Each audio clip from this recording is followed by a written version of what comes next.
Hello everyone, and welcome back to the Midnight Stories. Now, I know a lot of you use these videos to fall asleep, so before you drift off, I thought it would be nice if everyone could leave a comment letting me know where you're listening from the world.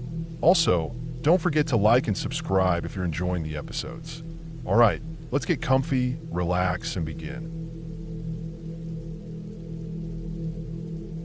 I had just moved into this new apartment.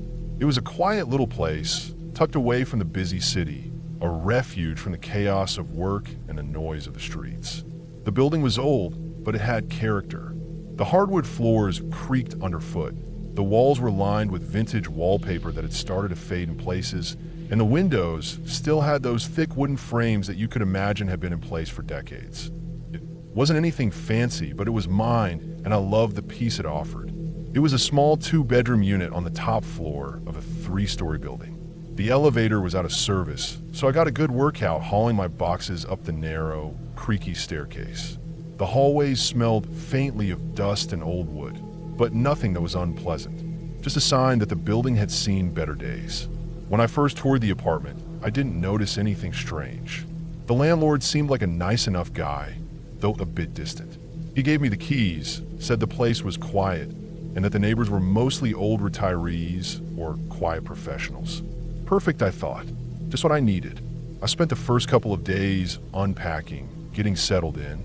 I arranged my furniture, hung up some pictures, and tried to make it feel like home. There was something about being in a new place that made me feel both excited and a little nervous, like I was starting fresh, but still a bit unsure. I kept the windows open during the day, letting in the cool air, and by night, the streets below were silent. It was exactly what I had been looking for. But one evening, things started to feel off. I had just returned home after running some errands. It was late, around 9 p.m., and the sky was already dark, the streetlights casting long shadows down the block. I fumbled with my keys for a moment as I stood in front of the apartment door. The lock clicked as usual, and I swung the door open. But as soon as I stepped inside, something felt wrong. The apartment was too quiet, like it was waiting for something. I closed the door behind me and stepped into the entryway. The apartment felt the same, yet it didn't. Everything seemed in its place. The coat rack by the door was still holding my jacket. The shoes I'd left neatly by the door were right where I'd left them. But then my eyes landed on the kitchen counter. My keys, which I always left there when I came in, were upside down. I stopped, staring at them for a moment. The keys weren't just moved. They were completely flipped over, not in a way that could have happened accidentally. No, this was deliberate. The metal of the keys gleamed in the dim light, but it wasn't the shiny gleam of something untouched. It was the kind of gleam that comes from something having been recently handled. The way they lay on the counter, perfectly upside down, made my stomach tighten. I didn't remember doing that. I stood there for a few seconds, frozen, trying to make sense of it. Had I done it? Had I flipped the keys myself and just forgotten? It was possible. I had a lot on my mind recently, settling into this new place. Maybe it was just my mind playing tricks. I shook my head, trying to brush off the feeling creeping at my spine. I locked the door behind me again, just to be sure. I told myself I had probably just forgotten, but the feeling lingered. Something about the apartment didn't feel right, and that subtle shift, the keys turned upside down, stuck in my mind. Later that evening, after I'd eaten dinner and tried to shake off the uneasy feeling, I started to prepare for bed. The apartment was quiet, the hum of the city distant. I took a shower, changed into my pajamas, and crawled under the covers. The bed was soft, and I tried to let myself relax, but that odd feeling from earlier still gnawed at me. It was just so strange. Why had the keys been turned over? I closed my eyes, trying to push the thoughts away, but they wouldn't leave. I stared at the ceiling, listening to the quiet sounds of the building settling. It was one of those nights where the silence felt too heavy, too still. I kept imagining someone had been in the apartment, someone who shouldn't have been. The idea of it made my heart race for no reason. I tried to roll over and turn the light off, but as I reached out to flick the switch, a sound froze me. It was the unmistakable sound of keys turning in a lock. I felt my blood run cold. I lay there in the dark, utterly still, holding my breath, listening. The sound was faint, but it was unmistakable. the soft metallic click of a key turning in the door lock. The hairs on the back of my neck stood up. I was the only one in the apartment. I couldn't move. My mind raced, trying to make sense of it. I had locked the door. I was sure of it. I even double-checked before I went to bed. There was no way the lock could have been tampered with so easily. My thoughts were spiraling, each one more terrifying than the last. What if someone had gotten in while I was out? What if they were still inside? I lay there for what felt like an eternity, unable to move. The silence that followed the sound of the keys turning was almost worse than the sound itself. I couldn't hear footsteps, no creak of floorboards, nothing. Just the stillness, broken only by the faint sound of my own breathing. I had to check.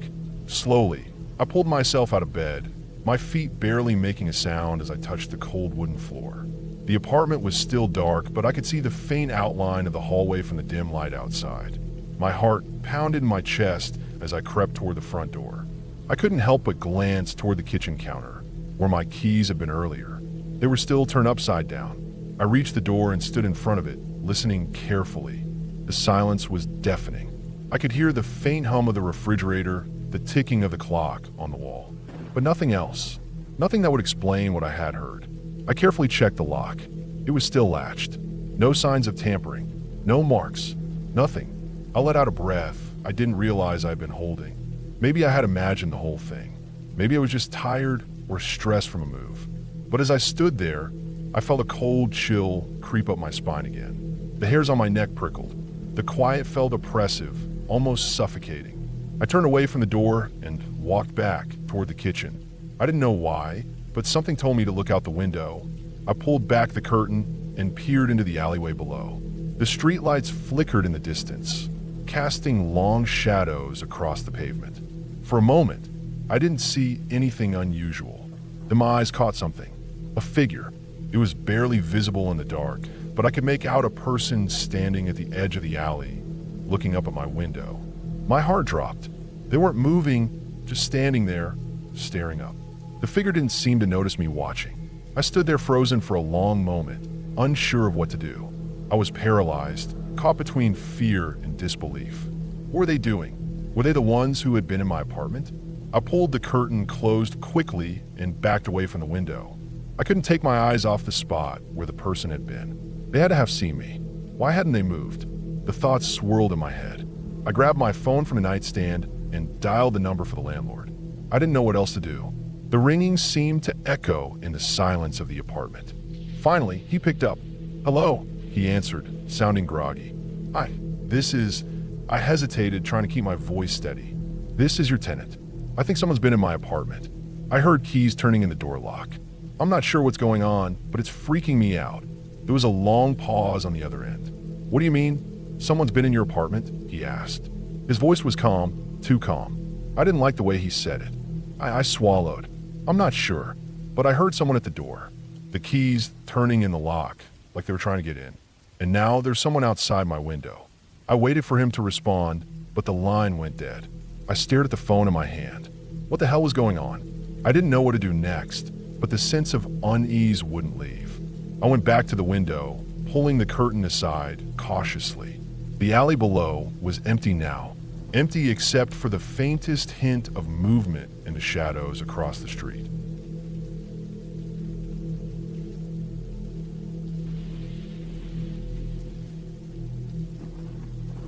I had been wanting to go out for a quick solo hike for a while, just to clear my head.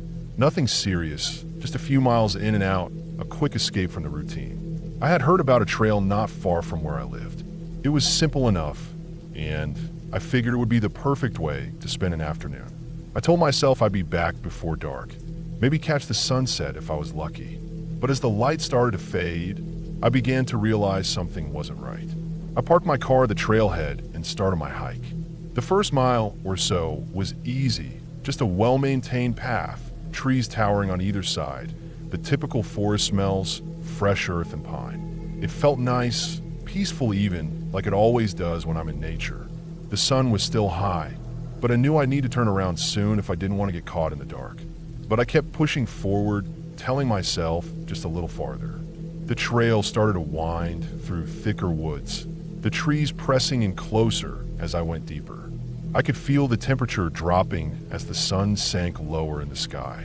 I wasn't too far from the car, but the world around me was beginning to change. The path was no longer as clear, with roots and rocks making it trickier to navigate. No big deal, though. I was used to it. Still, something felt off. After a while, I came to a fork in the trail. One path seemed to go uphill, and the other veered toward a creek. I didn't think too much of it. I took the path toward the creek, figuring it might lead to a nice spot to rest. The trail was barely visible in places, covered with fallen leaves and branches. I had to watch my step. I wasn't worried, though. The trail was still marked with occasional blue blazes on the trees, so I knew I wasn't lost. I followed the creek for a while, enjoying the sound of the water rushing over rocks, the stillness of the woods surrounding me. But the more I walked, the more I noticed something strange. The trees on either side of the trail seemed to be closing in, the air feeling heavier, colder. It wasn't just the temperature, it felt like something else. It felt like the woods were alive in a way I couldn't explain, like they were watching me. I tried to shake off the feeling, telling myself it was just my imagination. But then, without realizing it, I had passed a spot that seemed familiar. The same boulder, the same twist in the creek. I didn't think much of it at first. Maybe I made a loop, I thought. No big deal. I kept walking, but soon enough I found myself at the same fork in the trail again. It didn't make sense. I had just come from that way, hadn't I? Now, I started to feel uneasy. I stood there for a moment, trying to figure out what was going on. The air was thick, and the sky had darkened significantly. I should have turned around then, but I didn't. I convinced myself that it was just the light playing tricks on me.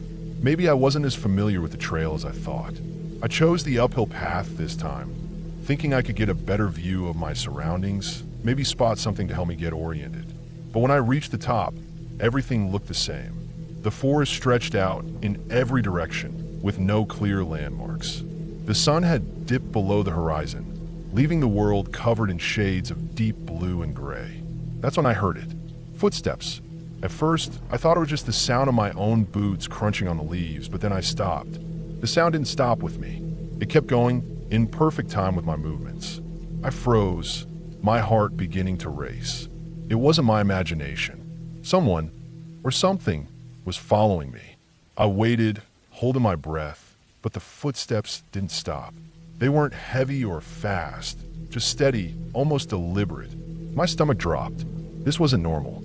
I hadn't seen anyone on the trail all day, and now, suddenly, someone was walking behind me, matching my every step. I tried to stay calm, but the panic was creeping in. I kept walking, trying to act like I wasn't hearing it, hoping it would stop. But the steps never faltered. The forest around me seemed to grow quieter, the sound of the creek fading, until all I could hear was the rhythmic crunch of leaves beneath my feet and the footsteps behind me, in perfect sync. My mind raced, trying to come up with a logical explanation. Maybe it was another hiker, someone just as lost as I was. But why hadn't I seen them? I couldn't shake the feeling that this was something else, something wrong. I started walking faster, trying to put distance between me and whatever was behind me, but the footsteps kept pace. I didn't dare look over my shoulder, afraid of what I might see. Every fiber of my being screamed to run, to get out of there, but I forced myself to stay composed, to think clearly. I had to get back to my car. That was the only thing that mattered now. I followed the trail back the way I came, my steps quickening as the footsteps behind me did the same. The woods were dark now, the path barely visible in the fading light. I had to move quickly, but I was getting more and more disoriented. The trail didn't seem to be leading me back. It was twisting in ways I didn't remember. I knew I had walked this way before, but it didn't look the same. The trees were different, the ground more uneven, as though the forest itself had shifted. The footsteps never stopped. They were always right there, just behind me. No matter how fast I moved, no matter how many turns I took, the steps stayed in perfect time with mine. Panic surged in my chest, making it harder to breathe. I glanced over my shoulder and, for a split second, I thought I saw something. Just a flash, a figure in the shadows. My heart skipped a beat, and I ran. I didn't care where I was going anymore. I just needed to get out, to find something, anything that made sense. But the footsteps were still there, still following. I didn't dare stop to look again. I kept running, adrenaline surging through my veins. The trees seemed to close in even more, the air heavy with the scent of earth and pine. My legs burned, my breath coming in ragged gasps, but I kept pushing forward, not knowing where the trail was taking me, just knowing I had to get back to my car. Finally, after what felt like an eternity, I broke through the trees and saw the clearing ahead, the parking lot, my car. My heart leapt in relief, but the footsteps didn't stop. I didn't dare look back again. I just kept running faster until I reached my car, fumbling for my keys. I didn't stop to think about it. I didn't hesitate. I got in, locked the doors, and started the engine. The sound of my car's engine was the only noise in the world as I sped down the forest road, my heart still pounding. I glanced in the rearview mirror, half expecting to see someone or something there. But there was nothing. The road was empty. The forest behind me was just that, forest. I let out a breath I hadn't realized I was holding. I drove straight home, not stopping once. I didn't even look at the map to see if I had taken the wrong path. I didn't care. I just needed to get away from that place. That night, I sat in my living room, staring at the walls, trying to make sense of what had happened. The footsteps, the way the forest had changed around me, the feeling that something was wrong. Maybe it was nothing.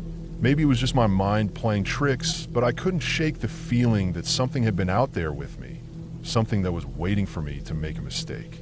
I haven't been back to that trail, and I don't think I ever will.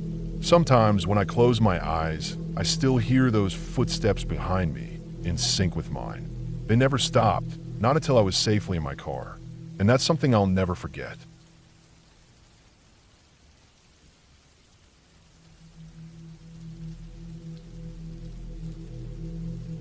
I was sitting at my desk, typing away on my laptop. The hum of the overhead lights and the soft clicking of keys was all that filled the quiet apartment. I lived on the second floor of an old brick building, just a few blocks away from the downtown area. It was late, around 11 p.m., and the streets outside were mostly empty, with only the occasional car passing by. My apartment was small but cozy, furnished with just the basics. I didn't mind.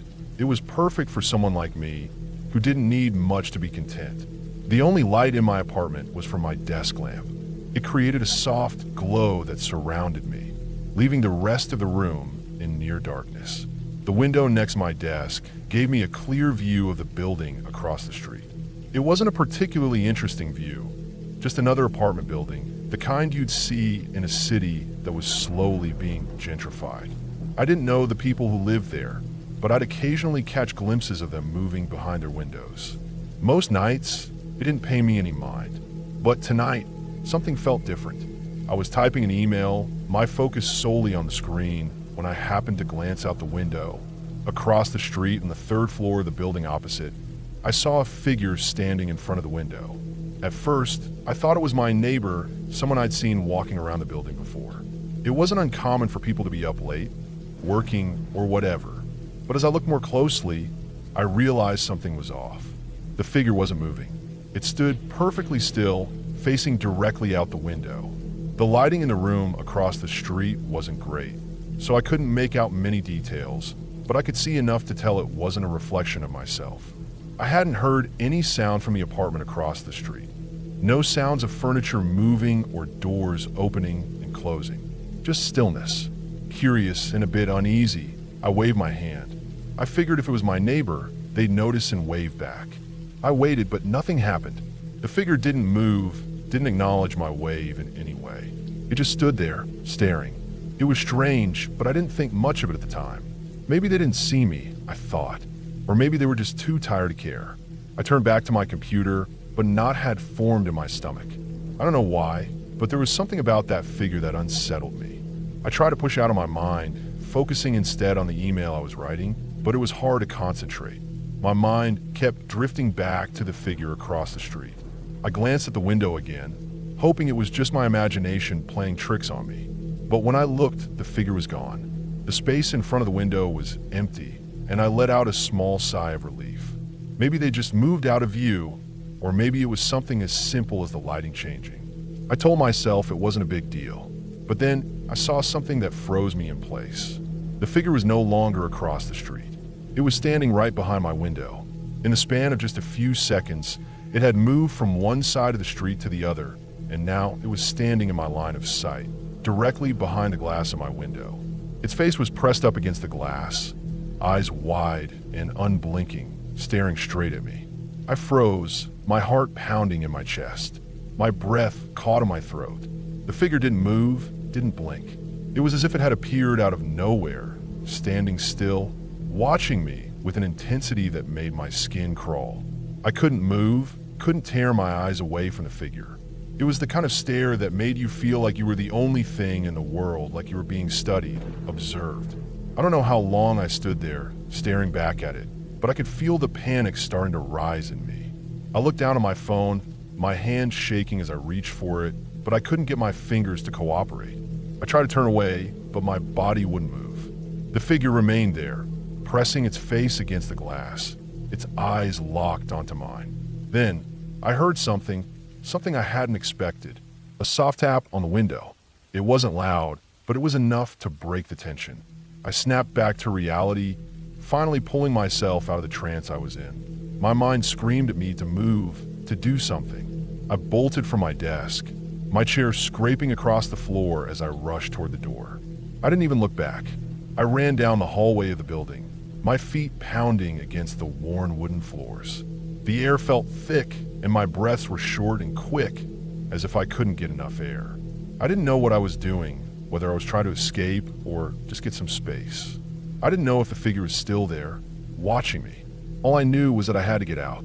I reached the front door of my building, but I hesitated before leaving. My mind was racing. Was it real? Had I just imagined the whole thing? I had to know.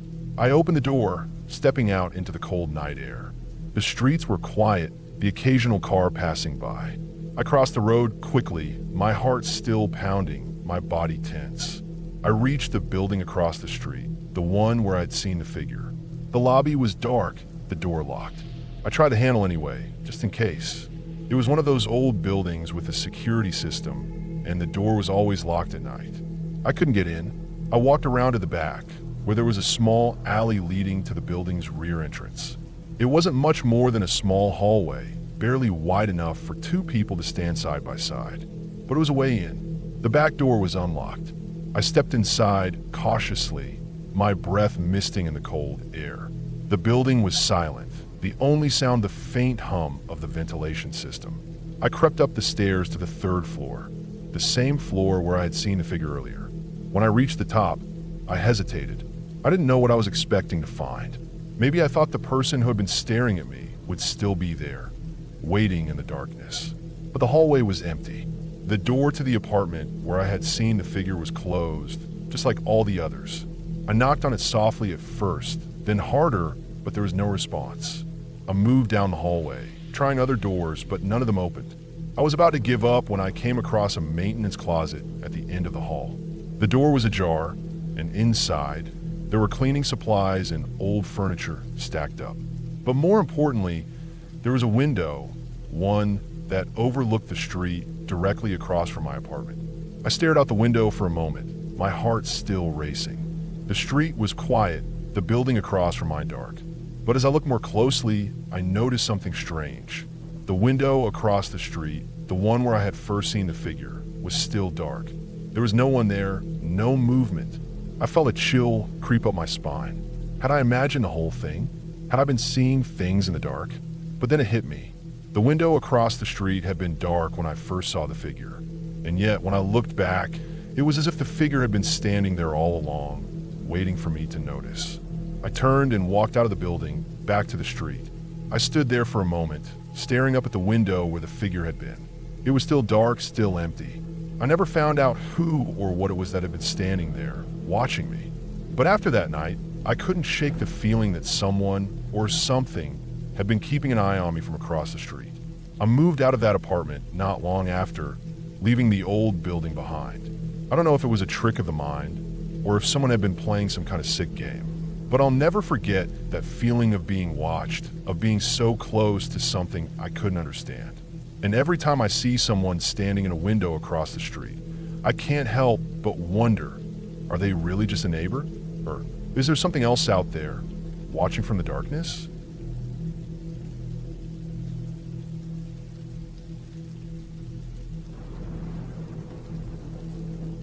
I had just finished a long day at work, and the sky was starting to darken as I walked home. The sun was setting, casting long shadows across the sidewalk, and a cool breeze blew through the trees. I always took the same route, a quiet street that cut through a few suburban blocks. Nothing unusual ever happened here. It was a peaceful neighborhood, the kind of place where people left their cars in the driveway and kids played outside until dusk. But tonight, something felt off. As I walked, I could feel the hairs on the back of my neck stand up. It wasn't a gust of wind or a sudden chill, but more like the sense that someone or something was nearby. I glanced around, but there was no one. The street was empty, just like usual, yet the feeling wouldn't go away. I couldn't shake it. A few minutes into my walk, I heard soft footsteps behind me. Not loud enough to be from someone walking normally, but still distinct. I turned my head to see if there was anyone there, but I didn't see anyone. The sound had stopped. I was just being paranoid. I thought maybe it was the wind or some animal in the bushes. I kept walking, trying to ignore the discomfort creeping into my bones. Then I heard it again. Soft footsteps, almost like the padding of paws on the pavement. I froze. The sound was definitely behind me, and it was close. Too close. I turned around quickly, half expecting to see a person, but there was nothing. No one. Just the quiet of the street lights casting their dim glow on the sidewalk. That's when I saw it. A dog. It was standing a few feet away from me, not far, but far enough that it made me pause. It wasn't a big dog, more of a medium-sized breed, maybe a mixed breed, with a short brown coat. It was just standing there, staring at me. At first, I thought it was just a random dog out for a walk, but then I noticed something strange. It wasn't making a sound. Dogs, even the calmest ones, always make some sort of noise when they move, right? Even if it's just the soft click of their paws on the ground. But this dog was completely silent. Not a single sound. No panting, no rustling of fur, no scraping of nails on the pavement. It was just there. I stepped back a little, instinctively, but the dog didn't move. It just stood there, its gaze locked on me. Its eyes were unnervingly calm, almost like it wasn't really seeing me, just staring through me. I felt a shiver run down my spine, the kind you get when you know something isn't right, but you can't put your finger on what exactly it is. I hesitated for a moment, then took a cautious step forward, thinking it was maybe a stray dog that had wandered away from its owner. I figured it would move away if I kept walking, but it didn't. It just stayed there, watching me. I stopped again, thinking maybe it was lost. Maybe it was waiting for me to do something, or maybe it was trying to communicate something. But still, it didn't move. I wasn't sure what to do. Should I approach it? Should I keep walking? I stood there for a few seconds, debating, when something strange happened. The dog's head tilted slightly, as if it was trying to understand me. But then, with no warning, it began to walk. It walked behind me, its pace slow, deliberate. No sound, no scrabble of paws on the pavement, no breath or panting. It was like it was floating behind me, just following, close enough that I could feel its presence, but not close enough to touch. I kept walking, but now my heart was racing. I couldn't help it. I was trying to make sense of this. A dog, following me silently in the dark. It was just too strange. The street was quiet, too quiet. It was like the entire world had stopped moving, and all I could hear was the soft, almost imperceptible sound of that dog following behind me. I looked over my shoulder again. The dog was still there, just behind me, and I could still feel its presence like it was an invisible weight hovering just out of my view. There was something unsettling about it, something that didn't sit right. It wasn't like a normal dog walk, the way dogs usually move with a purpose, sniffing around or darting here and there. No, this dog was methodical. It was following me for a reason. I sped up a little, my footsteps quickening, but the dog kept pace, never speeding up or slowing down. It stayed right behind me, silent as ever. My chest tightened, and my breathing became shallow. I turned a corner, hoping the dog would lose interest or go away. But no, it was still there, right behind me, moving just as quietly as before. I stopped again, my mind racing. There had to be an explanation. Maybe it was just a coincidence. Maybe it was a neighborhood dog that was just out for a stroll. But why wasn't it making any noise? Why wasn't it reacting to me at all? I turned around sharply, my heart pounding in my chest. The dog stopped immediately, mirroring my every move. I could feel it there, watching me, but when I looked, it was gone. Just like that. No movement, no rustling of fur, nothing. The street was empty again, as if the dog had never been there at all. For a moment, I stood there, frozen, staring into the darkness. I couldn't believe it.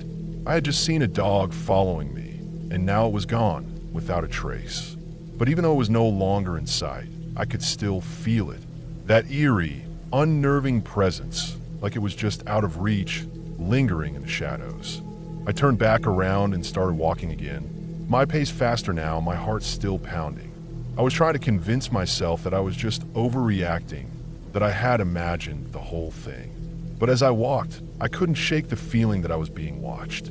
I looked over my shoulder every few seconds, half expecting to see the dog again, but it was always empty. Nothing, just the quiet of the street, the sound of my own hurried footsteps, and the distant hum of traffic in the far-off distance. It wasn't until I reached my house that I allowed myself to take a breath. I stepped inside, locking the door behind me, and leaned against it for a moment, trying to calm my nerves. My mind was racing, running through every possible explanation. Maybe it was just a weird coincidence. Maybe there was a dog out there, and I had somehow convinced myself it was something more. But deep down, I couldn't shake the feeling that something wasn't right. I didn't sleep much that night. Every time I closed my eyes, I saw the dog's eyes staring back at me. I kept hearing those soft, muffled footsteps in my mind, following me, even though I knew they weren't real. It was like the dog's presence had invaded my mind, and no matter how hard I tried, I couldn't escape it. The next morning, I woke up with the sun, still feeling uneasy. I went about my day, trying to put the experience out of my mind, but I couldn't. Every time I walked anywhere, I found myself looking over my shoulder, checking to see if a dog was silently following me. Every little noise made me tense. Every shadow seemed to hold something just out of reach. It wasn't just the dog anymore. It was like the fear of it had followed me, too. I never saw the dog again, but the feeling stayed with me for weeks. I kept walking the same streets, taking the same route home, but I never stopped looking over my shoulder. I kept hoping that the feeling would fade, that it was just a momentary thing. But it didn't. It lingered. And somehow, I knew that I'd never be able to shake the memory of those silent footsteps following me, no matter how many times I walked that same street. I can't explain it. Maybe it was just a dog, maybe I was just tired, or maybe it was something else entirely. But I know one thing for sure.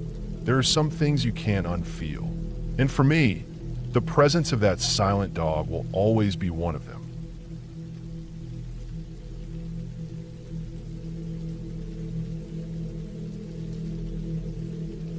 I've been hiking in the mountains for a few days, following a trail that I had read about online. It wasn't a heavily trafficked route, which is exactly what I wanted. The fresh air, the solitude, this was the kind of hiking I craved, far from the crowds. I was alone, just me, my gear, and the thick forest surrounding me. The sound of my boots crunching on the dry, dead leaves beneath my feet was the only noise I could hear, aside from the occasional bird call. The trail had been well marked up until this point, but I'd found myself wandering off course more than once, lured by the temptation of curiosity, the unmarked side paths that beckoned like they held some secret. It was mid-afternoon when I first spotted the cabin. It wasn't visible from the trail, but as I was walking, I noticed a clearing up ahead and a shadow in the distance. The trees grew sparse here, and the sun filtered through the branches, casting long, slanted shadows on the ground. I wasn't expecting to find anything like this out here. An old, abandoned cabin in the woods seemed out of place. It stood there, weathered and worn, as if it had been forgotten by time. The wood was chipped and peeling, the roof sagging in the middle. The stone foundation was cracked, but the structure seemed stable enough. It was so isolated, tucked away among the trees, and yet I felt this pull toward it. Something about it was interesting. Maybe I was looking for an adventure, or maybe it was just the human instinct to explore something out of the ordinary. But whatever it was, I found myself walking up to the cabin, my feet crunching on the dry, dirt path leading to the rotting porch. The door was slightly ajar, just enough to let me know that it wasn't completely sealed shut, but also not wide open, as if whoever left it here wanted to leave it undisturbed. I hesitated for a moment, wondering if I should just move on, but my curiosity got the best of me. With a deep breath, I pushed the door open, the old hinges creaking in protest. The smell hit me immediately, a musty, damp odor mixed with the scent of decay. The air inside felt stale, as if it had been trapped here for years, unbothered by the outside world. I stepped inside, the floorboards groaning under my weight. It was dark, the only light coming from the crack of the open door and a small window on the far side of the room. Dust hung thick in the air, illuminated by the slivers of light that crept in from outside. I squinted, my eyes slowly adjusting to the dim interior. The cabin was small, with only a few rooms. It looked like it hadn't been lived in for a long time. Cobwebs lined the corners of the ceiling, and old, yellowed newspapers were scattered across the floor. There was a small wooden table in the center of the room, covered in dust and a layer of grime. A rusted stove sat against one wall, a couple of chairs around it, as though someone had left in a hurry. I moved through the room slowly, careful not to make too much noise. The cabin felt abandoned, but there was something unsettling about it. It was as if someone had just stepped away, but I couldn't shake the feeling that it hadn't been completely empty for as long as I imagined. The floor creaked loudly under my feet as I explored each room, each step magnified in the silence. In one room, I found a bed frame, old and sagging. The mattress was gone, but the sheets were still there, yellowed with age, hanging loosely from the frame as if someone had just taken the bed apart and left. But it wasn't just the furniture that caught my attention. There were strange markings on the walls. At first, I thought it was just some sort of graffiti or random scribbles, but the more I looked, the more I realized these markings were deliberate.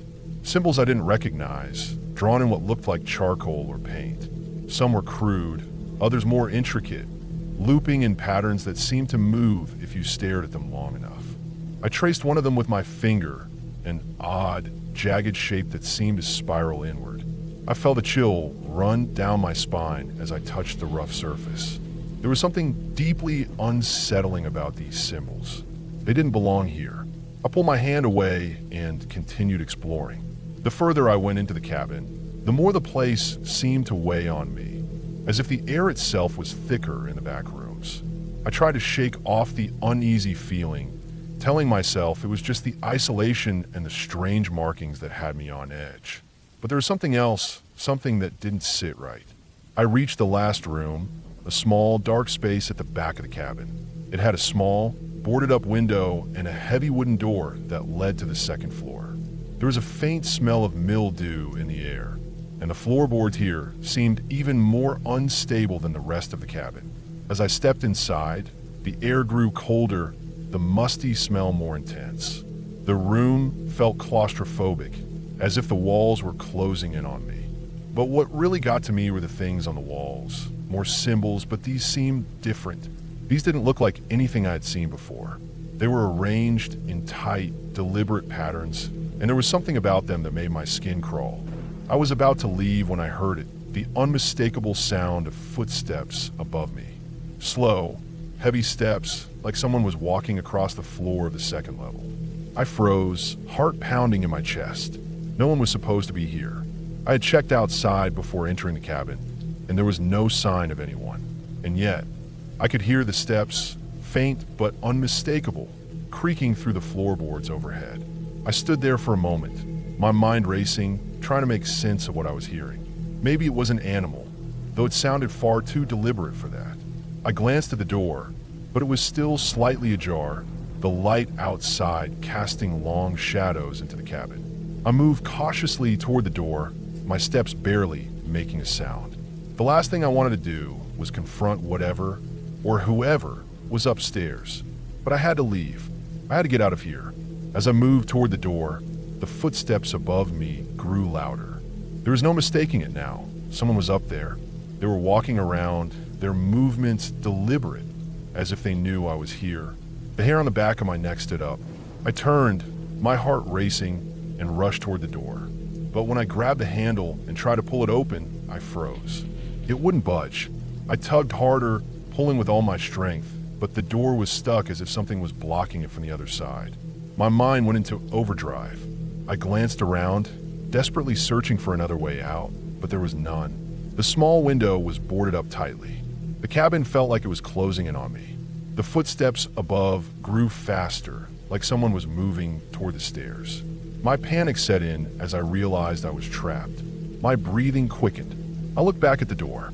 It was still stuck, and the sound from upstairs were getting louder, closer. I couldn't think straight. Every inch of my body screamed for me to get out, to find a way to escape before whoever was up there found me.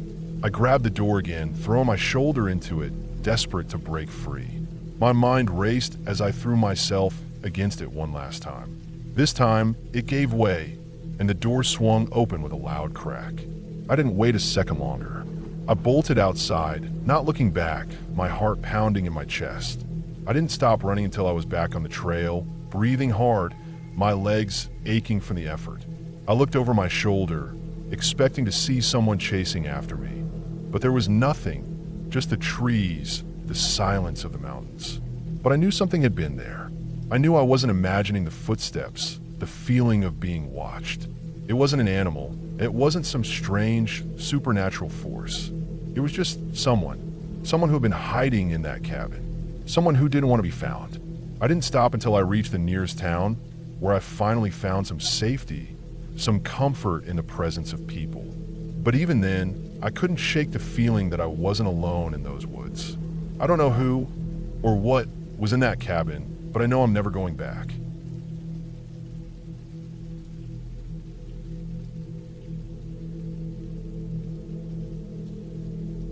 I had been driving for hours, the headlights cutting through the dark expanse of the deserted highway. It was one of those nights where the road stretched out endlessly in front of me, the air cool and quiet, save for the hum of the tires on the asphalt. The clock in my car read 2:17 a.m.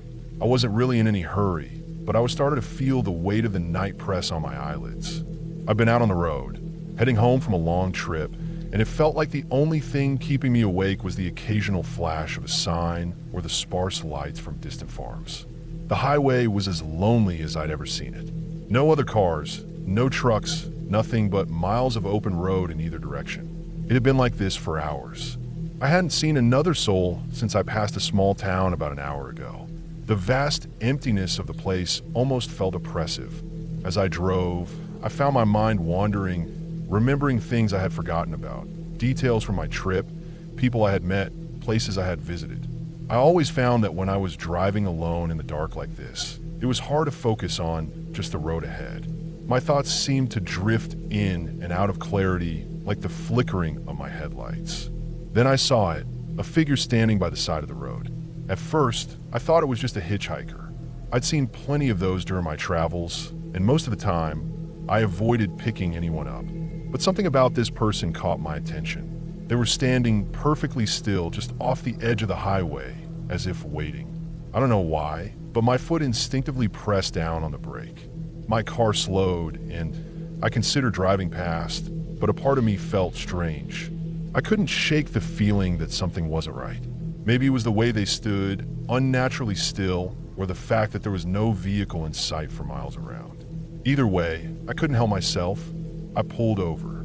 I rolled down the window, and that's when I noticed it. The air changed. It wasn't just the cool night air anymore. There was something else mixed in, a faint but unmistakable smell. It was the kind of scent that made your stomach churn, a decaying, rotting odor, almost as if something had been left out in the sun for too long. The smell made me feel sick, and for a split second, I thought about rolling up the window and driving off.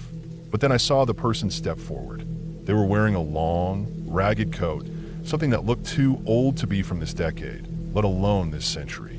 The coat was torn in places, and the fabric was frayed and faded. I couldn't make out their face at first, but I thought that maybe the darkness was playing tricks on me. They were too far to see clearly, so I figured they might have their head down or something. I waited, my breath coming out in shallow puffs, feeling the tension build in my chest. As the figure stepped closer, I realized there was something seriously wrong. The smell hit me harder now, so strong it nearly made me gag. It wasn't just the smell of decay. There was something about it that was so unnatural. I leaned forward, squinting through the darkness, trying to get a better look at them. It was then that I saw it. There was no face. No eyes, no nose, no mouth. Just smooth, pale skin where a face should have been. The skin was an unnatural, almost sickly white, like something that hadn't seen sunlight in years. My blood ran cold as I realized the figure had no features at all. It was as if someone had taken a mannequin and painted over the face, leaving it blank, smooth, and lifeless. I didn't know what to do. My heart was racing now, thumping in my chest like it was trying to escape. I couldn't stop staring at the figure, but I also couldn't seem to tear my eyes away.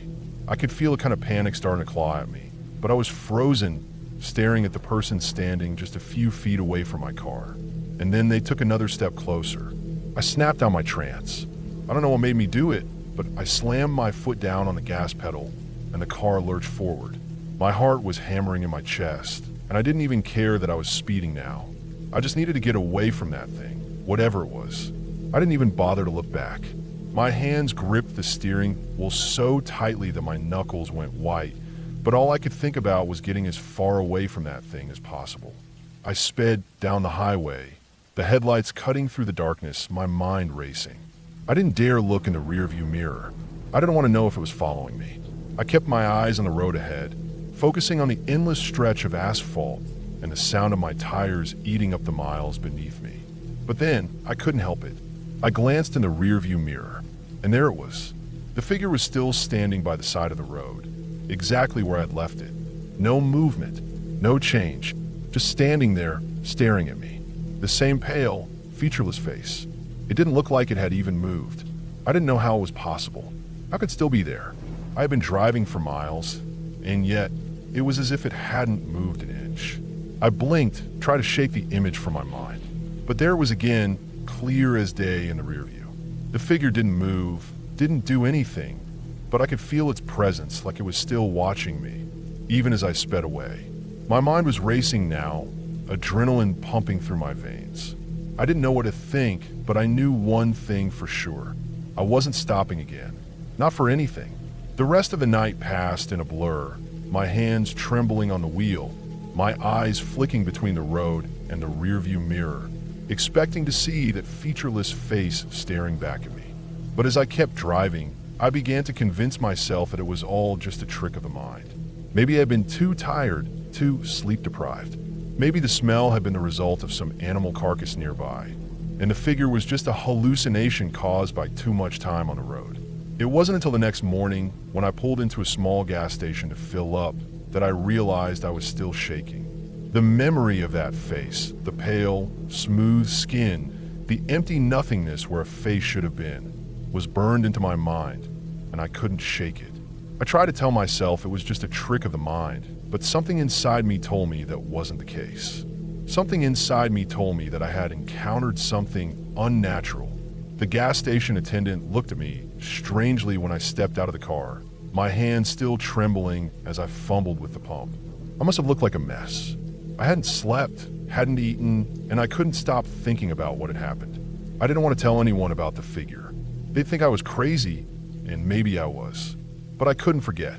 I paid for the gas and climbed back into my car, still shaken. As I pulled out onto the road and started to head towards home, I found myself checking the rearview mirror again. The highway was still empty, and for a brief moment, I thought that maybe I had imagined the whole thing.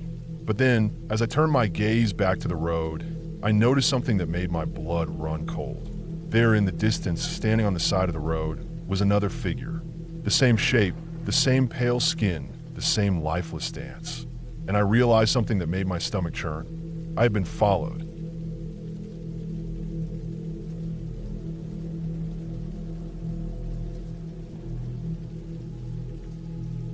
I had been sorting through the attic all afternoon.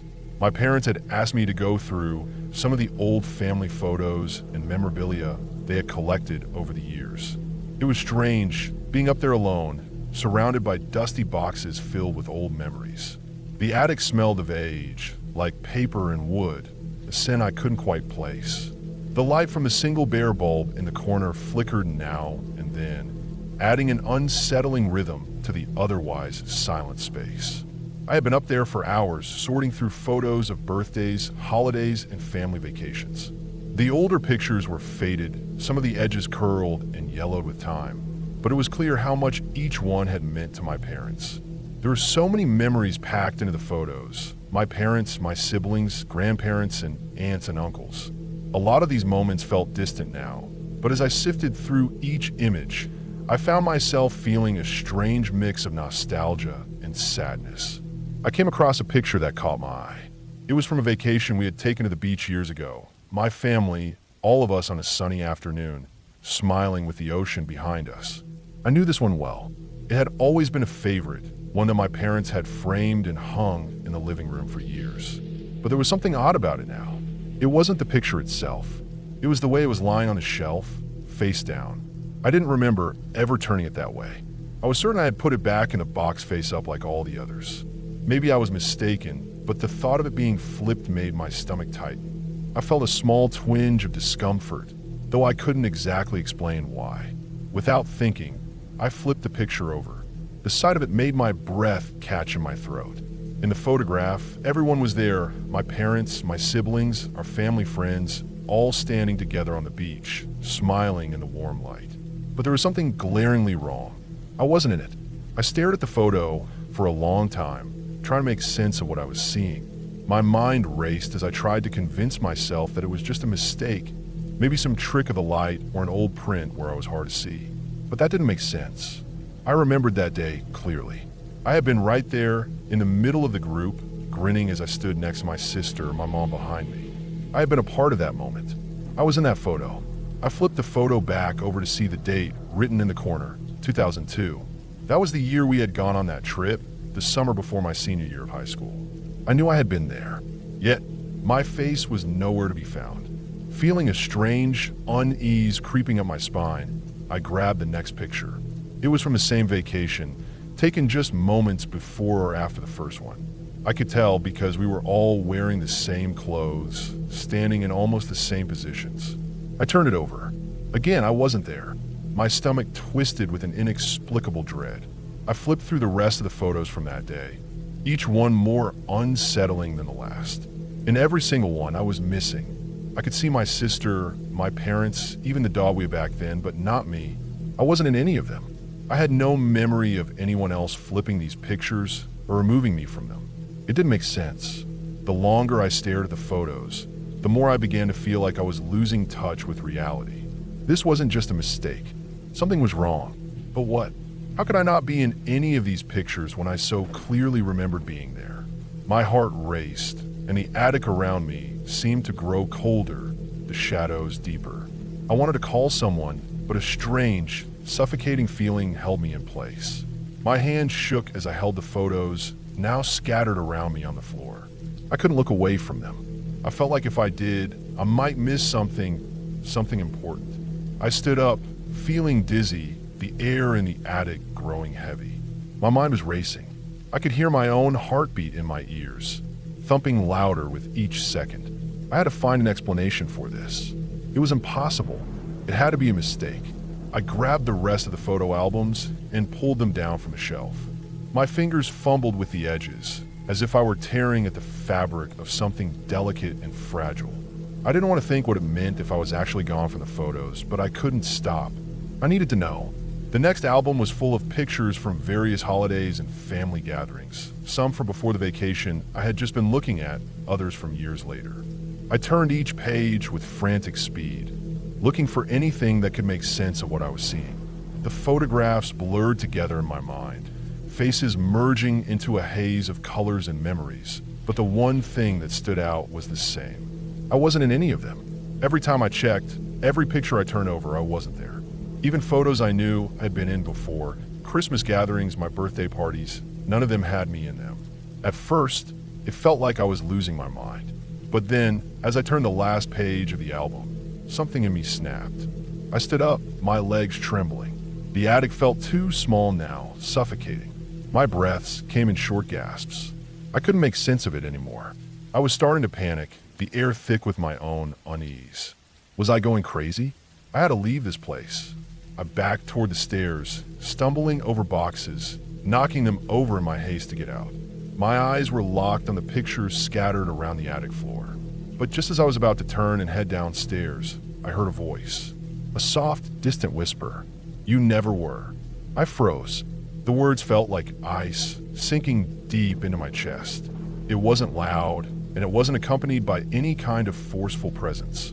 It was just there, like a soft murmur carried by the dust and the quiet of the attic. My body went cold, my mind fighting to comprehend the meaning of what I had just heard. I felt the hairs on the back of my neck rise, a chill sweeping over me, but I didn't turn around. I couldn't. I stood motionless, my hands still gripping the edge of the photo album, my heart pounding in my chest. The voice wasn't anything supernatural. It wasn't a ghost. It was just there, but it made everything feel so real, so raw, that I could hardly breathe. I stared at the photos again, everything around me spinning. But then, like a weight lifting, the tension in my chest began to ease. My breathing steadied as my mind began to clear. I realized something.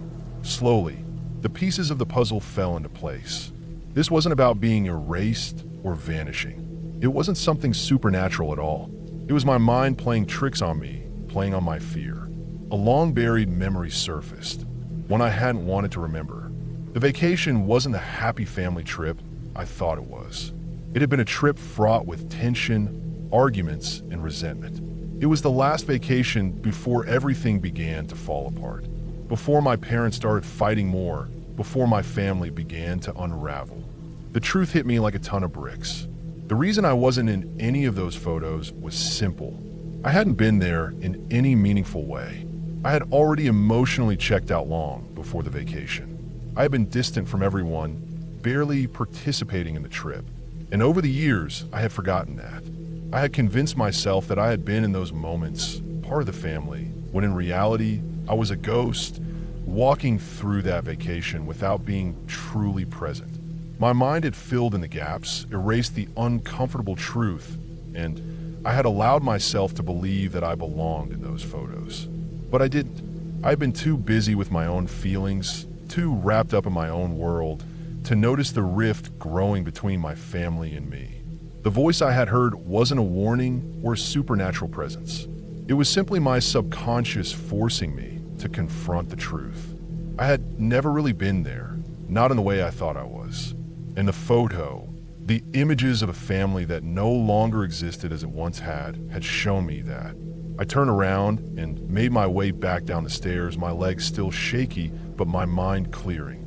I could feel the weight of the old photos in my hands, the truth about that time heavy on my chest.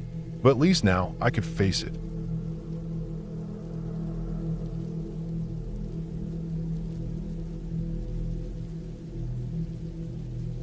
I had been meaning to visit my old friend, Mark, for months. We'd lost touch over the years, but I knew he had recently moved into a new house, and after some time, I figured it would be nice to catch up. Mark and I used to be inseparable. We met in middle school and were pretty much best friends all through high school. But life happened, as it does, and we both drifted apart. He moved to a different city, and I stayed here. We exchanged a few texts every now and then, but not much more than that. I rang the doorbell at his new place, hands shoved in my jacket pockets, feeling the cool autumn air that smelled faintly of rain. The door swung open, and there was Mark, looking older, maybe a little thinner, but still familiar. Or at least, that's what I thought. "Hey, come in," he said, stepping aside to let me in. His voice sounded a little flat, but I just assumed it was because of the years we hadn't spoken. Maybe we were both a little out of practice when it came to catching up. I stepped inside and glanced around. The house looked nice, modern and tidy, but there was something about it that felt off. The walls were painted a soft beige, but the rooms felt almost too empty, like they were missing something. There was no warmth in the space, no personal touches. It looked like it had just been furnished, but not lived in. "Let's sit down," Mark said, gesturing toward the living room.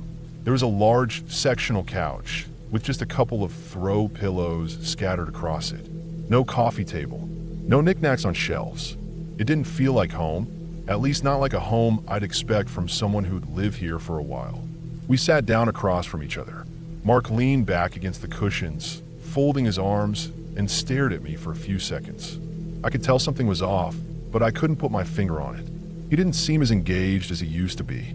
Back in the day, we would have been chatting away by now, laughing about old stories or sharing what had been going on in our lives.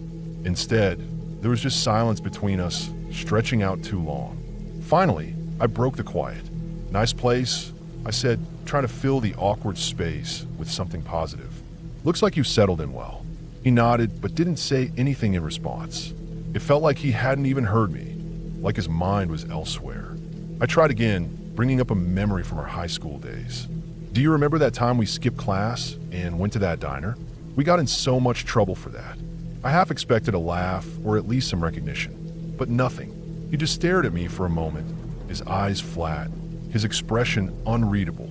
Then, after a long pause, he said, "I don't remember that." My heart skipped a beat, and I couldn't help but feel a chill run down my spine. "What do you mean, you don't remember? It was only a few years ago." "I don't remember, okay." His tone was a little sharper than before, but still, it felt distant. He looked away, his gaze drifting toward the wall. It was strange. This wasn't like Mark. Not at all. He was always the one to keep the conversation going, to laugh at silly things, to joke around. But here he was, sitting across from me, distant and disconnected, like he wasn't the person I once knew. I tried to push the thought away, chalking it up to time and the inevitable changes life brings. But then my eyes fell on a family photo on the wall. It was a picture of Mark with a woman and two kids, all of them smiling, looking happy.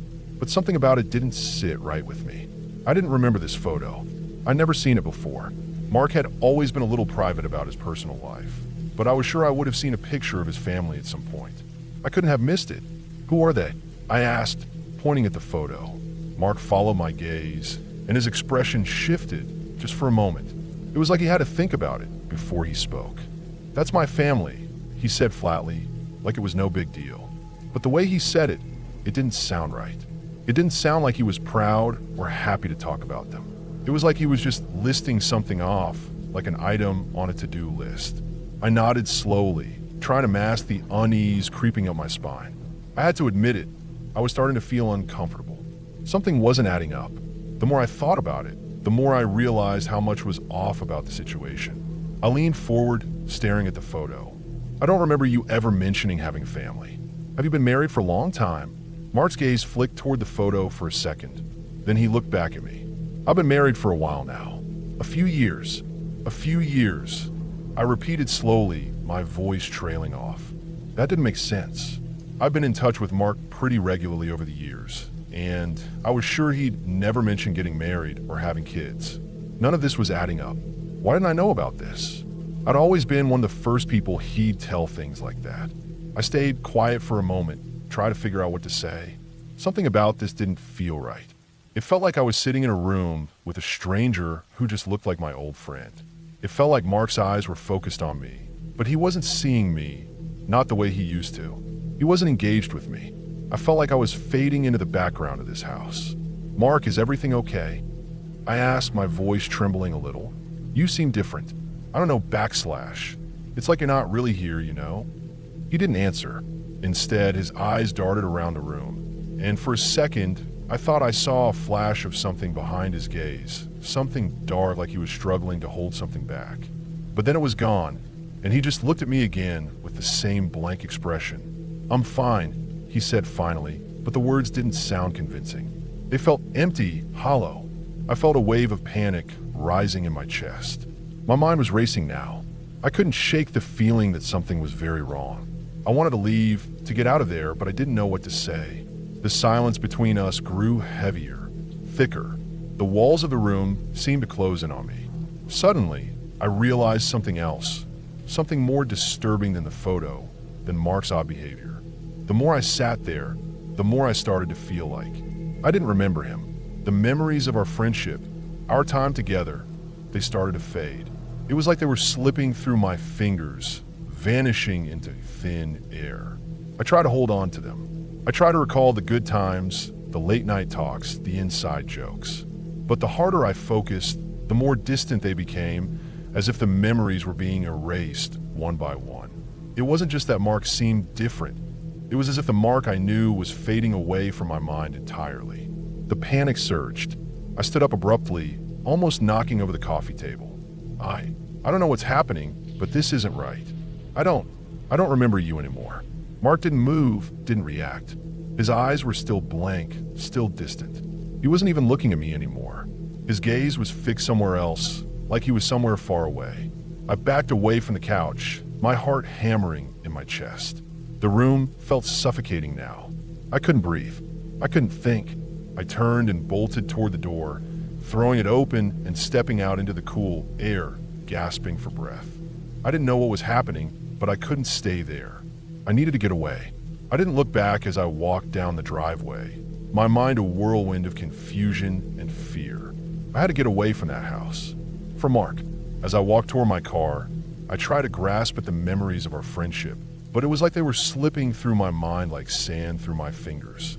The more I tried to hold on, the faster they faded. I couldn't remember the details anymore.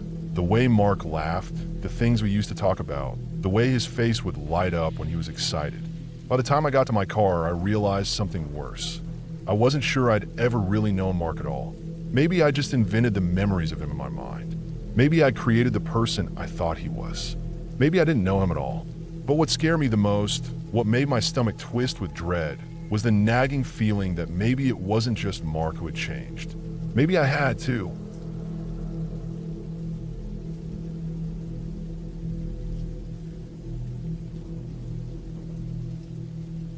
I was staying in an old hotel on the outskirts of town.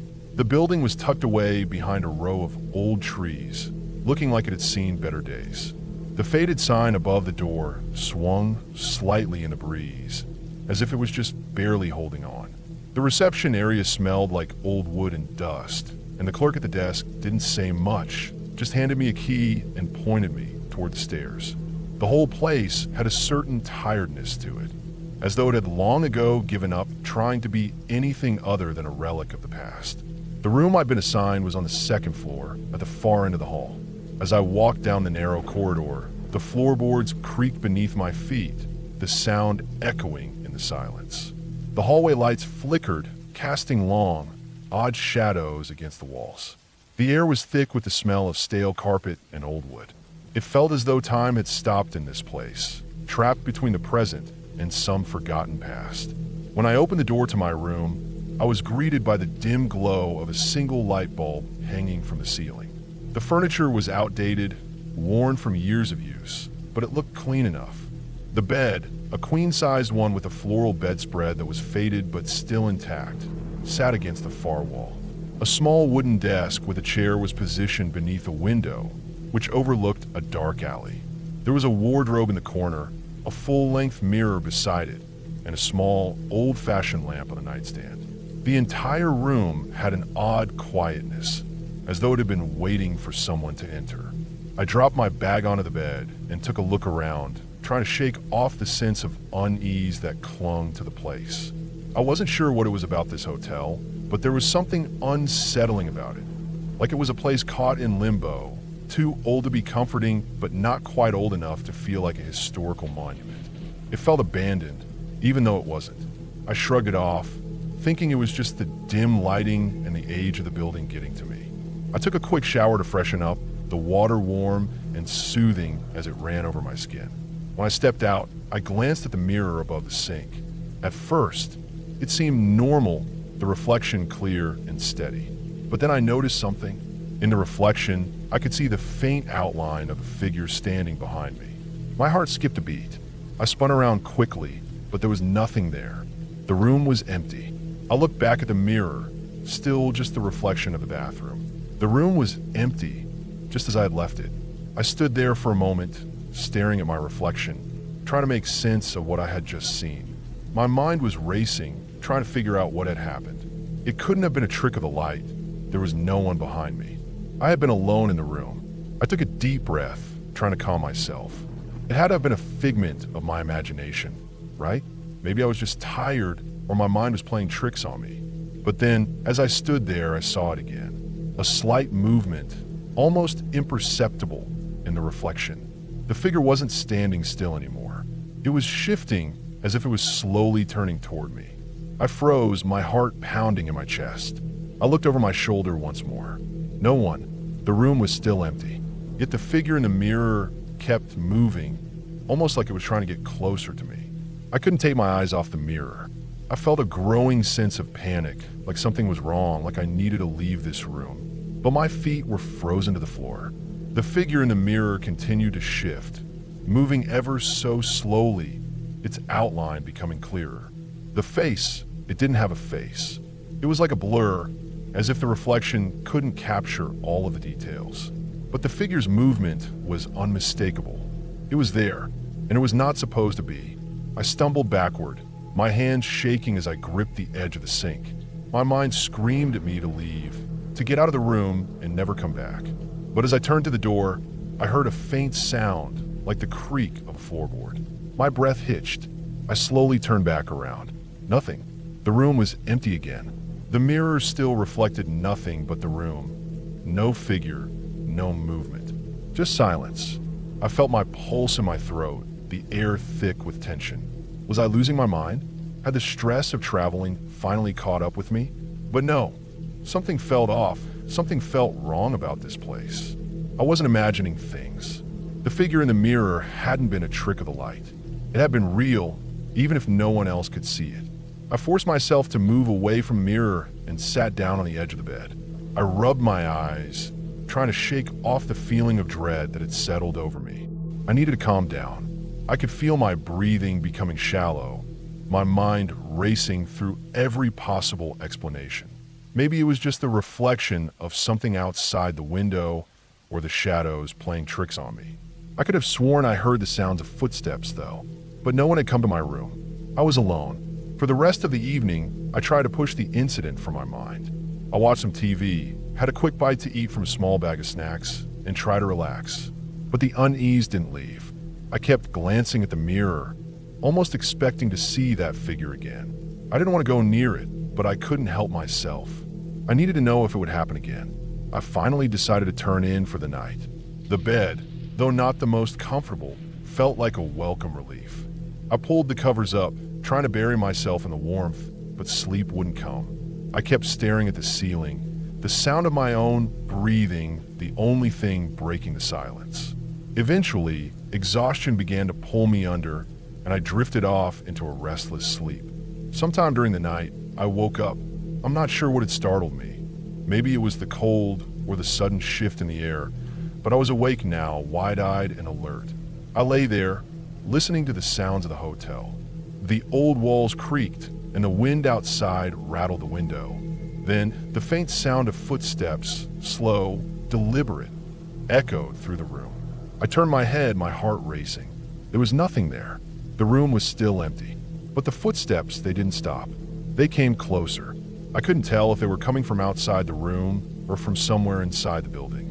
The footsteps sounded distant at first, but they grew closer and closer until they stopped right outside my door. I held my breath, waiting. Nothing happened. The silence stretched on, and then just when I thought it was over, the door handle rattled. I shot up in bed, my heart pounding. I was paralyzed, unable to move. The door handle rattled again, and then the sound of footsteps retreated down the hall. I waited, listening, but the silence that followed was deafening. I mustered the courage to stand and check the door. There was nothing, no sign of anyone, no indication that anyone had even been there. But the fear didn't go away. The sense of unease settled back in, even stronger than before. The next morning, I packed my things and left the hotel as quickly as I could. As I walked out the door, I glanced back at the building. It stood there, silent and unmoving, as if it had never witnessed the things I'd felt during my stay. The clerk at the desk didn't look up as I left, and I didn't say a word to him. I just walked out into the morning air, feeling the weight of the night lift from my shoulders. I never returned to that hotel again, but I've thought about it often, about the mirror, the footsteps, and that strange feeling that something was watching me, even when I knew I was alone. Sometimes I wonder if it was all just a trick of the mind, but every time I look into a mirror, I can't help but wonder if there's something else, something hidden in the reflection, waiting.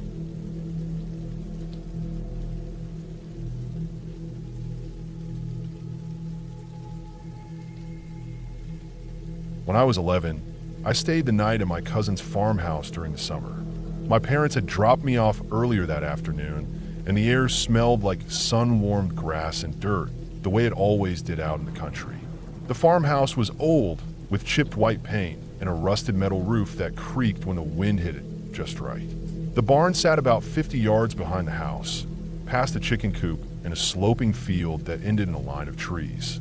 It was the kind of place that felt quiet even during the day. That kind of silence where you hear things you normally don't, the wind pushing through the trees, the distant hum of bugs, and the low groans of wood settling under its own weight. It was my cousin's idea to sleep in the barn. He was 12, just a year older than me, and I always looked up to him. He said it would be fun, like camping, and we could pretend we were outlaws hiding out. We dragged some old sleeping bags and a couple of thick quilts out there just before the sun dipped below the trees. The sky turned that deep purplish blue you only get in the country, and the first stars started showing up while we laid our stuff out in the corner of the barn where the floor was still mostly clean. There was a little space near the back wall where the wood didn't creak too much, and a couple of hay bales stacked nearby that made it feel like a fort. The barn was big, probably older than the house, with thick beams and that strong, earthy smell of hay and old animals. Dust floated in the air, catching the last of the daylight through the slats in the walls. We had one flashlight between us and an old battery-powered lantern his dad used for hunting trips.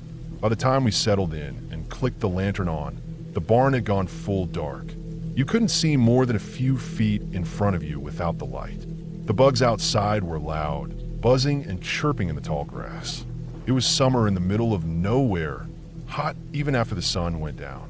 We lay on top of the sleeping bags, not under them because it was just too warm. We stayed up for a while talking about dumb stuff, movies, kids from school, what we'd do if we found a bear or a bobcat out in the woods.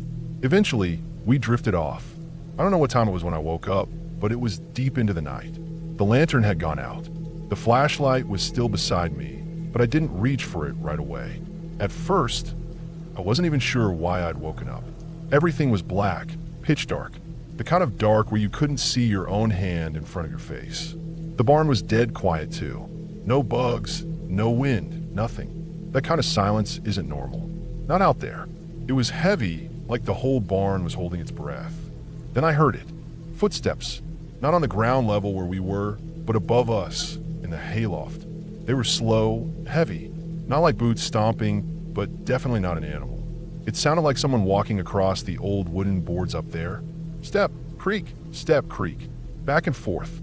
The pattern was weird, slow and steady, like pacing. Not like someone looking for something, not like a kid messing around. Just walking, back and forth, over and over. I froze. For a second, I thought it might be my cousin, but when I turned my head a little, I could hear him breathing next to me, deep and steady. Still asleep. I lay there listening. The steps didn't stop. They just kept going, same pace, same weight. Not fast enough to be a person in a hurry. Not light enough to be a raccoon or something like that. They sounded too big to be a dog, and it didn't sound like hooves either, too spaced out, too controlled. I didn't move. My stomach was tight, like I'd been holding my breath without realizing. I stayed still for what felt like forever, just listening to those steps, back and forth, back and forth. I started trying to make sense of it. Maybe someone had come out from the house and climbed up there. But who would do that in the middle of the night? And why not say anything? I didn't hear the big barn doors open, didn't hear the ladder creak. Nothing. Eventually, I reached for the flashlight and clicked it on. The beam cut through the darkness, a thin column of light pointing at the barn rafters above. The hayloft was maybe 10 feet up, with a thick wooden railing and loose boards. I swept the light around, slowly, but I couldn't see anyone. No shadow, no movement, just the same dusty wood and old ropes hanging from the beams. The steps had stopped. I stayed like that for a long time, just holding the light and staring at the loft. My cousin stirred beside me and sat up. I didn't say anything. I don't even think he realized I was awake too. Eventually, he laid back down and went quiet again. I must have stayed up another hour just listening, but the steps didn't come back. In the morning, the light through the cracks in the barn woke me. The flashlight had rolled out of my hand sometime in the night. My cousin was still asleep. I got up slowly, legs stiff, and looked around the barn in daylight. Everything looked the same as it always had, quiet, dusty, harmless. I climbed up to the hayloft. The ladder creaked under me, every step sending a chill through my chest. When I reached the top, I stood still for a moment, waiting to see if I'd hear anything. Nothing. I stepped out onto the boards. There were footprints. Not shoe prints, not really. Just areas where the dust had been disturbed, where something or someone had walked back and forth. You could see the path clearly. It was a narrow line, maybe 10 feet long, right along the edge of the loft. The boards were bare in that path, like they'd been swept clean by whatever had moved through the dust over and over again. I crouched down and touched the boards. They were just old wood, same as always. I looked for any signs that animals had gotten in, scratch marks, droppings, fur. Nothing, just a path, back and forth, clear as anything I'd ever seen. I didn't say anything to my cousin when he came up behind me. We both just looked at it quiet. He didn't say a word either. He just turned around and went back down the ladder. I followed him. We spent the rest of the day outside, away from the barn. That night, we slept in the house. I never asked him what he thought it was. We never talked about it, not really. Years went by, and I always remembered that night, always remembered the feeling of those footsteps above us and the dead silence in the barn. As I got older, I tried to figure it out. I went over it 1,000 times in my head. I thought maybe it was an animal, a big raccoon, or even a deer that somehow got up there. But that didn't make sense. There was only one way into the loft, and it was the ladder we used. No ramps, no platforms, nothing a wild animal would use to get up there. No way to jump up from the outside. Even if it had somehow gotten up, I couldn't explain the path. It wasn't erratic like an animal. It was too smooth, too deliberate, like someone thinking, pacing back and forth. I thought maybe it was a prank, maybe one of his older brothers sneaking in and messing with us. But I never heard the door, never heard the ladder. And when I asked them years later, they didn't even remember that night. They'd moved out by then, grown up and gone. None of them had ever messed with us when we slept out there, not once. The more I thought about it, the more I realized that it didn't matter if I could explain it or not. What mattered was that it happened. Something walked above us that night. Something real. Something that didn't want to be seen, or maybe didn't care if it was. It didn't speak, didn't run, didn't even look over the edge. It just walked. Years later, when I was in my 20s, my aunt and uncle sold the farm. I hadn't been back in a long time. When I heard they were moving, I drove out to visit one last time. The barn was still there, though it looked worse for wear. The roof was sagging more, the paint was almost completely gone, and weeds grew up around the base. I asked my uncle if I could go inside one last time. He handed me the key. I stepped in and stood there for a long time. The air was still the same, warm, dusty, quiet. Light poured in through the gaps in the walls, striping the floor with gold. I walked over to that back corner, looked up at the loft. The ladder was still there. Same creaks, same old boards. I climbed up, slower this time. My knees weren't what they used to be. The loft looked smaller now. The boards were warped, some cracked, but I could still see the path. Even after all those years, the dust was thinner in that one stretch, 10 feet back and forth.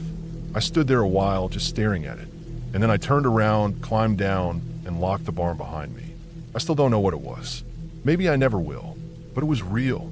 Real enough to leave a mark. Real enough that I still think about it sometimes, lying in bed, listening to the silence.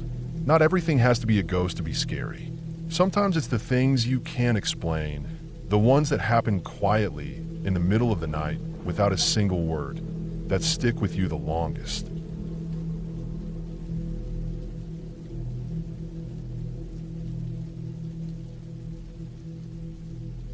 I was walking down the busy street, the sound of footsteps and chatter filling the air around me.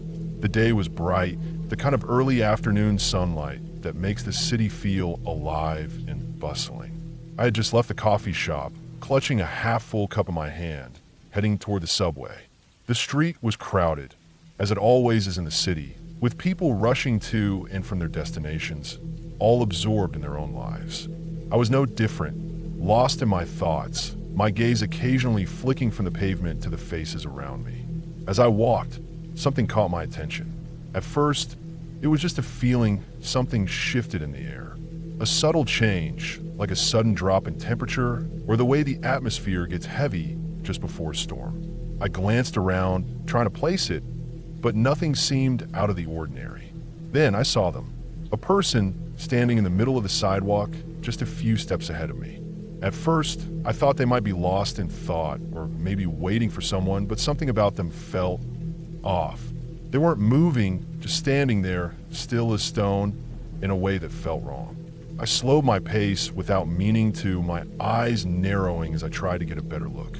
The person's face was almost too pale, their skin an unnatural shade of white. But what made my stomach tighten was their eyes. They were completely black. Not the kind of black where the pupil and iris blend into darkness. No, these eyes were devoid of any color at all. No whites, no pupils, just a vast, endless blackness, like two voids staring back at me, empty and all-consuming. I froze for a moment, caught in their gaze. A cold shiver ran down my spine. My heart skipped a beat, and I felt a slight panic rising in my chest. I told myself it was nothing. Maybe the person had some kind of medical condition or was wearing some weird contacts, but that didn't ease the unease crawling up my skin. I blinked, trying to shake off the weird feeling, and then tried to move past them. But just as I took a step forward, something happened that made my blood run cold. The person reached out. I don't know why, but the movement caught me off guard. Maybe it was the suddenness of it, or the way their hand seemed to move toward me without any real sense of urgency, as if they knew exactly what they were doing. Their fingers brushed against my arm, light but enough to send a jolt of panic through me.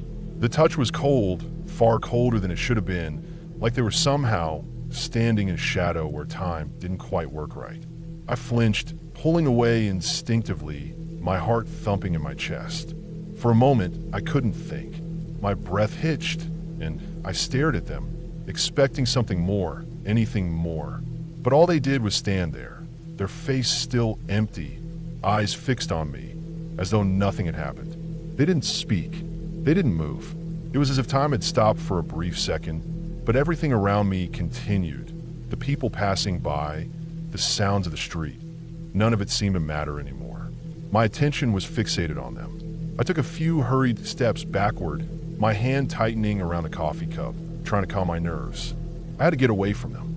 I tried to walk around, but when I glanced over again, the person was gone. No trace. Just empty sidewalk. I paused, confused and a little shaken. I had been standing there for a full second, maybe two, processing what had just happened, and now there was nothing. Not a sign of them. No one in the distance had reacted to the strange encounter. No one had stopped. The crowd was moving as though everything was perfectly normal. I couldn't explain it. I stood there for a while, just watching the flow of people, trying to make sense of what had happened. Had I imagined it? Had I been seeing things? I rubbed my eyes, looking around once more to see if I had missed something, but there was nothing out of the ordinary. The street was just as it had been, full of people, cars, and the usual noise. Yet I couldn't shake the feeling that something was wrong. After standing there for longer than I should have, I decided to continue walking. I told myself it was just my mind playing tricks. Maybe I was tired, or maybe I had too much caffeine. I wasn't going to let something as small as a strange encounter stop me. But the unease lingered. It gnawed at the back of my mind as I walked down the street, heading toward the subway entrance. My eyes kept flicking to the people around me, half expecting to see the same person again, standing there with those empty eyes, reaching out toward me. I wasn't sure what I thought would happen if I saw them again, whether I'd confront them or just run. But I didn't see them again. I kept walking, my thoughts racing, trying to forget about it. The feeling slowly faded, buried beneath the noise of the city and the movement of the crowd. I made it to the subway, without incident, got on the train, and tried to distract myself with my phone. But even when I sat down and stared at the screen, I couldn't shake that cold touch on my arm. The subway ride felt longer than usual, the rattling of the train louder. When I got off at my stop, I tried to push the experience out of my mind. I had work to do, things to take care of. There was no point in dwelling on something that didn't make sense. I walked through the streets, heading to my office building, and as I turned the corner, I saw something that made my blood freeze once again. It was the person. They were standing across the street from me, at the corner of an alley, watching me. Their eyes were still completely black, just like before. My heart skipped a beat, and I stopped dead in my tracks. The world around me seemed to slow down for a moment as I stared at them, and the cold dread from earlier gripped me once again. This time, I didn't move. I couldn't. I felt like if I turned away, even for a second, they'd somehow be closer, right behind me. But they didn't move either. They just stood there, watching me. My body froze, and for a few long seconds, we just stood there, locked in this strange, silent standoff.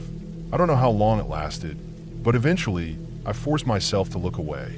I turned and walked quickly, my feet pounding on the sidewalk, my breath coming faster. The whole time, I kept expecting to hear footsteps behind me, or for them to call out, but nothing happened. I kept walking, faster now, until I reached my building and entered. I stood there for a moment, catching my breath, trying to calm myself. I didn't see them again after that day. Not once.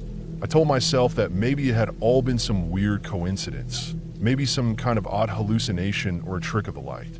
I convinced myself that I had imagined it, especially after not seeing the person again in the days that followed. But then something else happened. A few weeks later, I was walking down the same street again. The sun was shining, the air was warm, and everything seemed normal. But as I passed that same corner, I froze. For a split second, I saw a figure standing there, just like before, in the exact same spot, with those same dark eyes. But this time, they were looking at someone else. Someone who wasn't me. I kept walking, my heart pounding, but I couldn't ignore the nagging feeling that something wasn't right. The person hadn't approached me, hadn't even looked my way, but I couldn't shake the sense that they were still out there, somewhere, watching. And I realized then that maybe they hadn't disappeared at all. Maybe they were always there, just waiting for the right moment to reach out again.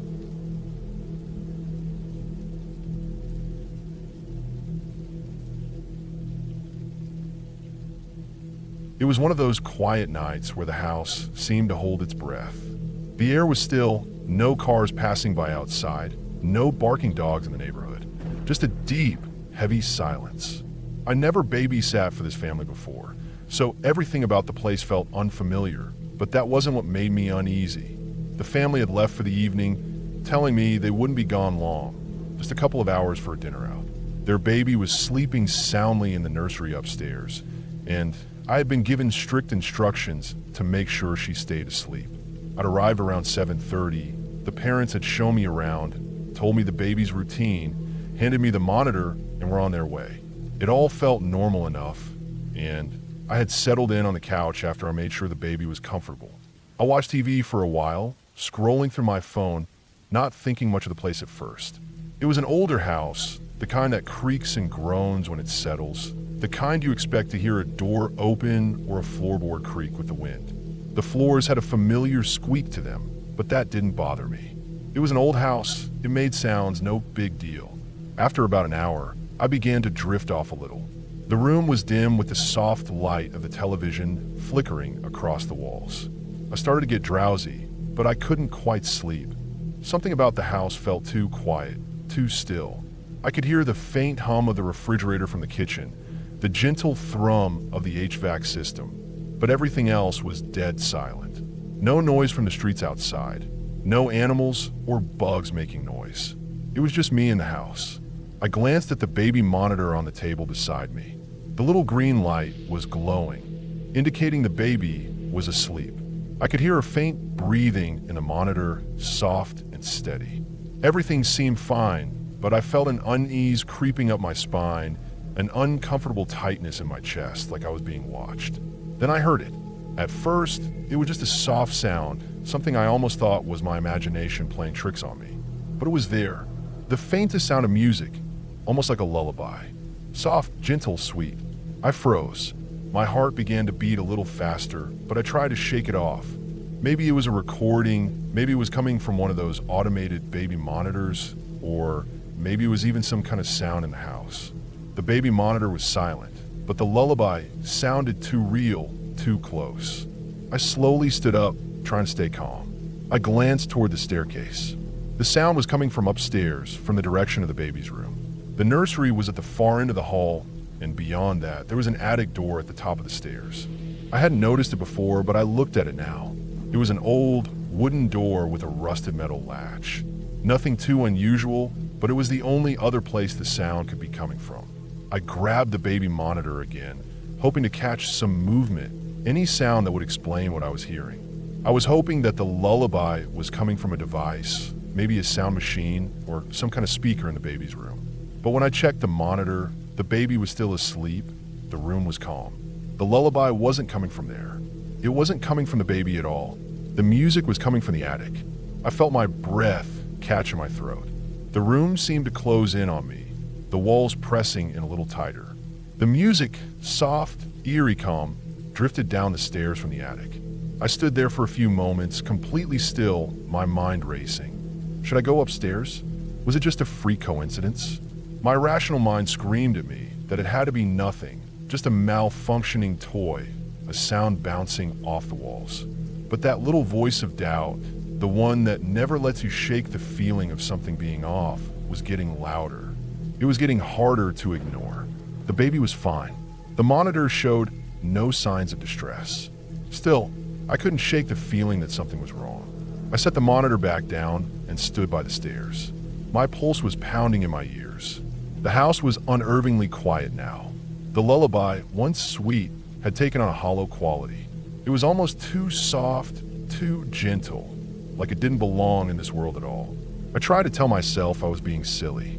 There had to be an explanation. The attic was just some old storage space. Maybe a toy was playing by itself, or the air conditioning had caused something to rattle, but nothing made sense. The lullaby still played, clear and slow, echoing through the quiet house. I knew I should call the parents, ask them if they had any idea what was going on, but something stopped me. The idea of disturbing them while they were out for a quiet night was ridiculous, right? But I couldn't get rid of the cold, sick feeling crawling through my chest. The sound of the lullaby stopped. The silence came back in full force. For a moment, I thought maybe it was over, that I'd imagined the whole thing. But then I heard it again. This time it was louder. It came from the attic. I could almost hear the echo of the music through the floorboards. That was it. I couldn't just sit here anymore. My legs felt like they might give out as I hesitated, but I grabbed my phone and dialed the parents' number. It rang, but there was no answer. I left a quick voicemail, asking if they had left a toy on in the attic, or if they knew anything about a music player in the house. I couldn't breathe. The idea of walking up there, of opening that door, felt impossible. The house felt wrong now, as though something had shifted in the air, something I couldn't explain. I glanced over at the monitor again. The baby was still asleep. I glanced at the stairs. I didn't want to go upstairs. I wanted to wait for the parents to call me back. But something about the situation made me feel like I had no choice. I grabbed the flashlight from my bag and started toward the stairs. My feet felt heavy, each step making my chest tighten even more. The house was completely dark now, and the hallway above me was only faintly lit by the moonlight filtering in from the windows. I could hear the distant hum of the attic fan turning, the occasional rattle of a loose window, but nothing else. Nothing to explain the lullaby. I reached the top of the stairs and looked toward the attic door. The rusted latch gleamed faintly in the dim light. I felt sick to my stomach. I tried the handle, but it was locked. I hesitated for a moment, wondering if I should just go back downstairs and pretend this never happened. But I couldn't. I took a deep breath, gathered every ounce of courage I had, and found the key hanging on the wall beside the door. It was an old, iron key that looked like it belonged to a different time. I turned it in the lock, and the door creaked open. What I found inside wasn't what I expected. The attic was a mess of old furniture, boxes, and dusty items stacked high. The air was thick with the smell of mothballs and decay. But there was no music, no lullaby. Everything was silent. I moved farther into the attic, shining the flashlight across the room. There was nothing there except old things, a few broken chairs, some dusty blankets, and a forgotten bookshelf. It looked like it hadn't been touched in years. My heart slowed, and I felt a little silly for being so scared. But just as I was about to turn around and leave, I spotted something. A small, old-fashioned music box sitting on the edge of a shelf. I didn't remember seeing it before, but there it was, a delicate thing made of wood and brass. Its lid was slightly ajar, as though someone had just opened it. I walked over and set the flashlight down. Slowly, carefully, I closed the lid. And when I did, the lullaby stopped. The strange, eerie feeling that had been gripping me for the last half hour began to fade, and I realized just how much my imagination had gotten the better of me. The music had been coming from the music box, somehow still playing after all these years. I stood there for a moment, my heart still racing from the adrenaline, but I could feel the calm returning. The house didn't feel strange anymore, and the air didn't feel as thick. I went back downstairs, and the house seemed peaceful once more. The baby was still asleep. I checked the monitor one last time, making sure everything was fine. And just as I sat back down on the couch, the parents called back, asking if everything was okay. I explained the whole thing, the lullaby, the attic, the music box. They laughed, telling me it was probably something left behind by the previous owners. The house had been in the family for decades, and the music box had been tucked away in the attic for as long as they could remember. I could hear the relief in their voices. When they returned home a little while later, everything felt normal again. But as I was leaving, I caught one last glimpse of the attic door, and for a second, I wondered if I had imagined the whole thing. I didn't stay to find out.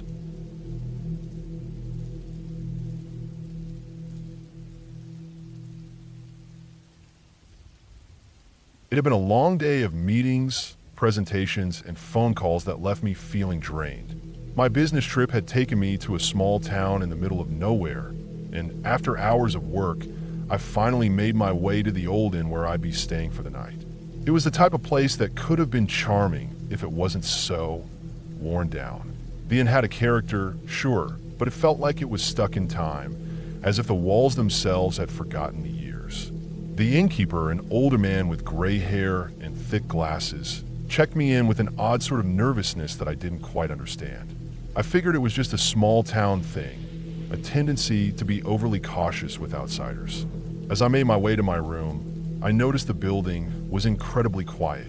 The wood floors creaked under my feet, and the faint sound of a door opening or closing somewhere in the building echoed down the hallway.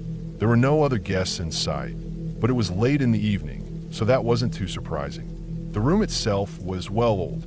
The wallpaper, faded with age, was a dull floral pattern that clashed with the old, dark wooden furniture.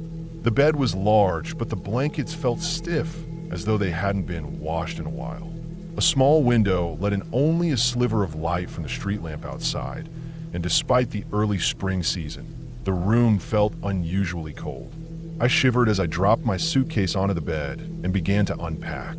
There was something about the place that set me on edge, something I couldn't quite put my finger on. I brushed it off as exhaustion. I had been traveling for hours and needed to freshen up before heading back out for dinner. I threw my clothes into the drawers, the cold air biting at my skin as I went about the process. The bathroom, just off the side of the room, was similarly dated but functional. The faint smell of mildew lingered in the air, but it wasn't strong enough to be overwhelming. As I splashed my face with cold water from the sink, I tried to shake off the feeling of discomfort creeping up on me. I couldn't help but notice how the lights above the mirror flickered briefly as I glanced up, a faint buzzing sound echoing in the background. I rubbed my eyes and sighed, thinking maybe it was just the old wiring.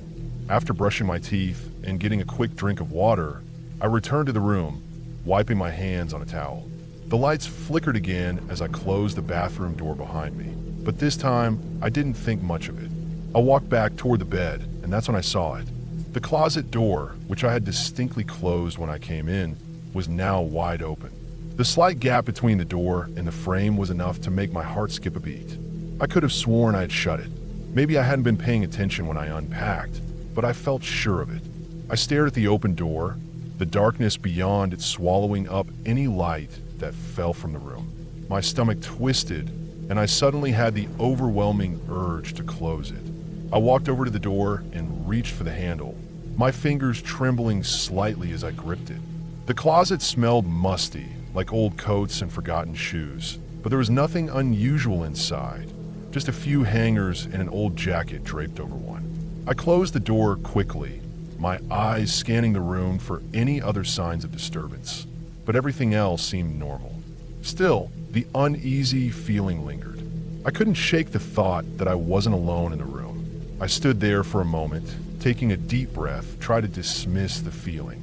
It was probably nothing, just my imagination, or perhaps a draft from the window. I moved back toward the bed, tried to ignore the cold creeping down my spine. I was being ridiculous, but then the door slammed. It wasn't the soft creak of the door being nudged open by the wind, nor was it the slow, deliberate opening that might have come from a faulty latch. No, this was a full, sudden slam, the kind that sent a shock through my body, leaving my heart racing in my chest. My breath caught in my throat as I turned, wide-eyed, toward the closet.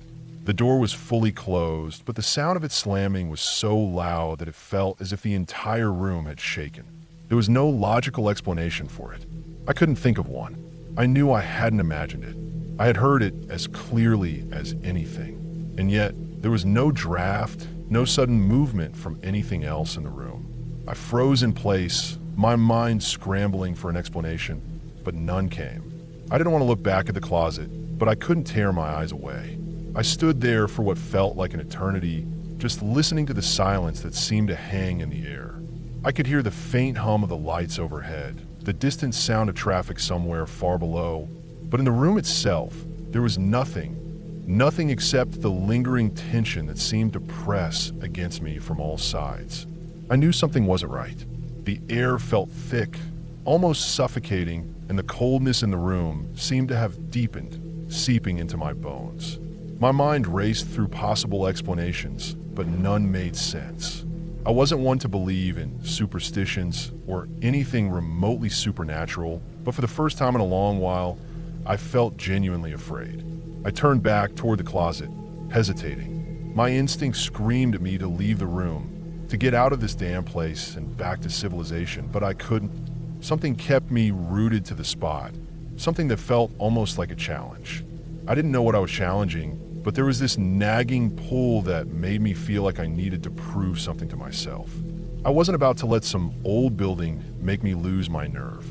Slowly, I walked toward the closet again, my heart thudding in my chest, my palms clammy. Each step seemed louder than the last, as if the floor was amplifying my every movement. When I reached the door, I didn't open it right away. Instead, I stood there, hand on the handle, waiting. For what, I wasn't sure, but I had to know. I took a deep breath and twisted the handle, pushing the door open. This time, I was prepared. The closet was empty, just like it had been before. The jacket hung limp on the hook, the hangers swaying slightly. There was nothing amiss. No person, no animal, no strange presence. Just an old closet that smelled like dust and old wood. I let out a long, slow exhale, relief flooding my body. I had been imagining things. There was nothing to be afraid of. It was just an old inn with old furniture, old floors, and old walls that made strange sounds. That was all. But as I turned to close the door, something caught my eye. The jacket on the hanger. Its sleeve was facing in a different direction than before. It hadn't been like that when I had first opened the door. It was a small detail, easy to dismiss, but it was enough to make my skin crawl again. The jacket sleeve wasn't hanging naturally. It had been turned, twisted, as if someone had reached into the closet and fiddled with it. I slammed the closet door shut, my hands trembling as I locked it in place. I didn't know what to think anymore. I had to get out of here, but I didn't want to stay in the hallway either. I didn't want to wander around this strange, silent inn any longer. I grabbed my jacket and bag and hurried toward the door, but as I passed the bed, something else caught my eye. The lights, those damn flickering lights, were dimming even more now, barely casting any light in the room. A sudden wave of panic gripped me, and I had no idea why. I was being ridiculous, I told myself. Just get out, leave. But as I reached for the door handle, I heard it. A faint sound, almost like a whisper, but too soft to understand. It wasn't coming from anywhere specific. It seemed to come from all around me. I hesitated, my hand still gripping the door, and I turned toward the room once more. There was nothing there. No figures, no shadows, no movement. Only the room, the bed, the light. I opened the door and left without another thought, walking quickly down the hallway to the stairs. I didn't look back once. The feeling of being watched never left me, But the closer I got to the front door, the more the weight on my chest seemed to ease. When I stepped out into the fresh air, the quiet night wrapping around me like a blanket, I felt a deep sense of relief. I had no idea what had happened in that room. Maybe I was just tired, or maybe there was something off about the place. Whatever it was, I wasn't staying another night in that inn. I got in my car, drove to a nearby motel, and didn't think about it again. But I couldn't shake the feeling that whatever had been in that room, whatever had been waiting, was still out there, somewhere.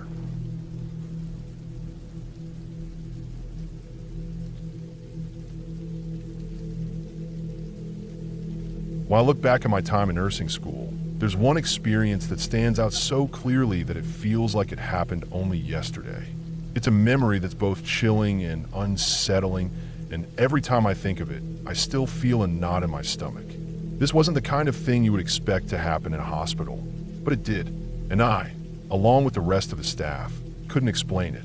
It all started with a patient, an older woman who had been admitted under the most heartbreaking circumstances. She was frail, in her late 70s or early 80s, and had been in and out of the hospital for quite some time. I didn't know her very well, but I knew enough from the charts that she had a long history of heart problems. She had been very clear about her wishes when it came to end-of-life care. No resuscitation, no heroic measures. She had signed a DNR order years ago, and that was the end of it. Or so we thought. Her family, though, had other ideas. They hadn't been very involved with her care before, but now, suddenly, they showed up in full force. Her children, who had power of attorney over her medical decisions, came in and demanded changes. They didn't like the idea of their mother's wishes. They couldn't bear the thought of losing her. And so, they pushed for the DNR to be changed to full code. To be honest, I felt uneasy about the whole situation. I'd been in nursing long enough to understand that sometimes families make decisions out of love, even if those decisions don't reflect the patient's true desires. But there was nothing we could do. The family had the legal right to make the decision, and so the orders were changed. The woman's DNR was revoked, and now, according to her children's wishes, she was full code. That meant we would resuscitate her if her heart stopped, or she stopped breathing, no matter what. I didn't know how to feel about it. I'd seen enough cases of patients who had been in the same situation, where their families insisted on resuscitation even when it was clear that the person had wanted to pass peacefully. But this case was different. This wasn't just a vague request from a family member or a misunderstanding. This was a clear violation of what the patient had wanted. Still, we had to follow the orders. It was what the law required. Days passed, and her condition continued to decline. She became more and more altered. I'd seen it before, patients who were once lucid and strong, now fading before our eyes. Her breathing was shallow, her skin was pale, and her eyes were distant, as if she was already somewhere else. I felt a pit in my stomach every time I walked into her room. It wasn't just the sadness of seeing her deteriorate, but the growing sense that something wasn't right. There was a tension in the air, an undercurrent of unease that I couldn't quite shake off. Then came the day it happened. It was just like any other busy shift. We had a lot of patients to care for, and the halls were filled with the usual noise. Doctors shouting orders, nurses hustling between rooms, and patients calling for assistance. But then, from down the hall, we heard the emergency alarm go off. Code Blue, room 211. Code Blue, room 211. The words blared over the intercom, and I felt my heart skip a beat. I already knew who it was. There was no need to check the room number. I could hear the panic in the voices around me. Her family was in the waiting room, and I could only imagine the looks on their faces when they heard the news. We rushed to the room. The woman was lying in her bed, motionless. Her heart had stopped, and her breathing had ceased. It was clear that she was in V-fib, and without immediate intervention, she would pass. The doctor was already there, and the code team followed right behind me. I knew what we had to do. We began CPR, doing chest compressions and rescue breaths, trying to restore circulation and oxygen. But something wasn't right. The monitor was flashing, the beeping steady, but we couldn't get a pulse. The doctor was at the head of the bed, trying to organize the code, but he seemed more agitated than usual. I could see his hands trembling as he prepared to deliver the shock. We had the defibrillator set up, but when the doctor pressed the button to deliver the shock, nothing happened. The machine failed. It didn't deliver the shock. We all paused for a moment, confused. This had never happened before. The doctor cursed under his breath and tried again. He tried once more, then a third time, but each time the machine failed. The monitor was still showing no pulse. It was like the defibrillator wasn't even connected. At this point, panic started to rise in the room. We all knew that every second counted. If we didn't get her heart restarted, she would be gone. But the machine, an important part of our protocol, refused to work. The doctor was frustrated, pulling at the wires, muttering to himself. We were all in a state of disbelief. This just didn't happen. Not here, not in this hospital. And then, as quickly as it had started, the woman's heart stopped. The room was still, eerily silent. It felt like an eternity. The doctor ordered us to stop chest compressions, but I could still hear the sound of the monitor beeping, signaling her passing. That's when it happened. The defibrillator beeped. The machine clicked on, and without anyone touching it, the shock was delivered. The sound of the shock was like a jolt of electricity that filled the room, and we all jumped in surprise. The doctor stood there, staring at the defibrillator, as if in disbelief. But there was no time to question it. The patient had passed.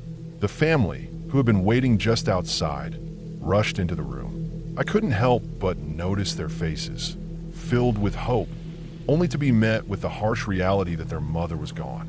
They had pushed for the change in her code status, hoping that this would somehow prolong her life.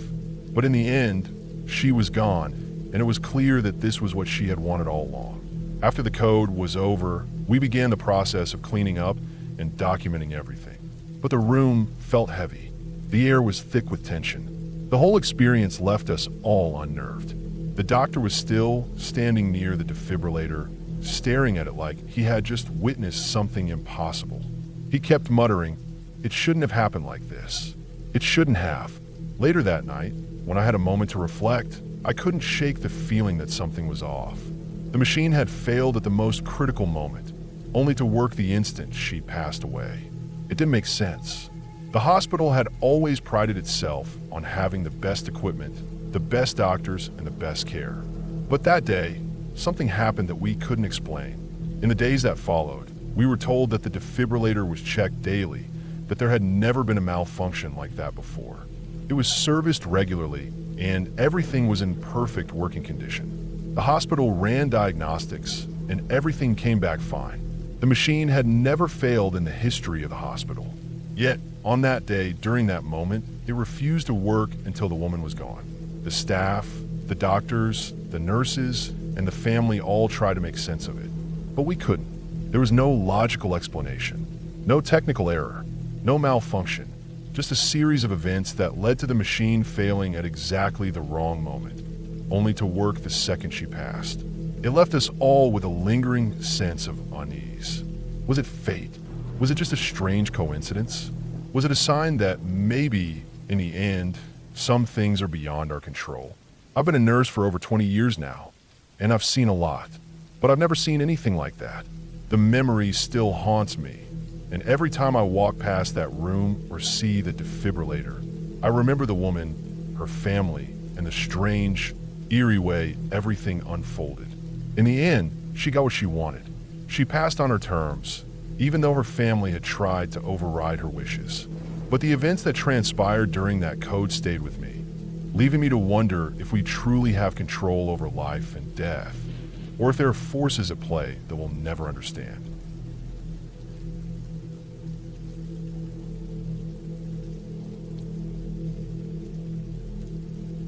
When I was about 7 years old, I almost died.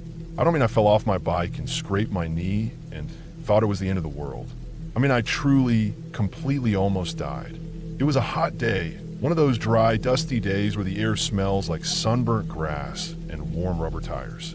My two older brothers and I were out at this stretch of open land, not far from where we lived. It was used as an unofficial motocross spot.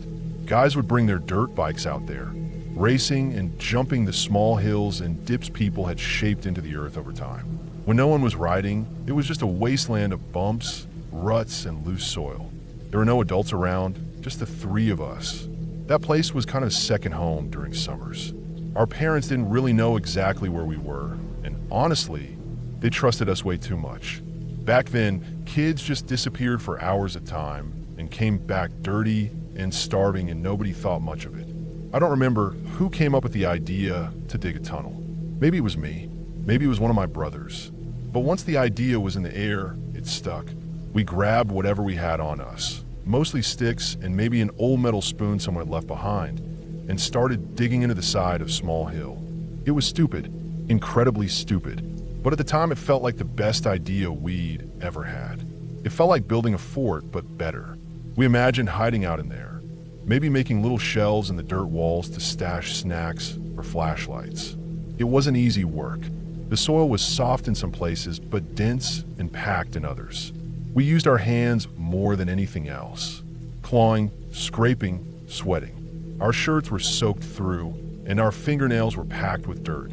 Every now and then we'd stop, sit back, and admire our progress. For a bunch of kids, we were weirdly proud of it, like it was some great engineering achievement. Over the course of a few hours, we managed to dig in about 6 feet, maybe more. The tunnel was about 2 feet high, just enough to crawl through on our stomachs. It wasn't straight either, it dipped slightly downwards and then leveled off. We hadn't even thought about supports. We didn't have any wooden planks or boards, nothing to hold up the ceiling. It was just dirt, loose, dry, shifting dirt. I don't know why I was the one crawling in there. Maybe it was my idea and I wanted to prove something. Maybe it was just bad luck. But I wormed my way all the way in, right up to the end where the fresh face of the tunnel was. My arms were bent up near my face, my elbows jammed into the ground, and my knees tucked behind me in the tight space. I remember how the light dimmed the farther in I went. At the front, I could barely see anything. The only light was from the entrance behind me, a narrow oval of daylight that was quickly disappearing from view. Then it happened. There was no warning, no noise, no crack or shift or sound of crumbling. 1 second I was staring at the end of the tunnel, thinking about digging another few inches. The next second, my entire world collapsed. The dirt above and around me gave out and came crashing down in an instant. It was like a solid wave of dry earth that poured in and swallowed me whole. My face was buried, my head jammed down into the loose soil. My mouth was full of grit before I even had time to scream. It was pitch black, not just dark, total, crushing blackness. And it was hot, so incredibly hot. The kind of heat you don't feel from the sun, but from being squeezed on all sides.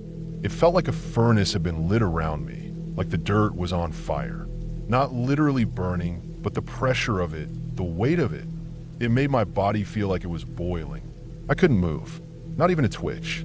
My arms were locked in place, pinned under the dirt. My legs couldn't kick. My head couldn't turn. I couldn't even shift my weight. The weight of the soil was complete. Every square inch of me was being pressed down by hundreds of pounds of dirt. I couldn't scream. I couldn't even breathe properly. I started sucking in dust and particles. Every time I tried to take a breath, it was like trying to drink through a clogged straw. The more I tried to breathe, the more dirt I inhaled. Then I coughed. That was the worst mistake. Coughing made my chest contract, my stomach clench up, and I lost the little bit of space I had left inside my lungs. It felt like a rubber band snapped inside me. I tried again, desperate for air, and got another mouthful of dirt. And then came the panic. It wasn't just fear. It was something deeper, something primal. My mind was screaming, my body was screaming, but there was nothing I could do. I was buried alive.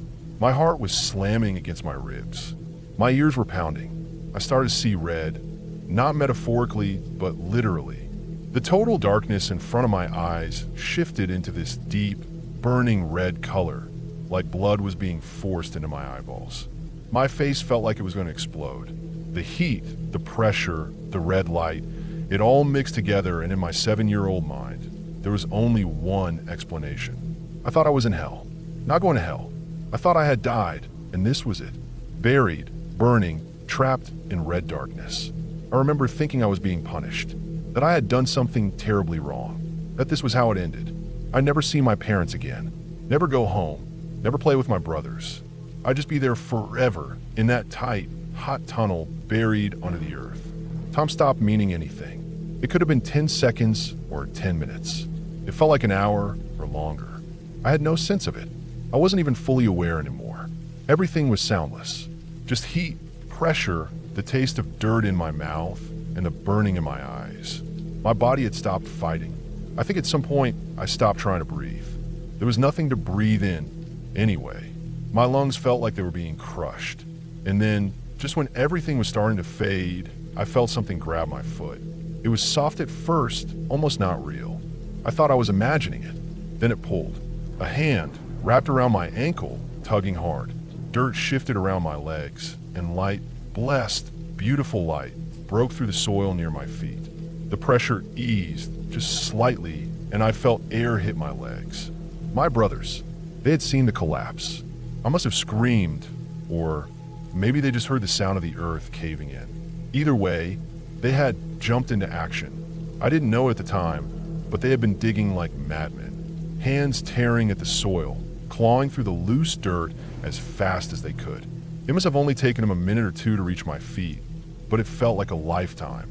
The grip on my foot tightened and yanked. Hard. My body shifted, and more dirt loosened around me. Air rushed into the little space near my mouth. I gasped, coughing, choking, and then felt myself being dragged backward. The earth around my chest gave way, then my arms, and finally my head broke through the dirt like I was being born again. I took in a breath, so sharp it hurt. My lungs screamed. My eyes were full of dirt, and I couldn't see anything, but I knew I was out. My brothers didn't stop until they had pulled me completely free. They dragged me out of the hole and onto the dry ground where I laid, coughing and sobbing and spitting up dirt. My whole body was shaking. I couldn't stop. My arms and legs were trembling like I was freezing, but it was still hot out. I had wet myself at some point in there. I didn't even realize it until I felt the cool air on my soaked shorts. I was too shocked to care. None of us said anything. There were no jokes, no yelling. We just sat there in silence, covered in dirt, trying to process what had happened. My chest still hurt from the pressure. My face was scratched, and I couldn't stop blinking. Every breath felt like it came with fire. My brothers had dirt all over them, too, under their fingernails, stuck to their sweaty faces, in their eyes. We never told our parents. Not a word. We knew we'd get in trouble. We also knew that if we told them, we'd never be allowed back out there again. That tunnel was never spoken of after that day. We just went home. I remember walking down the street, the gravel hot under my bare feet, my clothes still clinging to my skin. When we got to the house, one of my brothers grabbed the garden hose and sprayed me down. The water was freezing cold, but it felt good. I stood there, shivering, while dirt poured off me in brown rivers. After that day, I couldn't handle tight spaces for a long time. Even now, as an adult, the thought of being buried, even watching it in a movie, makes my skin crawl. I don't like caves. I don't like crawl spaces. I don't like anything that might trap me. That experience stayed with me. It branded itself into my memory. There's a version of me, a 7-year-old boy, still lying under that pile of dirt, thinking he's in hell, praying to a God he didn't even really believe in. I don't think my brothers know how close I came to dying. Or maybe they do and just never wanted to talk about it. We all moved on. Life went on. But sometimes, in the middle of the night, when I wake up from a dream I can't quite remember, I feel that pressure again. That heat. That red darkness. And I remember. I remember what it felt like to die and come back.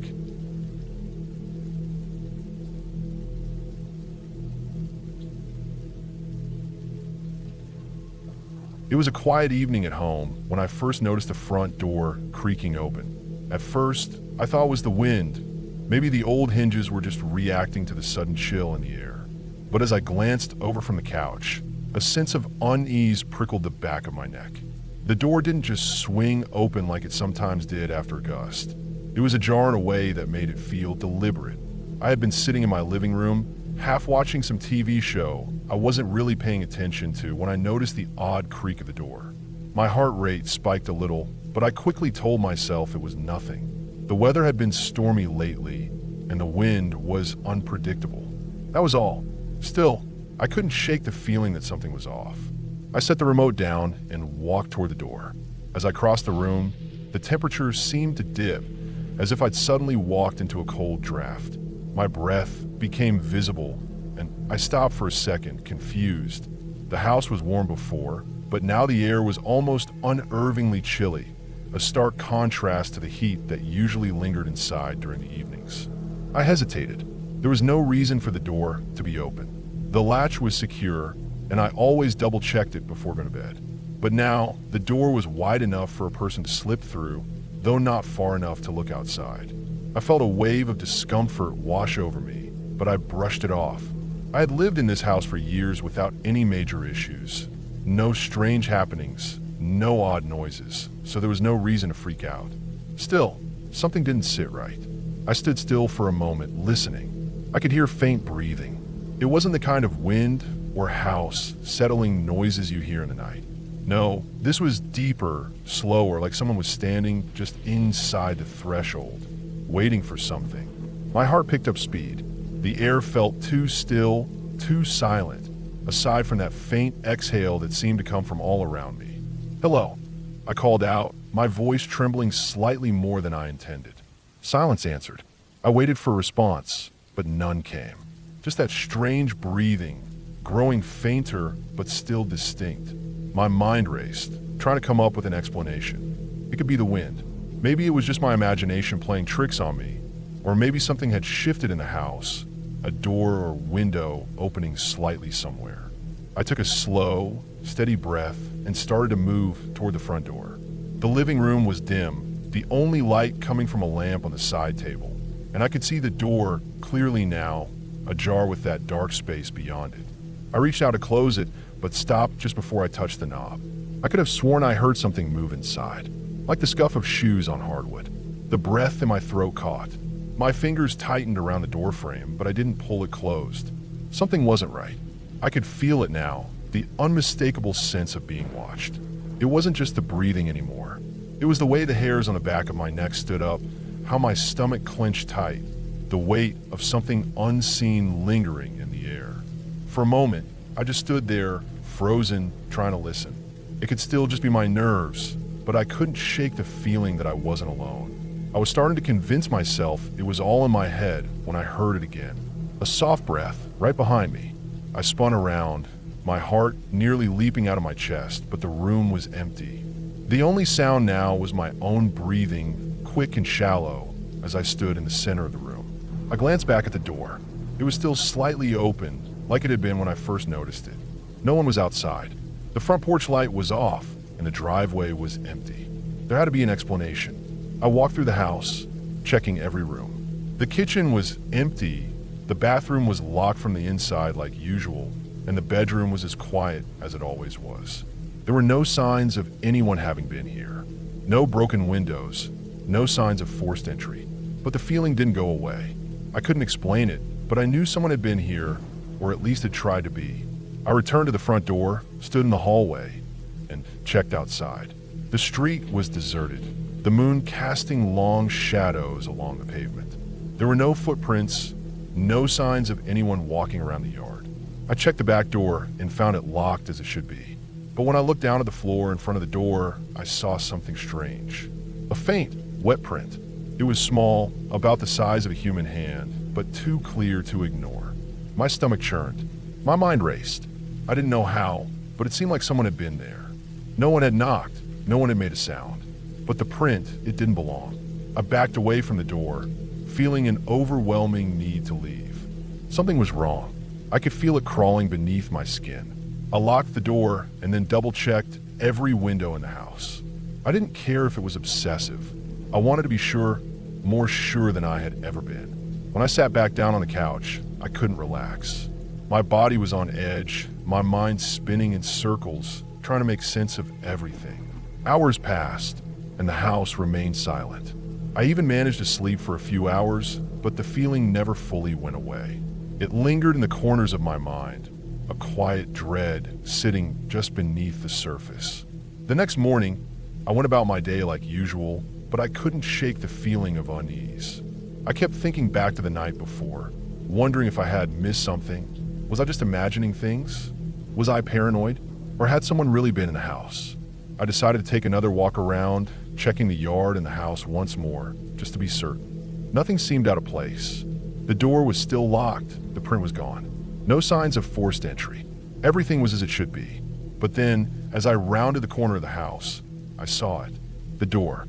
It was open again. I felt a cold rush of fear run down my spine. The door was wide open this time, as if someone had walked through it in the night and never bothered to close it. The air around me felt cold, unnaturally so, and I stood frozen for a moment. Then, I heard again the faint, shallow breathing. Not inside the house, but outside. It was too distinct, too real to ignore. It was as if someone was hiding just out of sight, waiting for me to step closer. I backed away slowly, never taking my eyes off the door. I didn't want to look behind me, didn't want to turn around and see if something was following me. My heart was pounding, but I forced myself to keep my calm. I called the police. When they arrived, they did a thorough search of the house and yard. They found nothing unusual, no signs of a break-in, no signs of anyone hiding. Just an open door and the strange, cold air that still lingered. But the police didn't have any answers. They told me to lock the doors and windows at night and report anything else suspicious. They left, and I was alone again. As I sat down in the living room, my mind was still racing. The police had come and gone, and yet the feeling hadn't left. The air still felt heavy, like someone was standing just behind me, watching my every move. I stayed up that night, keeping every light in the house on, checking the locks one more time. And I sat there, staring at the door, waiting for something to happen. The room was quiet, the only sound the hum of the refrigerator in the kitchen. And then, just before dawn, I saw it again. The door was open, but this time there was something different. The print was back, clearer this time, but it wasn't a handprint. It was a footprint, a size 12 boot. The feeling of being watched never went away.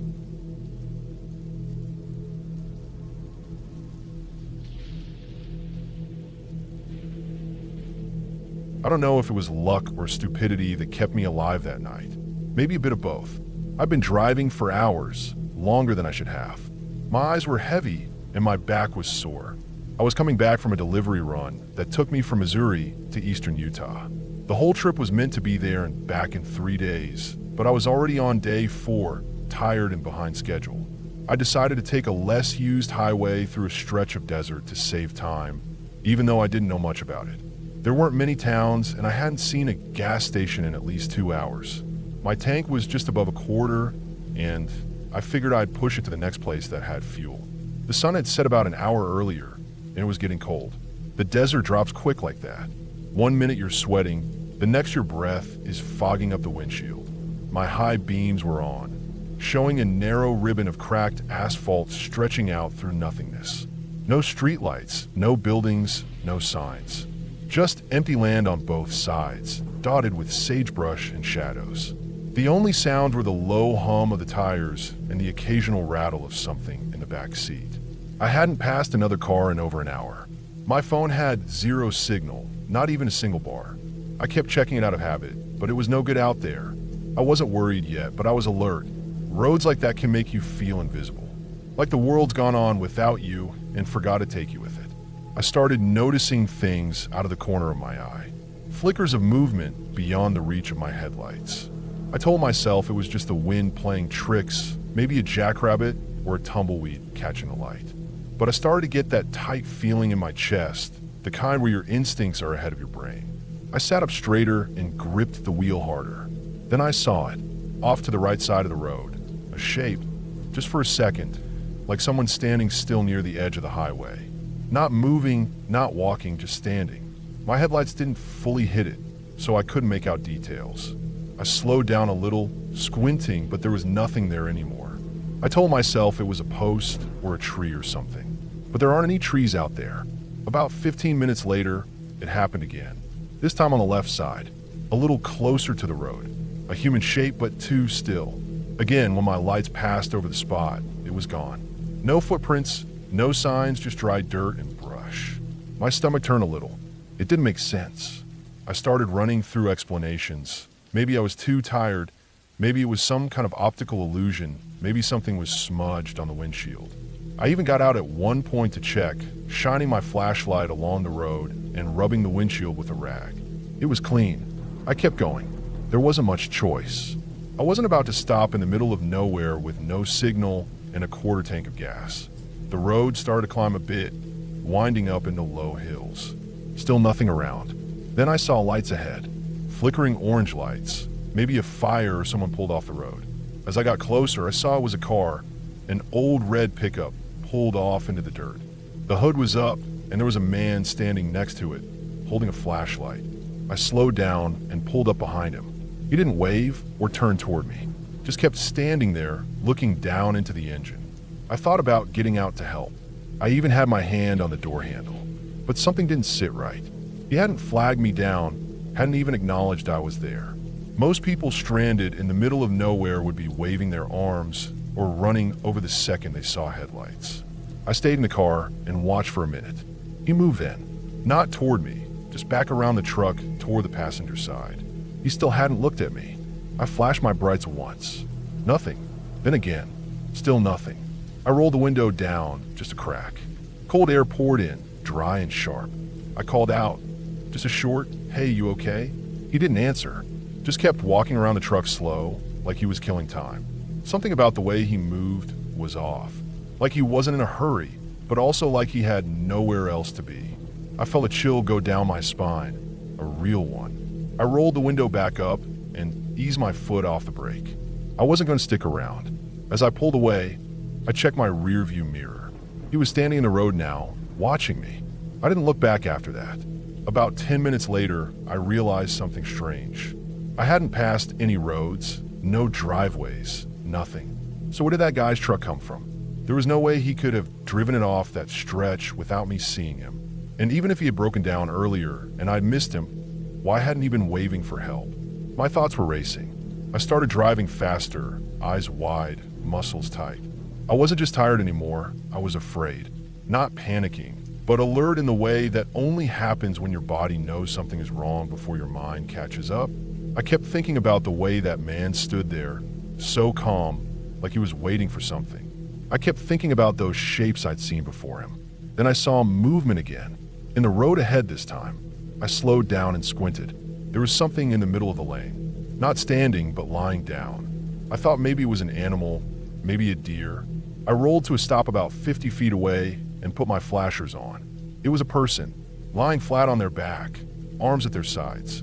I couldn't tell if it was a man or a woman. They weren't moving. I didn't get out. I just sat there, watching, waiting to see if they'd react to the lights. Nothing. I honked once. No movement. Then my gut told me not to move. Not an inch. I sat there, engine running, my hands shaking on the wheel. Something was off. I leaned forward and looked closer.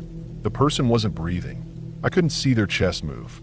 But even worse, their clothes looked strange. Too clean, too stiff, like they'd been laid out. Like a mannequin dressed up and placed there on purpose. I threw the car into reverse and backed up slow, keeping my eyes on the body. Still no movement. I turned the wheel and pulled onto the shoulder, driving around it. I didn't look too long, just long enough to know that I didn't want to stop. About 10 minutes later, I passed a road sign. Faded, rusted, half-bent. It said the next town was 32 miles ahead. I checked my gas again, just under an eighth of a tank. I figured I could make it if nothing else went wrong. The road started to narrow and twist, with low canyon walls on both sides. There were no more flat shoulders to pull onto, just tight space and blind curves. My heart was still pounding. I didn't know if I was imagining things or if something real was happening out there. I wanted to believe I was just exhausted, my mind playing tricks. That's when my headlights hit another vehicle. Not parked, but driving slowly ahead of me. Same red pickup, no plates, same dent on the tailgate. I hadn't seen it turn off in miles. I would have passed it if it had been on the side of the road. But there it was ahead of me again. I nearly slammed the brakes, but stopped myself.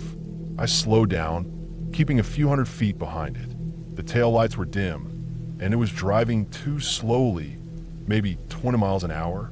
I didn't want to follow it, but the road was too narrow to pass, and I didn't know if stopping was a better idea. I figured maybe I could wait it out. Maybe they'd pull off eventually. Then it did something that still makes my skin crawl. The truck slowed to a stop just like that. No brake lights, no signal. It just stopped. I I stopped too, maybe 50 feet back. The driver's door opened. Someone stepped out. I could barely see them in the headlights. Just a figure. But they didn't move toward me. They didn't move at all. Just stood next to the truck like they were waiting for me to do something. I was frozen. Then the figure took one step into the road and knelt down, putting both hands on the pavement. I don't know what they were doing. Maybe nothing at all. Just kneeling, hands flat, head down. Like a ritual, or like they were listening for something through the road. I backed up. I didn't care about the road, or gas, or time. I just started backing away as fast as I could without crashing. After about a quarter mile, I found a spot just wide enough to do a 3-point turn. I spun the car around and floored it, heading back the way I came. I drove for over an hour, not even sure where I was going anymore. I didn't stop until I hit a larger highway with more cars and cell reception. I pulled into a gas station, shaking, and filled up. I went inside, sat at a booth in the attached diner, and just stared at the table for a while. I didn't tell anyone. I didn't call the police. What would I say? That someone was creeping me out on an empty road? That was 2 years ago. I haven't driven through that area since. I even checked maps, trying to remember exactly where I was, but I never could figure it out. The red pickup, the body in the road, the man kneeling like he was listening to the earth. Some nights, I still think about it. Not in a nightmare way, but in that slow, cold way your memory creeps up on you when everything else is quiet. I don't know if I saw something criminal or if someone was trying to trap people. I don't know if there were others out there I never saw, but I know what I saw wasn't normal. It wasn't a ghost story or some campfire tale. It was a real person doing something out there in the dark that didn't feel right. That's what makes it worse. Not knowing. Because real things don't need to be explained. They just are.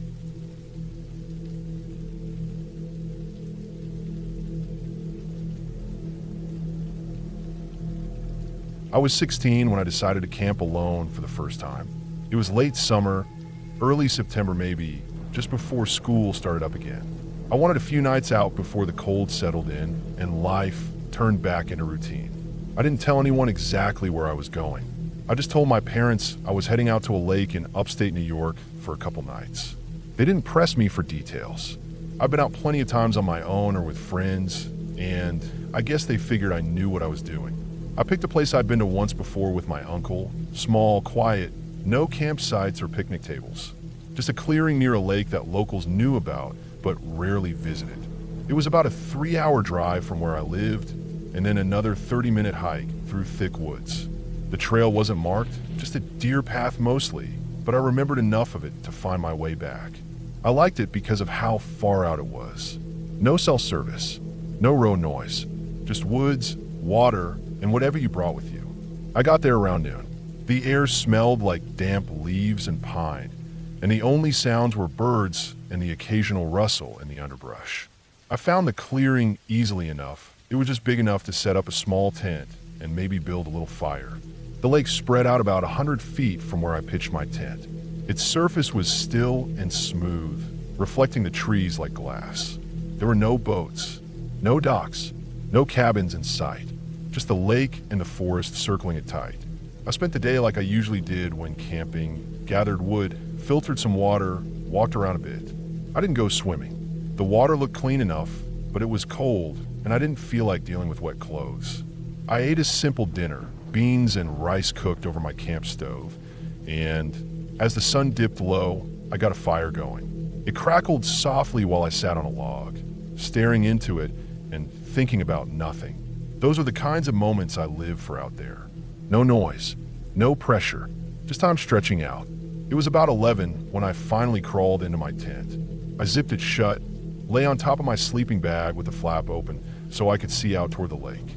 The fire had mostly died down by then, just glowing embers. The night was clear and cool. The moon hung low over the trees, casting just enough light that I could see the lake shimmer now and then when a breeze shifted. Crickets buzzed. An owl hooted far off.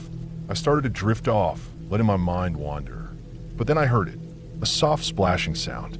It was quiet, like someone stepping into the water slowly, not jumping or swimming, but walking. At first I thought maybe it was a deer, or maybe even a bear coming down for a drink.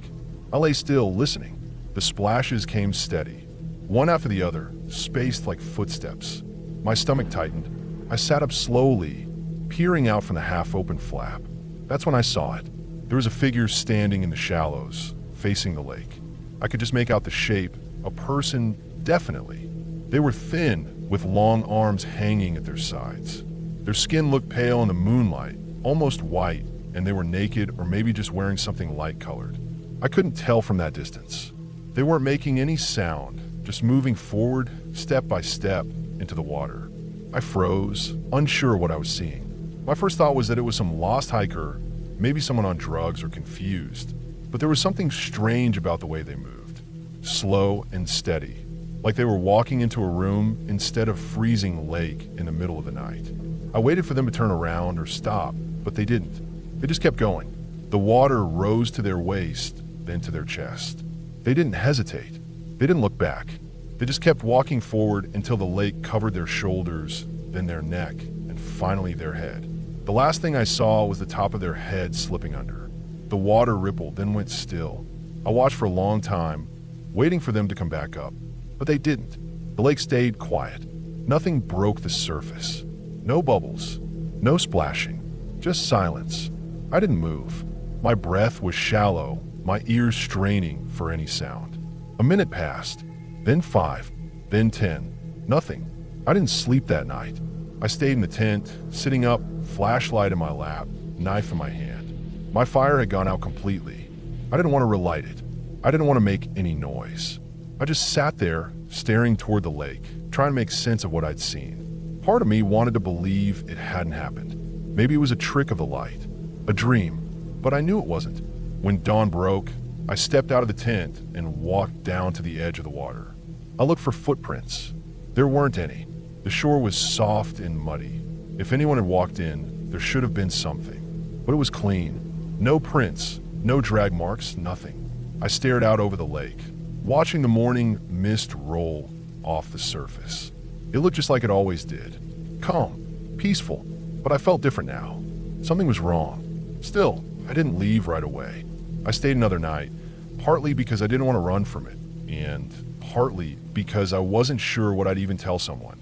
That I saw a pale person walk into a lake and disappear, with no proof, no pictures. They'd think I imagined it. Hell, maybe I would have thought that too, if it weren't for the way my gut felt when I saw it. I wasn't scared like I would have been if it was just an animal or a person creeping around. It was worse. It was like watching something I wasn't supposed to see. Something private, like I'd stumbled into someone else's final moment. That second night was quiet. No splashing, no movement, just the wind in the trees and the usual forest noises. But I didn't sleep much again. My eyes kept drifting toward the lake, expecting something, hoping for nothing. The next morning, I packed up early. I didn't eat breakfast. I just stuffed my gear into my pack, made sure I hadn't left anything behind, and started hiking out. Every step I took away from that place made my shoulders feel lighter, like something was letting go of me. On the drive home, I kept going over it in my head, trying to come up with an explanation that made sense. Maybe someone had wandered out there to end their life. Maybe they were sick or in pain or just done. It happens, and people don't always want to be found. They pick quiet places like that for a reason. But the part that stuck with me was the silence. No gasping, no flailing, no panic, just a slow walk into the water like they weren't afraid at all. When I got home, I didn't say much. My parents asked how the trip went. I told them it was fine. Nothing special. I didn't mention the figure or the lake. I didn't even tell my friends. It didn't feel like something I could explain without sounding like I was making it up. A few days later, I looked up missing persons reports in that county. Nothing came up. No reports around that time. No unidentified bodies pulled from lakes. I even checked news articles going back a couple of years, just to see if there was a pattern. Nothing. I thought about calling the local sheriff's office, just to let them know what I saw. But what would I say? That I watched someone walk into a lake and vanish, and left without checking? I hadn't even tried to find them. I hadn't yelled or run to the water. I just watched. Froze. Did nothing. Maybe that's what bothered me the most. Weeks passed, then months. Life moved on. School started. I got caught up in the normal stuff. Classes, friends, part-time job. But every once in a while, I'd think about that night. I'd be walking home from work or lying in bed, and I'd remember the way the figure moved. How quiet it all was. How certain they seemed, like they knew exactly what they were doing. I never went back to that lake. I never even thought about camping alone again for a long time. Something about that night changed the way I felt out there. I still love the woods, the quiet, the escape. But there's a line now, a wall in my mind between me and certain places. Some places don't want to be visited twice. Years later, I did end up telling someone, a girlfriend I had in college. We were talking about strange things we'd seen, and I told her the whole story. She listened without interrupting. When I was done, she didn't laugh or try to explain it away. She just looked at me and said, I think someone wanted to be left alone. That stuck with me. I don't know who they were or what they were going through. I don't know if they planned to vanish or if something pulled them under that I couldn't see. But I've come to believe it was real. Not paranormal, not a ghost or spirit, just a person. Maybe broken, maybe at peace. The woods can be quiet like that. They don't judge. They don't ask questions. They just take what they're given and hold it deep without ever needing to explain. That lake is still there. I've seen it on maps. Sometimes I scroll in and look at it. The shape of the shoreline, the trees, the same clearing where I pitched my tent. It hasn't changed, but I have. And I think sometimes that maybe that's all there is to it. Some things happen and they don't make sense. They don't get wrapped up in a neat ending or explained away. They just stay with you, quiet and heavy like deep water. I'll never forget that night, and I'll never go back.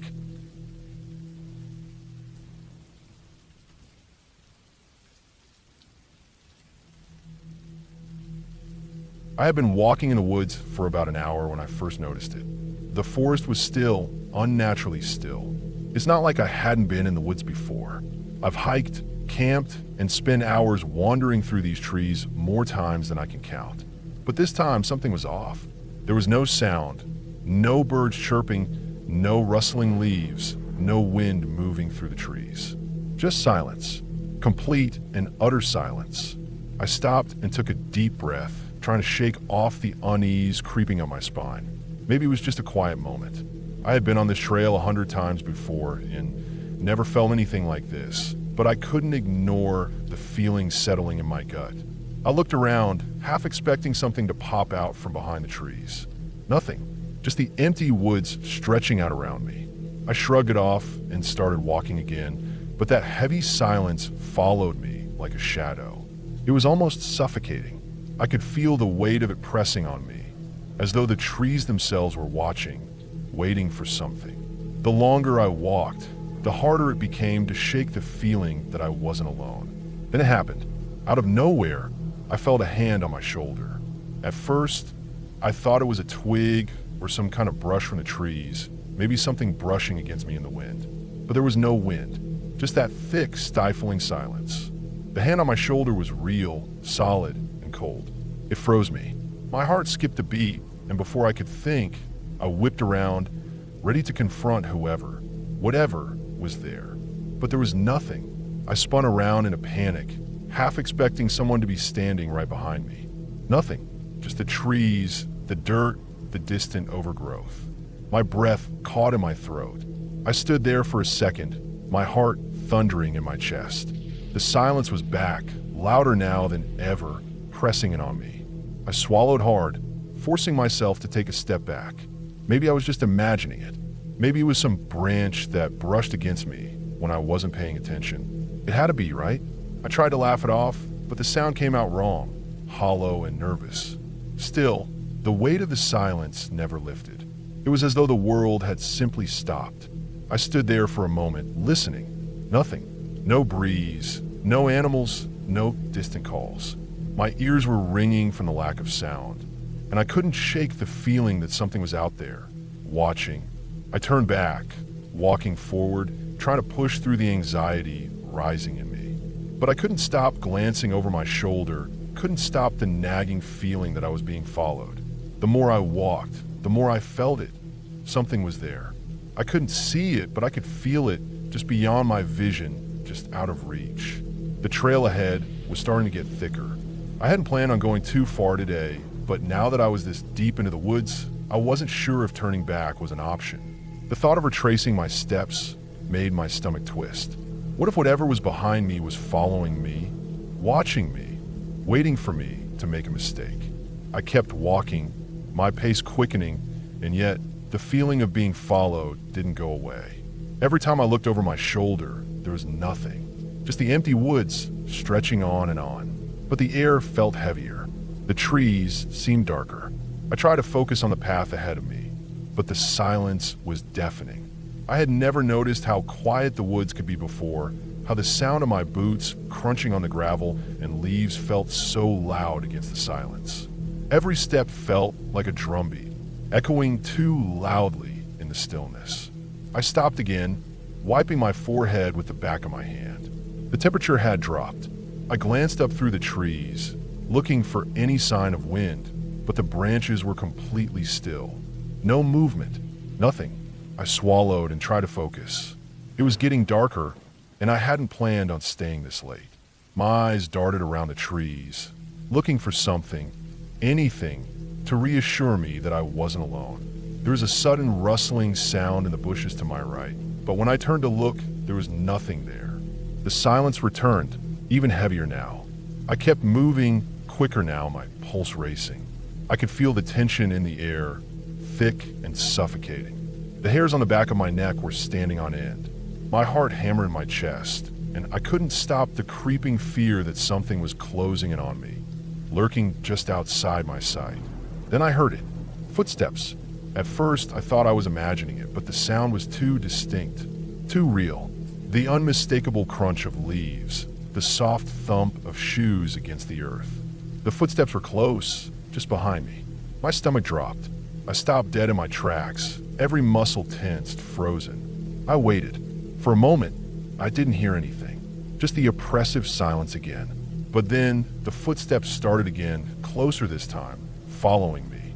They were slow, methodical, just out of sync with my own steps. My breath came in shallow gasps, and I slowly turned, half expecting to see someone standing there, but again, nothing. I stood there for a few moments, my heart in my throat, listening. The footsteps stopped for a second and then started again, just a little too far behind me. Every step felt deliberate, like something was pacing me, studying my every move. I couldn't tell where they were coming from. They could have been behind me, or they could have been in the trees beside me. The fear was suffocating, raw. I needed to get out of there. I needed to get back to the trailhead, back to where people were, back to safety. I didn't know why I felt so certain that I wasn't alone in these woods, but I couldn't shake it. My instincts were screaming at me to run, but I didn't. I couldn't. Instead, I took another step, and then another, slowly, deliberately. Each step seemed to echo too loudly in the stillness.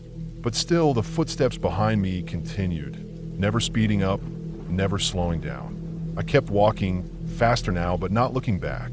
I couldn't afford to. If I looked, I wasn't sure I'd be able to stop. My feet carry me forward, my breath coming in panicked gasps. The trees started thinning, the trail widening, and I thought I saw a glimpse of daylight ahead. Relief, sharp and instant, flooded my chest. The trailhead was near, but as I pushed harder, faster, I realized something. The footsteps had stopped, not behind me, not to the side. They were now in front of me. I could feel it. Something was there, just ahead. My blood ran cold, and I felt a wave of dread wash over me like a tidal wave. But I couldn't stop. I couldn't turn back.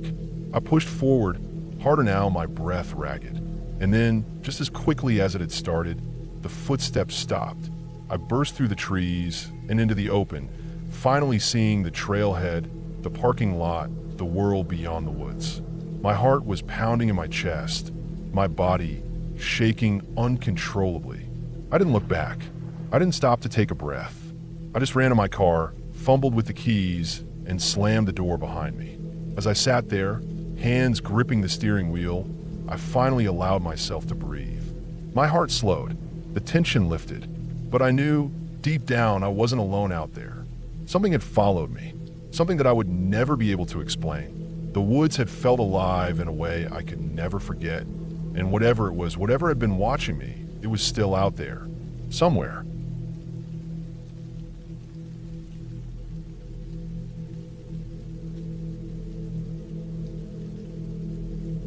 I had been planning this hike for months, an escape into the woods to disconnect from everything. The noise of city life, the demands of work, and the constant buzz of social media had all taken their toll on me. I needed peace, quiet, and some solitude. The idea of being completely alone, far from any kind of civilization, sounded perfect. So, I packed my backpack, grabbed my hiking boots, and headed deep into the woods, hoping to find that rare kind of peace that only comes when you're truly alone.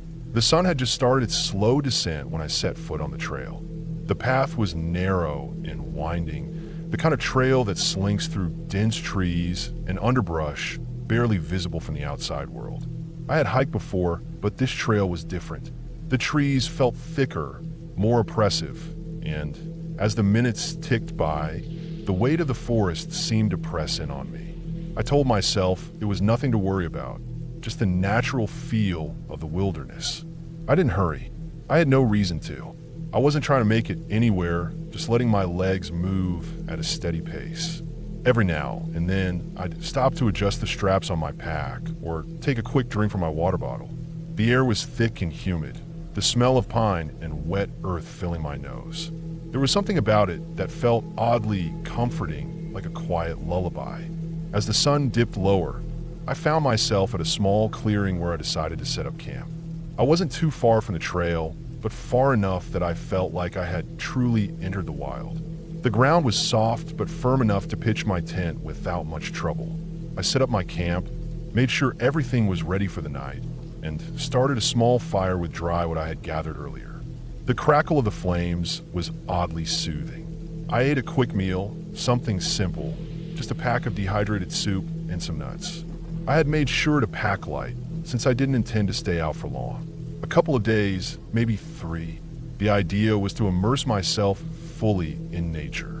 But as I sat there, staring into the fire, a sense of unease began to creep in. It wasn't immediate, more of a slow-building discomfort, something that was hard to name, but impossible to ignore.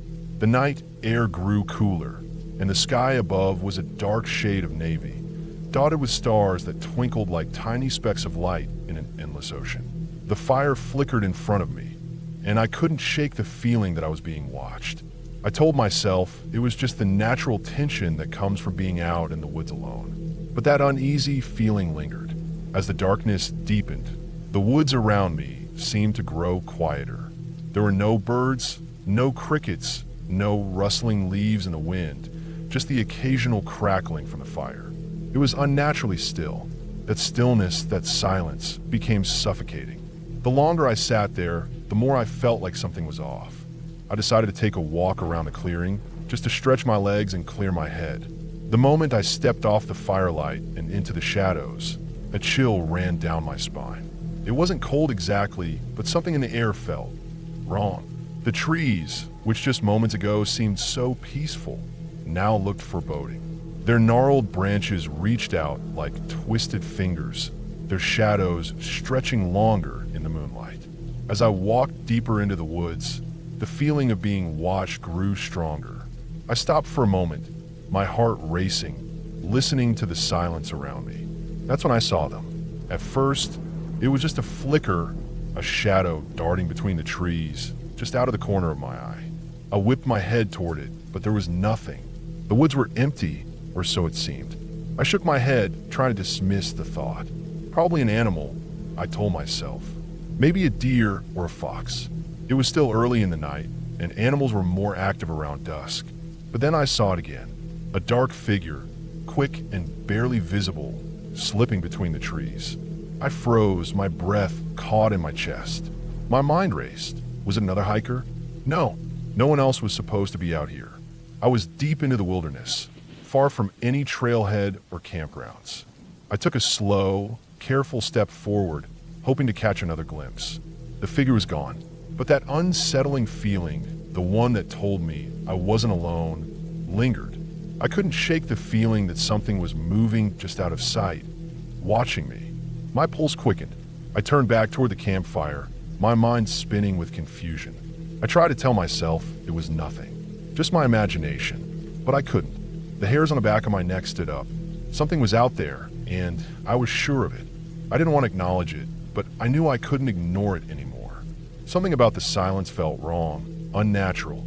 Every sound was amplified in the stillness. The snap of a twig, the rustling of leaves, the crunch of my boots on the forest floor. They all felt too loud, too noticeable. I made my way back to the clearing, trying not to look over my shoulder, but I couldn't help it. I kept scanning the trees, half expecting to see something watching me from the darkness. The firelight seemed smaller now, as though the night was swallowing it up. I reached my tent and zipped it up behind me, hoping that the security of the canvas would give me some comfort. But it didn't. The walls of the tent felt paper thin, and every sound outside seemed amplified. I lay down, staring up at the ceiling, my mind racing. The silence pressed in on me, suffocating. I tried to sleep, but I couldn't. I didn't dare. For hours, I lay awake listening. The forest outside seemed to come alive in the dark. Branches creaked, leaves rustled, and something moved just beyond my reach. I could feel it, the steady, rhythmic pace of something circling my camp, waiting. I could almost hear whispers, soft and indistinct, as though voices were carried on the wind. The sound of my own heartbeat was deafening in the stillness. At one point, I heard something heavy crashing through the underbrush, too big to be a deer, too quick to be a bear. My blood ran cold. I grabbed my flashlight, pointed it at the entrance of my tent, and held my breath. The beam cut through the darkness, but it revealed nothing. Nothing except the faint outline of trees, their twisted forms looming like silent sentinels. I stayed still, waiting for the next sound, the next movement, but there was nothing. The silence had returned, even deeper than before. It was as though the forest had swallowed whatever had been out there. I didn't sleep that night, not a wink. Every time I closed my eyes, I imagined something creeping closer, stepping softly on the forest floor just out of sight. I stayed awake, gripping the flashlight tightly in my hand, staring at the door of the tent, half expecting it to open. Morning finally came, though it felt like an eternity had passed. The first rays of sunlight cut through the trees, and I felt an immediate sense of relief. The forest wasn't as dark or oppressive in the daylight. I knew I couldn't stay another night. I packed up my gear quickly, still shaken from the night before, and began my hike back to the trailhead. I kept looking over my shoulder as I walked, but the woods were quiet again, too quiet. I couldn't shake the feeling that I was being watched, though. Every step I took, I kept expecting to hear those whispers again, to see those shadowy figures darting between the trees. By the time I reached the trailhead, I felt a mix of exhaustion and relief. I was back in the world I knew, where people existed, where there were signs of life. But I couldn't erase the images of what I had seen and felt in the woods. The shadows, the whispers, the feeling of something following me. I left that place behind, but I didn't feel safe. I hadn't imagined it all. The figures were real. The whispers were real. I didn't know who or what they were, but I had no doubt that they were still out there, lurking in the woods, waiting for someone else to come too close. And I wasn't about to be the one to find out what they wanted.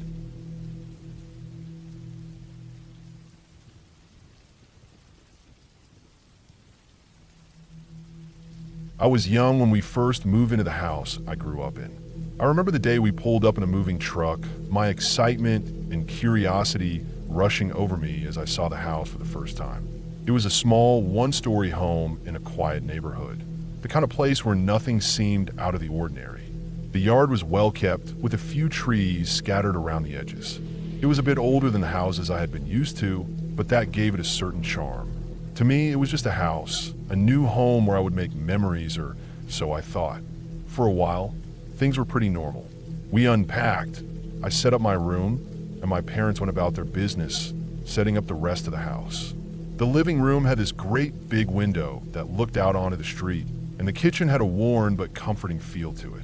My room was small but cozy, just enough space for my bed and a few shelves where I kept my toys, mostly Legos, which I spent hours on building different worlds and adventures.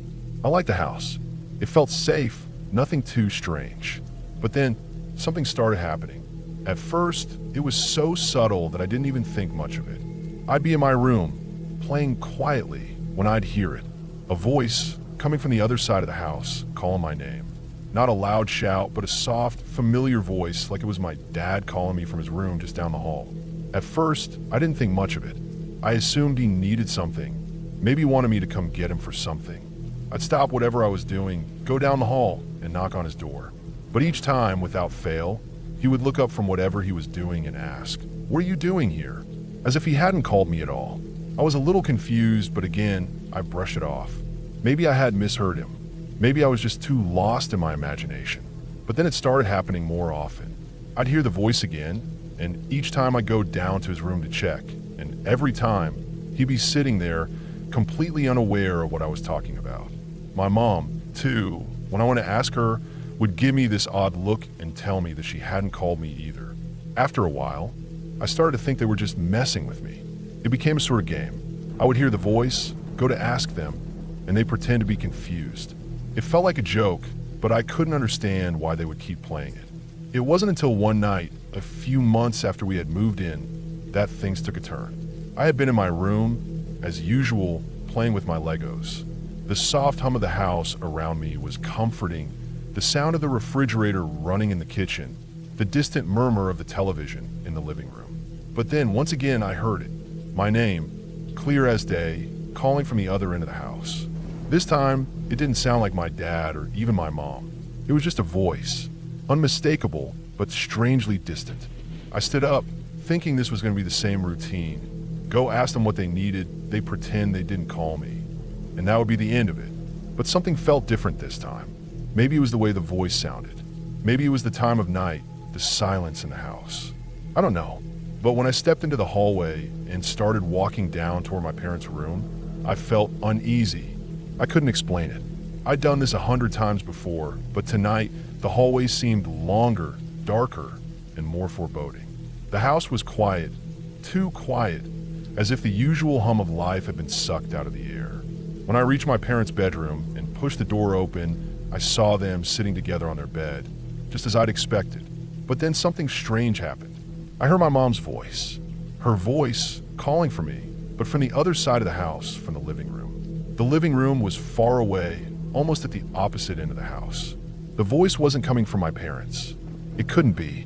I was standing right in front of them. They hadn't called me. Yet I heard it. I couldn't explain it. I froze. My heart started to race.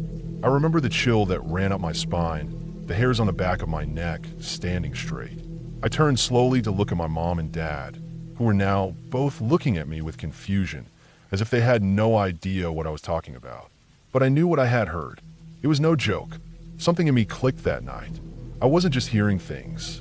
Something or someone was calling my name, but it wasn't them. I couldn't figure out what it was, but it was clear to me now. This wasn't some game they were playing. Something was wrong. I didn't tell them about the voice in the living room that night. I couldn't. I didn't even know how to explain it. I didn't want them to think I was crazy. I tried to put it out of my mind, but the voice kept coming back. It didn't happen every day, but it was frequent enough that I started to wonder if I was losing my mind. Maybe I had some sort of hearing problem, or maybe I was just imagining it. But I wasn't sure. A couple of years later, when my brother was diagnosed with narcolepsy, something strange clicked again. I did some research and learned that one of the symptoms of narcolepsy could be oral hallucinations. That was when I started to wonder, maybe I had it too. I went to the doctor and had myself checked out. They ran tests, and the results came back fine. There was nothing wrong with my hearing or my mind. But the voice never stopped. As I grew older, the calls became less frequent, but they still happened. And every time, the feeling of unease, that cold chill, would wash over me. It wasn't just a voice anymore. It was a presence, something that existed in the house with us. The house, which was supposed to be a safe place, no longer felt safe. It was like something was always lurking just out of sight, waiting for the right moment to call my name again. Years passed, and I moved out of the house. Life went on. I started my own family, my own life, and I tried to forget about the strange occurrences that had haunted me during my childhood. But every time I went back to visit my parents, it would happen again. The voice would call to me, always from the other end of the house. At first, I thought it was just my mind playing tricks on me, but as I walked through that same hallway, I couldn't shake the feeling that something was still there, waiting. I would try to ignore it, to chalk it up to my imagination. But every time I stayed over, the voice would find me again. It would call, soft and distant, and I would freeze in the middle of the room, trying to figure out what was real. It was always the same. No one ever called me, yet I always heard it. Now, I don't know what it was that called my name all those years ago. Was it some sort of mistake? A trick of the mind? Was it something more? I'll never know. But one thing I'm certain of is that it wasn't just in my head. It wasn't a hallucination or some kind of joke. It was real, and it was there. Every time I hear it now, I can't help but feel that familiar chill, as if something is still watching, still calling from the shadows. And I wonder, every time I go back, if it will ever stop, if the voice will ever call me again.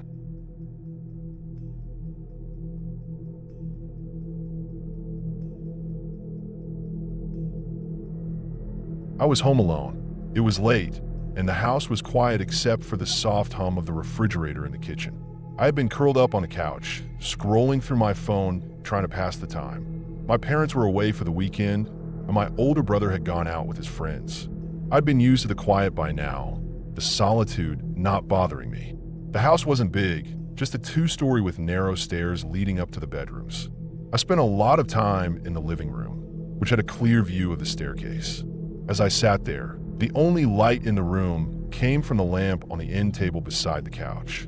The rest of the house was shrouded in darkness. I wasn't sure what made me glance toward the stairs, but I did. At first, I thought it was just a trick of the light, maybe my eyes playing tricks on me, but then I saw it clearly. A shadow. It was moving up the stairs. It wasn't like a regular shadow, the kind you'd expect to see when light falls across something. No, this shadow moved slowly, deliberately, like something was climbing each step. It didn't belong. I froze. My heart skipped a beat. It wasn't normal, but I wasn't sure if I was just imagining things. My eyes darted around, looking for any logical explanation. Maybe it was the way the light from the lamp cast odd shapes across the walls. But no, this shadow wasn't one of those. It was solid, clear, and moving. My instinct was to convince myself it was nothing, that it was all in my head. But the longer I stared at it, the more I could see it wasn't just the trick of the light. The shadow moved deliberately up, one step at a time. It didn't make any sound. No footsteps, just a smooth, almost fluid motion. I felt my stomach drop. For a moment, I just watched it. Part of me was paralyzed by fear, unsure of whether I should act or if I was just imagining it all. But I wasn't about to sit there and wait for whatever that was to make its way up the stairs without checking it out. I grabbed the flashlight from the drawer next to the couch. It wasn't much, just a small, pocket-sized flashlight, but it would have to do.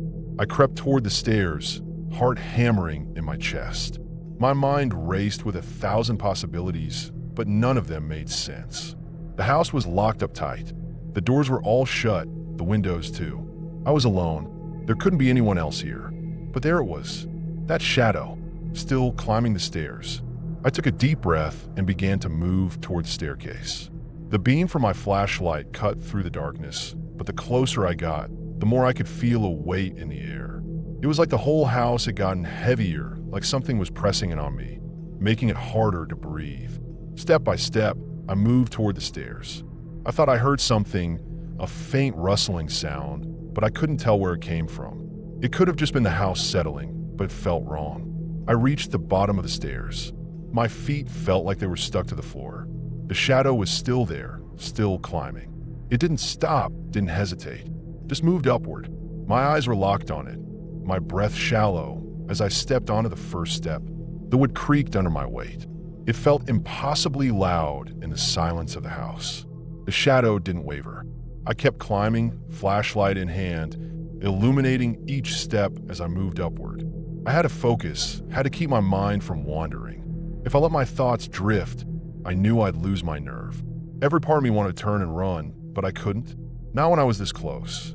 When I reached the top, I paused.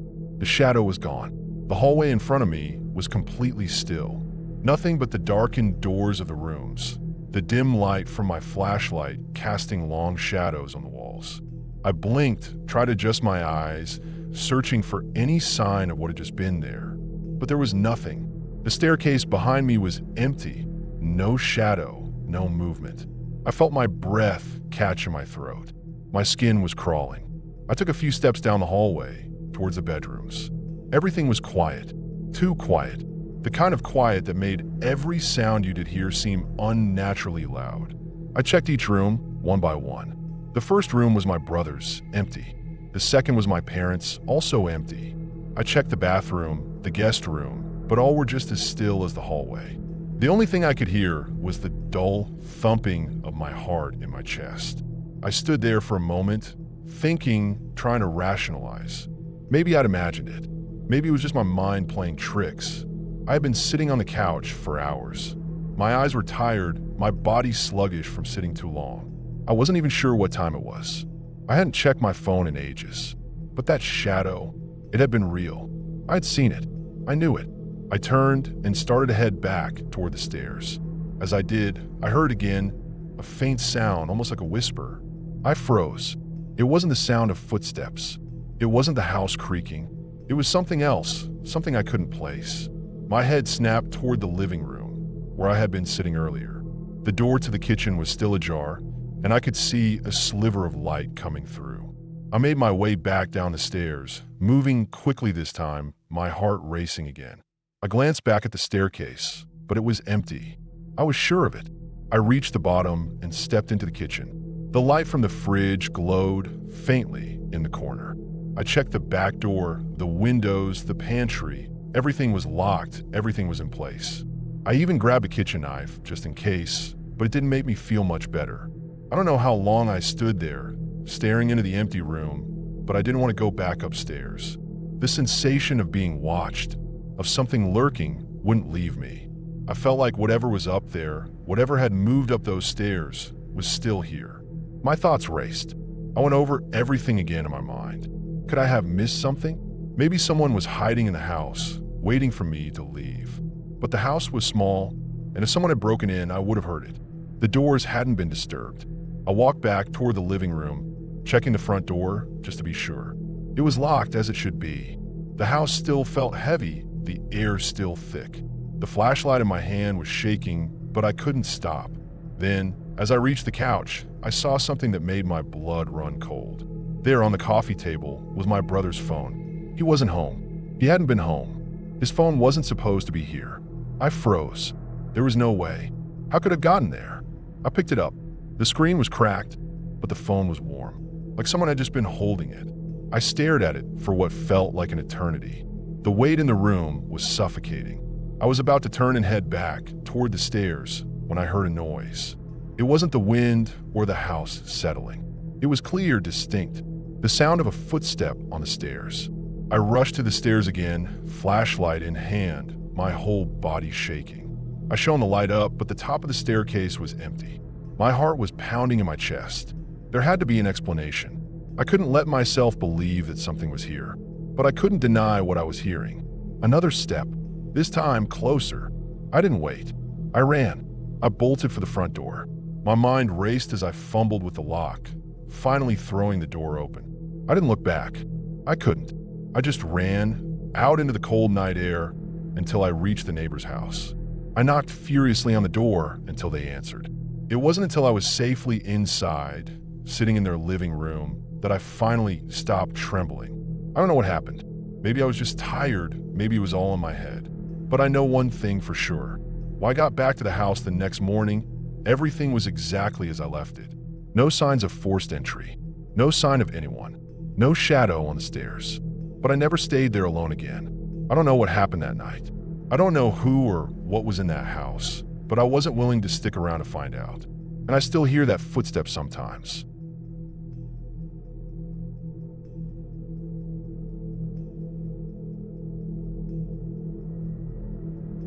It was one of those evenings when the sun sets low, casting a long shadow across the narrow, winding roads that cut through the rural parts of the country. The kind of evening where the sky is that deep, burnished orange, fading into the dark blue that comes with nightfall. I had been driving for hours, just passing through some small towns that seemed to have nothing but a gas station, a diner, and maybe a convenience store or two. Nothing remarkable about them. The kind of places where the road signs say, next town, 45 miles, and it feels like you're the only one driving down the endless stretch of asphalt. I don't know why I always ended up taking the back roads. Maybe because I enjoyed the peace and quiet, or maybe it was just that I wasn't in a rush to get anywhere. Either way, there I was, listening to some old rock album on the stereo, the low hum of the tires on the pavement filling the silence of the empty road. The only other sound was the occasional crunch of gravel under the tires as I passed some old, weathered houses that looked like they hadn't seen a lick of paint in years. The sun was sinking lower when I noticed it, a car in my rearview mirror. At first, I didn't think much of it. A lot of people drive these back roads. Maybe they were just passing through too, heading for the same nowhere destination I was. But the longer I watched, the more I started to notice something odd. The headlights of the car were too close, the reflection too constant. I didn't see anyone behind me. No outline of a person, just a vague, dark shape that seemed to follow my every move. It wasn't like someone was tailgating me either. It felt different, the kind of feeling that prickles the hairs on the back of your neck, like there was something about it that didn't sit right. I tried to shake it off, focusing on the road ahead. The car's headlights kept flashing in my mirror, like it was keeping pace with me no matter how fast I drove. The shadows cast by the trees along the side of the road seemed to grow longer with every mile, the sun disappearing completely behind the horizon. My eyes kept flicking to the rearview mirror, and the figure was still there. No matter what, it seemed to be keeping up, always just behind me, like it was waiting for something. I don't know why I didn't pull over at first. Maybe I thought it was all in my head. But the closer I got to the next town, the more the feeling of unease started to settle in. I couldn't shake the image of that shadowy figure, always just behind me. I had no idea what it was, but it was starting to feel deliberate. It didn't help that the town was small, as in really small. The kind of place where you could drive through in under 5 minutes, passing the same buildings and streets over and over. When I finally saw the gas station up ahead, I didn't hesitate. I turned off the road and pulled into the parking lot, the car's tires crunching loudly on the gravel. I didn't even care about the fuel. I just wanted to stop. The second I parked, I glanced up at my rearview mirror again. The car had pulled in right behind me. My heart skipped a beat. It was the same dark shape I had seen earlier, but now it was even closer. I couldn't make out any details, but I could feel the presence of the car, like it was waiting for me to do something. I didn't know what to do, but I knew I had to get out of there. I slammed the car door shut behind me and hurried inside the gas station. The fluorescent lights flickered above, casting a sickly yellow glow across the small, quiet interior. The attendant, a middle-aged man with thinning hair and a weathered face, looked up at me as I walked in. He didn't say anything, just nodded like he was used to people rushing in and out without a word. I didn't even pay attention to what was on the counter. I was too focused on the parking lot outside. I glanced back through the window. The car was still there, sitting in the same spot, its headlights off now. It seemed like whoever was driving, it was waiting for me to come back out. A knot formed in my stomach. I didn't like the feeling of being watched, especially not by someone I couldn't see. I stood there for a few more minutes, trying to calm my nerves, but it wasn't working. Every instinct in me told me to get back in the car and leave. But then something strange happened. The car was gone. I didn't hear the engine start, didn't see any movement in the rearview mirror as I'd expected. It just vanished. 1 second, it was there, and the next, nothing. I stood there, staring at the empty parking spot where it had been parked just a minute before. The stillness of the moment felt almost unnatural. I couldn't explain it. It didn't make sense. The wind had picked up, rustling the leaves outside. It was the kind of wind that carried with it a sense of change, like something was about to happen. But nothing did. The parking lot was empty. I told myself I was being paranoid, that I'd overreacted. Maybe it had been a coincidence, just a driver passing through who happened to stop at the same gas station. But deep down, I knew that wasn't what it felt like. It felt deliberate. The whole thing, the way it had followed me, the way it had been just there, waiting like it was some kind of game. It wasn't just an ordinary driver. I had no proof of anything, no reason to think anything had been wrong, but I couldn't shake the feeling that I wasn't alone. I didn't want to wait around any longer. I needed to leave, to get out of that town. I walked back to my car, quickly glancing around to make sure nothing seemed out of place. The streets were silent. There was no sign of the car, no sign of anyone at all. I drove out of the parking lot, the tires crunching over the gravel. As I turned on a main road, I looked in my rearview mirror one last time, half expecting to see those headlights behind me, following me again. But there was nothing, just the empty road behind me.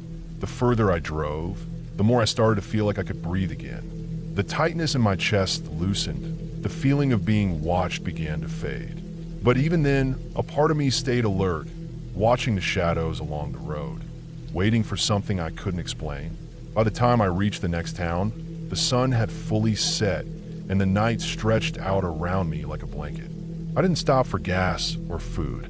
I just kept going, heading toward the highway, putting as much distance as I could between myself and that strange experience. It was only when I got to a place where I could finally stop and take a deep breath that I realized something that still makes my heart race when I think about it. I never saw the driver of that car, never saw a face, never heard the engine start. The car had just disappeared. And yet, in the back of my mind, I know, without a shadow of a doubt, that someone was there. Someone had been following me. And even now, I can't shake the feeling that they're still out there, waiting. No one will ever tell me what happened that night. But I've learned one thing. Sometimes it's better to just keep driving, keep moving, because you never know who or what is out there on the road with you.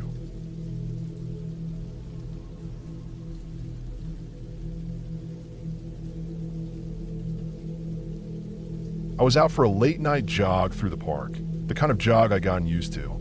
It was part of my routine, something calming, almost meditative.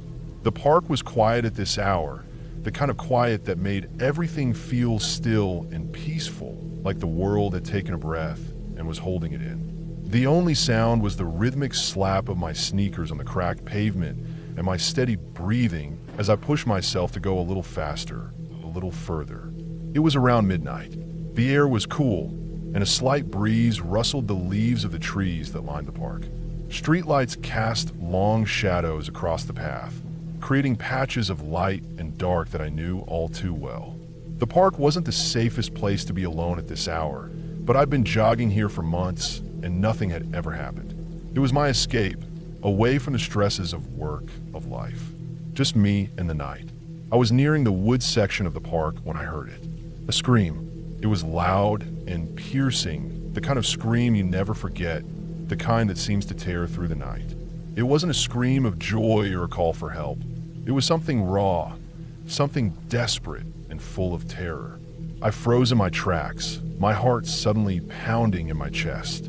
I stood there for a moment, unsure what to do. My mind was racing. It didn't sound like it came from usual joggers or anyone walking their dogs. The scream was too wild, too primal. It sent a chill crawling up my spine. I scanned the path ahead of me, the darkness of the woods swallowing up any sense of safety that the streetlights offered. The scream had come from deep within the trees, somewhere off the path. My breath caught in my throat as I debated what to do. My instinct told me to keep moving, to turn around and run back to the safety of the well-lit streets, but another part of me, the curious part, wondered what had made that noise. Was someone in trouble? Was someone in danger? I took a few hesitant steps forward, the hairs on the back of my neck standing up. The thought of helping, of being the person who could do something, was enough to keep me going.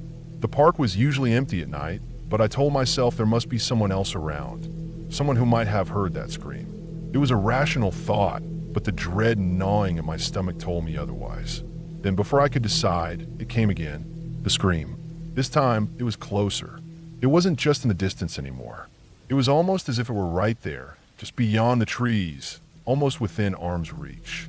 I could feel my pulse quicken, the sound vibrating through my entire body, sending a surge of adrenaline through my veins. Without thinking, my feet moved, faster now, my body already deciding for me while my mind was too paralyzed to act on. I took off running, the sound of my feet slapping against the pavement drowned out by the echo of that scream. My breath was ragged as I pushed harder, my mind screaming at me to keep going, to leave whatever was in those woods behind. But I couldn't stop thinking about what I just heard. What kind of person, what kind of animal could make such a sound? I made it to the intersection of the park, where the path split into two directions. One led out to the streets, the familiar safety of the city, the other wound deeper into the woods. I took a quick glance behind me. The park was silent again, eerily so. The kind of silence that presses down on you, making you feel small and exposed. I knew I couldn't stop, but the thought of being out there alone, in the dark, was becoming unbearable. Still, I ran. The sound of my own breath was deafening now. I was halfway through the park, almost to the end, when I saw movement out of the corner of my eye. I whipped my head to the side, my heart jumping into my throat, but it was just a shadow, a tree branch swaying in the breeze. I forced myself to look ahead and focus on the path. Then, another scream. It came from just off the path, to my left, from the direction I had been running towards before. My legs nearly gave out under me. I had never been this scared in my life. I wasn't sure if it was the scream that had me paralyzed or the way my mind had started to spiral, imagining things that weren't there. I had never been one to get spooked easily, but tonight felt different. The night felt off, like something was wrong. I pushed myself to keep moving, now at a full sprint. The sound of the scream still echoed in my head, looping over and over again. It was as if the sound had followed me, like I couldn't escape it no matter how fast I ran. I reached the end of the park and slowed, gasping for air, my muscles burning. The streetlights ahead of me seemed like a beacon, offering me the reassurance I needed. I crossed the road quickly, my feet almost tripping over themselves as I stumbled onto the sidewalk. I glanced over my shoulder, half expecting to see someone or something coming after me, but nothing. The park was behind me, dark and empty. Still, I couldn't shake the feeling that I was being watched.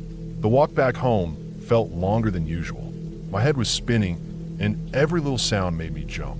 The rustle of leaves, the distant hum of traffic, my own footsteps echoing in the empty street. I tried to tell myself I was just being paranoid. I had heard a scream. It could have been anything. A prank, an animal, a person in trouble. I shouldn't let it get to me. But the sound of that scream kept repeating in my mind, looping like a broken record. It was impossible to ignore. When I finally reached my apartment, I locked the door behind me and leaned against it for a moment, just to steady myself. I felt like I had just outrun something far more dangerous than any dark alley. But as the minutes passed, I started to feel a strange sense of calm. Maybe it had just been a weird coincidence. Maybe I was just tired, my mind playing tricks on me.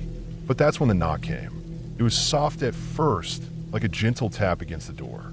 I froze. My blood ran cold. No one ever knocked on my door at this hour. I didn't move for a moment, too afraid to even breathe. Then it came again, more insistent this time. 3 sharp knocks. I stood there, paralyzed. Another knock. This time, I could hear someone breathing, shallow and quick, on the other side of the door. I grabbed my phone off the counter, my hands shaking, and dialed 911, but before I could press the call button, I heard the voice. It was faint, but unmistakable. "Help me."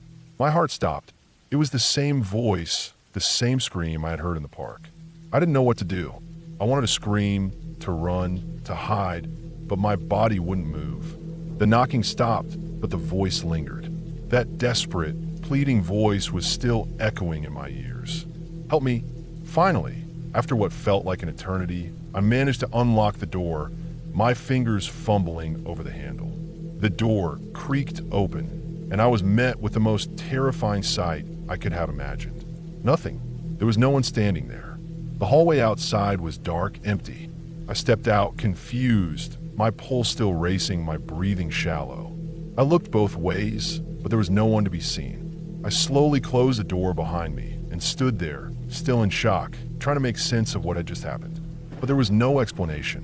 The scream, the knocking, the voice. It all made no sense. My mind was too tangled, trying to connect dots that didn't add up. In the end, I never found out what happened that night. I never went back to that park. I didn't tell anyone what I had heard, what I had felt. But every time I hear a scream now, my heart skips a beat, and I can't help but wonder, was it just a coincidence? Or was there something darker at play that night? Something I'll never fully understand.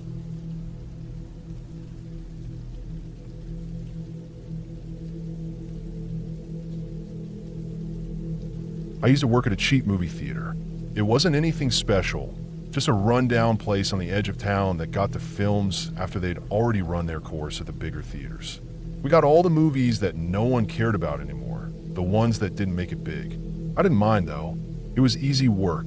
I mostly ran the concession stand, cleaned up after shows, and worked the late shifts when the place was practically empty. It was a pretty chill job, aside from a few weird things here and there that we all just chalked up to the old building being, well, old. The theater was an old brick building that hadn't seen any real renovations in decades. The carpet was a faded red, and the walls were covered in cheap, peeling posters from films long forgotten. It smelled musty, like stale popcorn and cleaning chemicals. The lobby was small, with a single, cracked glass door leading into the main theater room. The seats were torn in places, and the curtains hanging at the front of the room were so faded they looked like they were about to disintegrate. The place had character, but not the kind that made you feel at ease. It was the kind of character that made you feel like something was always lurking just beyond your sight. We all joked about the ghosts that haunted the place. It was mostly just a way to pass the time, an inside joke between me and my co-workers. Sometimes we'd hear things, whistling mostly. It wasn't always the same tune, but it was definitely someone whistling. The strangest part was that if you started whistling part of a song, you'd hear the rest of it come back to you, like someone else was joining in. It was always a bit eerie, but we'd just laugh it off and get back to work. It wasn't anything serious, just a weird coincidence or the creaking of the building settling. At least, that's what I told myself. I've been working there for a few months when the first strange incident happened. I was up in the projection area, which was a narrow, cramped room above the theater where we played the films.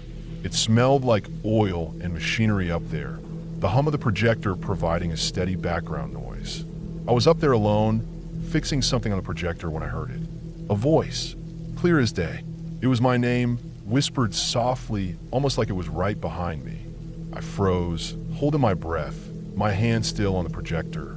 It was quiet for a moment, but then I heard it again, a little louder this time. My name. It was so clear. There was no mistaking it. I spun around, expecting to see someone standing behind me, but there was nothing. The room was empty, just the flickering light from the projector casting long shadows across the walls. My heart was racing, and I felt a cold chill run through me. I yelled out, "Hello," but there was no answer. Nothing. I told myself I was imagining it. Maybe it was just the weird acoustics of the old building, or maybe it was a trick of my tired mind. But I couldn't shake the feeling that something was wrong. I climbed down from the projection room and went downstairs to check with my coworkers. They were all at the front desk, talking and laughing. I asked them if any of them had come up to the projection area, but they all said no. Everyone was accounted for. No one had been upstairs. I couldn't explain it. It didn't make sense. But I didn't want to seem like I was losing my mind, so I just shrugged it off and tried to get back to work. It wasn't the first strange thing I'd heard in that place, and I didn't think it would be the last. Weeks passed, and things went back to normal. But I started noticing more odd occurrences. Small things, like the sound of footsteps when no one was around, or the flickering of lights when the building was quiet. I could have sworn I heard the whistling again, but I never saw anyone. It was always the same, faint, distant, and just a little too close for comfort. I began to feel like I was being watched, but when I looked around, there was never anyone there. I tried to tell myself that it was just my imagination running wild, but deep down, I knew something was off. Then came Christmas Eve. I was working the night shift, alone as usual. The theater was almost empty, just a few people watching a late-night movie. The place was quiet, the hum of the projector the only sound in the air. I was sitting at the front desk, scrolling through my phone, when I heard again. A whisper. My name. Clear as day. I froze, my blood running cold. I looked around, expecting to see someone, but the lobby was empty. The only person in the building besides me was up in the theater, watching the movie. I got up and went to check, but there was no one there. No one had called out, and no one was in the hallway. I started to feel uneasy, my heart pounding in my chest. This time, it didn't feel like a coincidence. I decided to check the projection room again. I don't know why I thought I'd find anything, but it felt like the right thing to do. I walked up the narrow staircase, my footsteps echoing in the silence. As I stepped into the projection room, the air felt different. Heavier, almost. I glanced at the projector, and that's when I saw it. The film reel was spinning on its own. The machine was running, the film looping over and over, but no one had started it. It shouldn't have been on. I walked over and tried to stop it, but the machine was jammed. The film kept running, faster now, the images flickering on the screen in the dark room. I could hear the faint whistling again, coming from somewhere in the shadows, like someone was standing right behind me. I didn't know what to do. My mind was racing, and my hands were shaking as I tried to figure out how to turn the projector off. But no matter what I did, it wouldn't stop. The whistling grew louder, almost like a song playing in the distance. My heart was pounding in my chest, and I felt like I couldn't breathe. I backed away from the projector, my eyes fixed on the spinning reel. I didn't know what I was supposed to do. It was as if the room was closing in on me, and I couldn't escape. I had to get out of there. I turned and ran down the stairs, my feet slipping on the worn carpet. I made it to the lobby, gasping for breath, but the whistling didn't stop. It followed me, growing louder, echoing through the building. I looked around, half expecting to see something standing in the shadows, but there was nothing. The lobby was empty, and the only sound was the faint whistle that seemed to come from nowhere. My mind was racing, and I felt like I was losing control. I grabbed my coat and headed for the door, my legs trembling with every step. I couldn't shake the feeling that someone, or something, was watching me. I stepped outside into the cold night air, and for the first time, I felt like I could breathe again.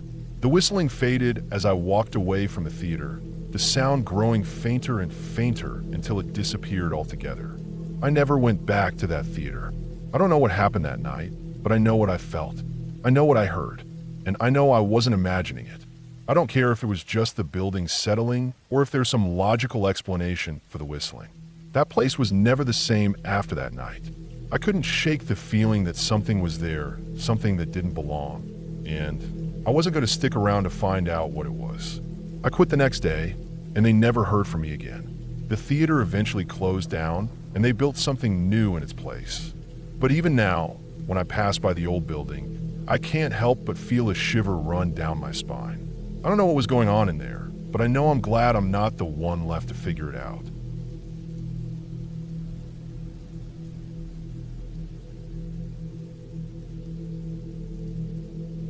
I was lying in bed, the soft hum of the night filling the room. My blankets were pulled up to my chin, and the comfort of my warm bed made the chill in the air outside seem like a distant thought. It had been a long day. I'd spent the evening cleaning up after dinner, watching TV, and then slowly drifting off to sleep. But then it happened. A loud crash echoed through the house, shaking me from my slumber. My heart slammed against my chest, and a cold shiver ran down my spine. I lay there for a moment, frozen, listening for any sound that might explain the noise. But nothing came. The house was eerily quiet again. I strained my ears, trying to make sense of what had just happened, but all I could hear was the racing of my heartbeat. After a few seconds that felt like an eternity, I finally pushed the blankets off me and swung my legs out of bed. I grabbed the baseball bat that was leaning against the nightstand, something my dad had given me years ago for protection, and held it tightly in my hands. It felt heavy, reassuring, like a small piece of safety in an uncertain situation. I took a deep breath and stepped out of the room, my bare feet making soft thuds on the wooden floor. The house was dark, except for the faint light of the street lamp filtering through the windows. I moved cautiously, each step deliberate, my eyes scanning the hallway ahead of me. The dark seemed to stretch endlessly, the shadows lurking in corners that never seemed to fully fade into the light. The stairs creaked beneath my weight as I descended, each step echoing in the silence. I couldn't shake the feeling that something was wrong, that the sound I'd heard wasn't just a random accident. No, it had been too loud, too sudden. Something or someone had caused it. When I reached the bottom of the stairs, I turned slowly into the living room, the space that I had just cleaned not even an hour ago. The faint smell of dinner still lingered in the air, mixed with the scent of freshly vacuumed carpet. The room was just as I had left it, except for one thing. A chair lay overturned near the coffee table. The wood cracked in places where it had hit the ground. Glass was scattered across the floor, sharp fragments glittering in the low light. I felt a knot form in my stomach as I took in the scene. I didn't understand what had happened. The house was empty. At least, it was supposed to be. My breath quickened as I scanned the room, my grip tightening on the bat. I looked around, but there was no sign of anyone. No movement. No shadows that shouldn't be there. It was just a broken chair and a glass. A mess that didn't make sense. I hesitated for a moment, unsure of what to do next. My mind raced, trying to piece together what had happened. Had someone broken in? Was someone still in the house? The idea of checking the rest of the rooms filled me with dread, but I had to be sure. I stepped forward, slowly, and bent down to pick up a shard of glass from the floor. It was cold and sharp, and I winced as I held it for just a moment longer than I should have. The crunching noise as I stepped on another shard made me jump, but I forced myself to breathe deeply. I wasn't going to let fear control me. I turned toward the hallway, my heart pounding in my chest. The stairs leading up to the bedrooms felt like miles away, and I was terrified of what I might find as I ventured further into the house. But I had no choice. I needed to know what had happened. I needed to make sure I wasn't alone in the house. My eyes scanned the hallway, the darkness pressing in on me. I stepped carefully around the broken glass, moving silently, my ears straining for any sound that might indicate someone was nearby. The only noise I could hear was the pounding of my own heartbeat. I was about halfway down the hallway when I saw it. A figure stood at the end of the hall, just out of reach of the dim light from the living room. My breath caught in my throat as I froze. The bat gripped so tightly in my hands that my fingers started to ache. The figure didn't move, didn't make a sound. It was just standing there, staring at me. Or at least I thought it was. I couldn't see their face clearly, but something about the way they stood made me feel like I was being watched. Not just by someone, but by something that didn't belong. The seconds seemed to stretch into an eternity, and I could feel the cold sweat starting to form on the back of my neck. My mind screamed at me to turn around and run, to escape this nightmare, but my body refused to move. I was paralyzed, caught in some strange limbo where every instinct had told me to be silent, but every instinct I had also screamed for me to leave. I wasn't supposed to be here. I wasn't supposed to be facing this.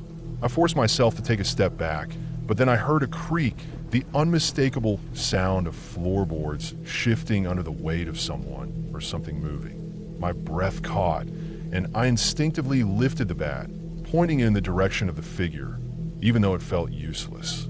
My legs shook, but I forced myself to remain still, listening. Then, the figure shifted slightly, and the low light caught a glimpse of something, a shape, a movement, a flicker of recognition that made my stomach drop.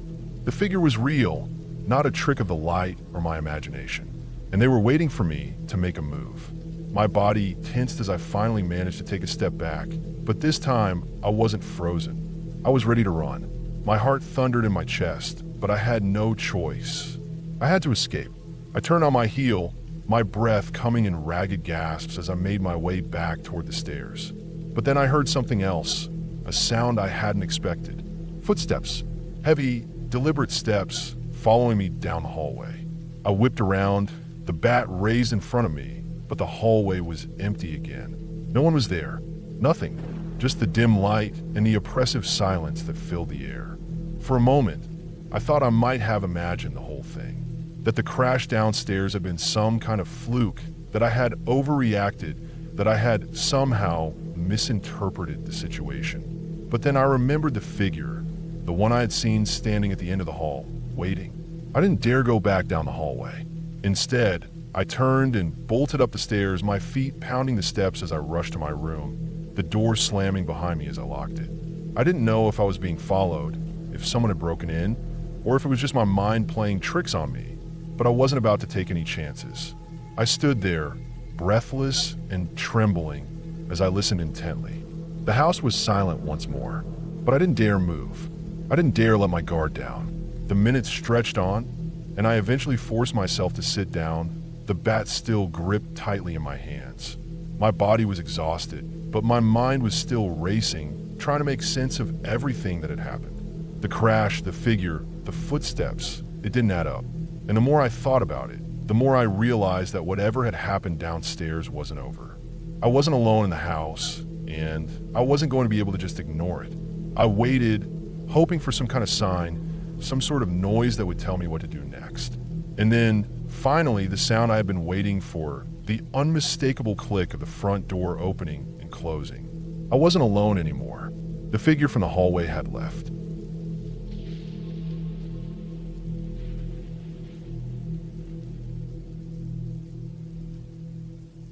The house I was renting was tiny, tucked away in the middle of nowhere.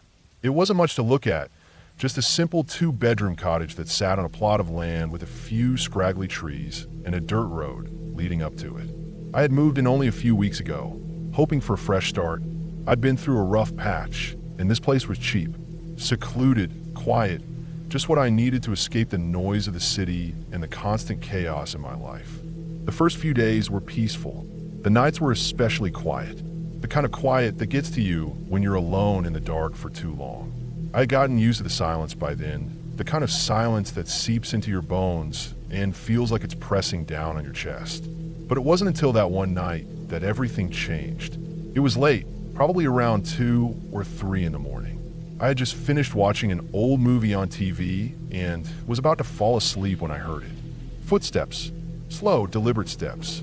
The kind you'd expect if someone was walking upstairs, right above me. The thing was, I was alone. I froze, lying in bed, my heart pounding in my ears. My mind raced. Maybe it was the house settling? That's what I told myself. But as the footsteps grew louder and closer, I knew it couldn't be that. The floorboards creaked under the weight of whoever, or whatever, was moving upstairs. My first instinct was to grab something for protection.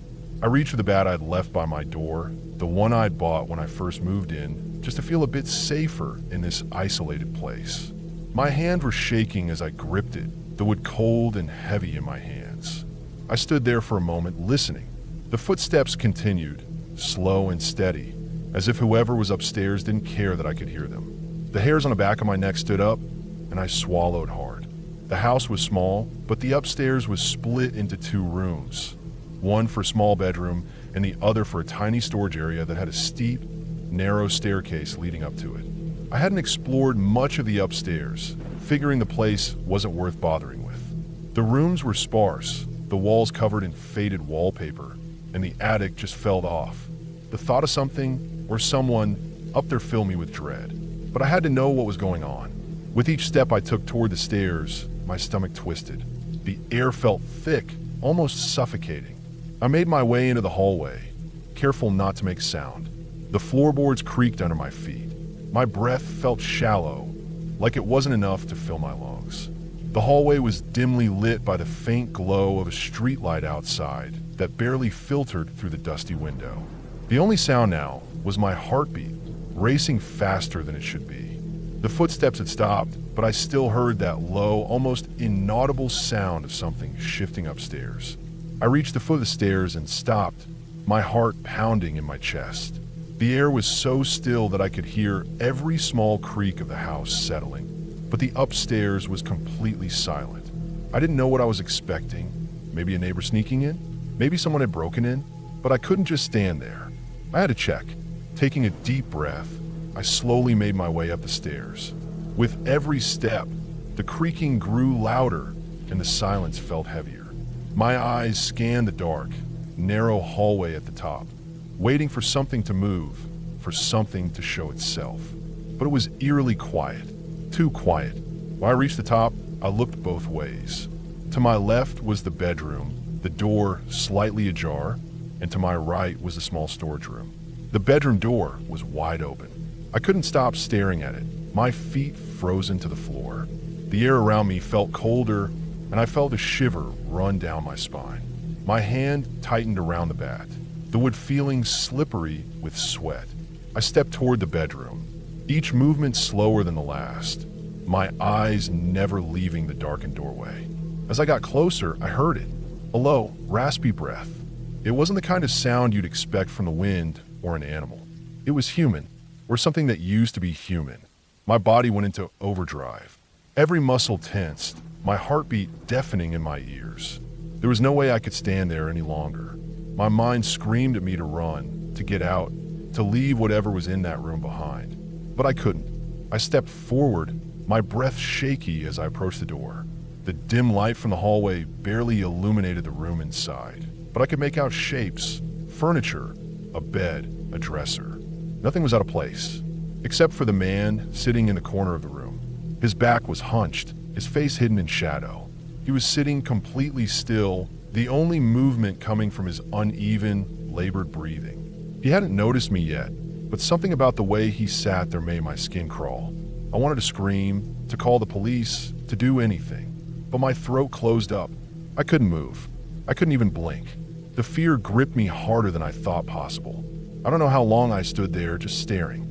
The silence was suffocating, broken only by the sound of his breathing. Then, without warning, he slowly turned his head toward me. The look in his eyes, if you could even call them eyes, was hollow, lifeless. There was no recognition, no sense of humanity in them. Just an emptiness that made my stomach twist. I could feel the blood draining from my face, my body numb. This wasn't real. It couldn't be real. He was still watching me, unmoving, his chest barely rising with each shallow breath. I bolted. I didn't stop to think. I didn't stop to look behind me. I just ran. Down the stairs, through the hallway, past the living room, and out the door. My legs burned, my heart pounding harder than ever as I sprinted toward the dirt road. I didn't know where I was going. I didn't care. I just needed to get away from that house, away from whatever that thing was. I didn't stop running until I reached the neighbor's house, which was a few miles down the road. I knocked on their door, shaking so hard that I could barely make sound. They let me in immediately, and I told them everything. They didn't seem all that surprised. They said they'd heard rumors about the house before, about strange things happening there. They told me the previous tenants had moved out in a hurry, leaving everything behind, but they didn't want to go into details. I didn't press them. I didn't need to hear any more. That night, I called a friend and asked if I could stay at their place. I didn't care if it was just for a few hours. I just needed to get away from that house. I never went back. The next day, I called the landlord and told them I was done. I was moving out. I didn't care what kind of contract I had signed. I told them I wouldn't be coming back, and that was the end of it. As I drove away, I couldn't help but glance back at the house one last time. It was still there, sitting quietly in the middle of nowhere, just as it had been before. But now it seemed different, darker, more ominous. The house that had been my escape was now a place of terror. I didn't know what I had seen that night, and I didn't want to know. I never went back to that town, and I've never told anyone the whole story. But every now and then, when I close my eyes, I can still hear the raspy breath, and I wonder who or what was in that room, and why it was watching me.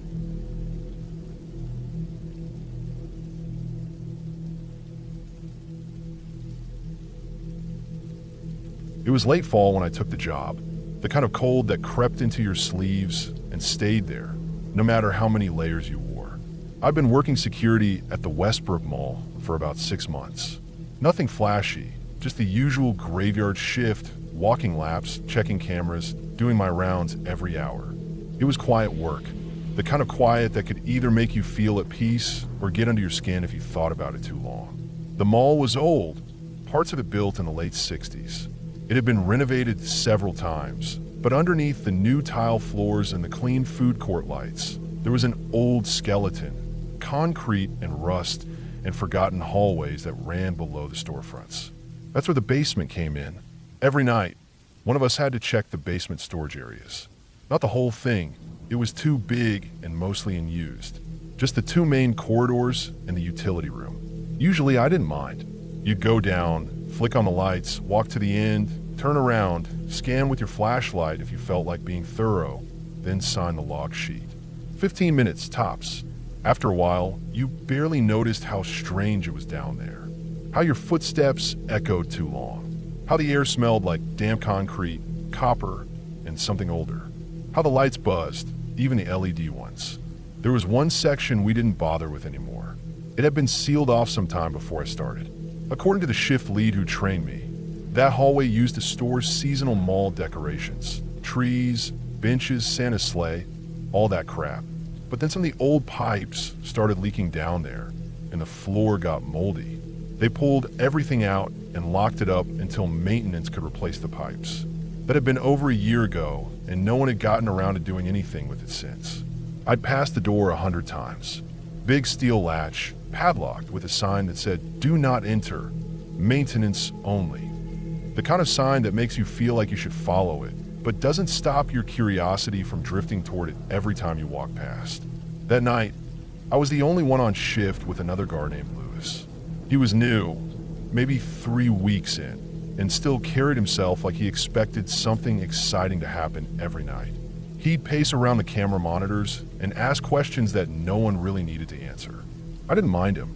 He made the long nights less boring. I had just finished a round upstairs and was watching the monitors while sipping old coffee when something caught my eye on the bottom screen. One of the motion cams had been triggered, Cam 12, basement corridor B. I looked at the timestamp. It had just happened, maybe a minute ago. I clicked to zoom in and watched the grainy black and white footage. A shape, clearly human, walked into the frame, slow and steady. Tall, maybe 6 foot. No flashlight, no reflective vest. Just moving through the corridor like they belonged there. But no one was supposed to be down there. Not at that hour, not without us knowing, and definitely not in corridor B. That was the hallway behind the sealed door.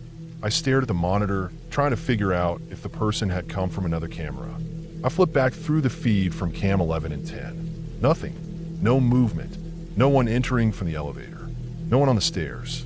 Just that single person, walking calmly through a corridor that hadn't been open in weeks. I called Lewis over. He leaned in, watching the screen with a puzzled look on his face. "Someone's down there," he said after a moment. That's the storage hallway, isn't it?" I nodded. We both stared at the timestamp. I checked the current time. Still fresh. Less than 3 minutes ago. We didn't waste time. Grab radios, flashlights, and keys. I wasn't feeling jumpy exactly. Just off. I knew the place like the back of my hand. And I knew no one had gone into that hallway. Not unless they had a key, and the only keys were in my pocket and in the security office lock drawer. Still, I tried to keep my head level. Maybe someone had broken in. Maybe maintenance had shown up without telling anyone. Maybe the system had glitched and it was old footage. We made our way down, walking past closed storefronts, through the employee corridor that always smelled faintly of fryer oil and bleach, to the stairwell that led to the basement. The air change halfway down got colder, heavier. It always did. The basement lights were motion triggered, but they lagged by a second or two. When we reached the bottom, the hallway blinked to life in slow, humming sections. The sound of our boots echoed, the usual clatter. I checked the door to the storage hallway. Still locked. The padlock was untouched, and the dust on the floor around it was undisturbed. I clicked my flashlight on and walked up to it, crouching slightly. The door was metal and sealed tight, and I could see the faint outline of where the mop bucket usually left a ring when the janitor parked it there. But something didn't sit right. The air smelled wet, like the scent that hits you just before it rains. Then I saw the footprints. Fresh ones, wet bare feet, clear as day, leading away from the sealed door. They glistened in the overhead light, a little reddish from the rust-colored water that sometimes pooled down here. They weren't mine. They weren't Lewis's. They weren't even boot prints. They were feet. Human feet. No shoes, no socks. Just skin.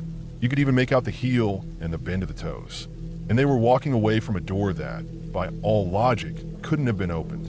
We followed them. I kept my flashlight low, tracking the prints as they curved down the hall and toward the utility room. The prints stayed consistent. Left, right, left, spaced evenly like whoever made them wasn't in a hurry. No dragging, no slipping, just walking. My stomach was doing that slow, turning thing.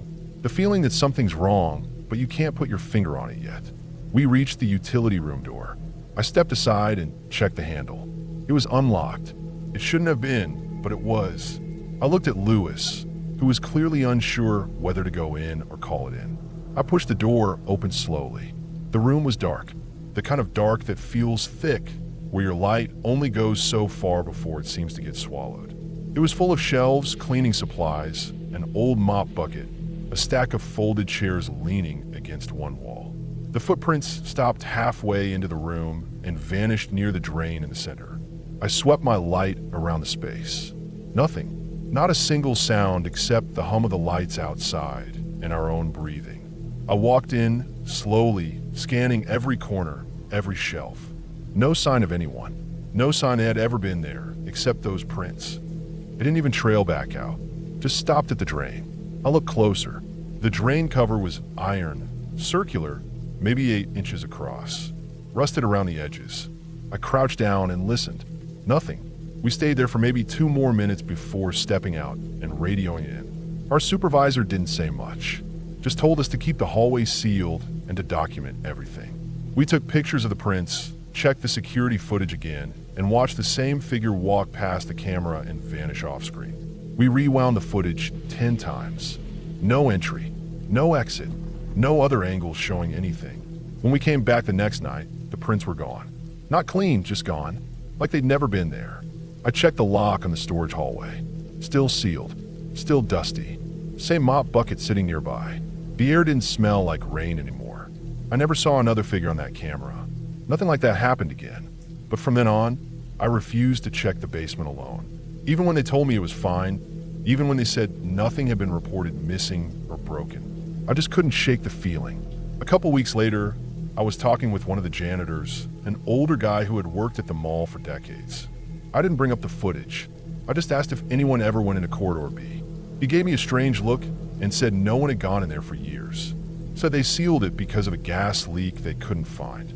Claimed one of the old maintenance guys got sick after spending a few hours down there. Claimed he started seeing things, hearing things, talking to someone who wasn't there. The guy retired early, moved away. No one ever followed up. The janitor chuckled, but it didn't feel like a funny story to him. More like something you laugh at to keep from thinking about too long. I never pushed further. Some things just don't need answers. Why do know is this? Someone or something walked through that hallway. The camera caught it. The prints were real, but the door was never opened and no one ever came out. Sometimes, the scariest part isn't what you see. It's knowing you saw it and no one believes you. And deep down, knowing the place you thought was safe has doors you didn't even realize could open.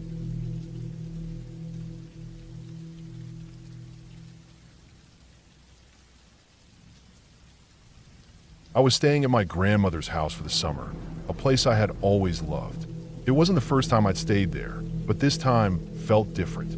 I don't know if it was because I was older, more aware of the world, or if something had actually changed about the house itself.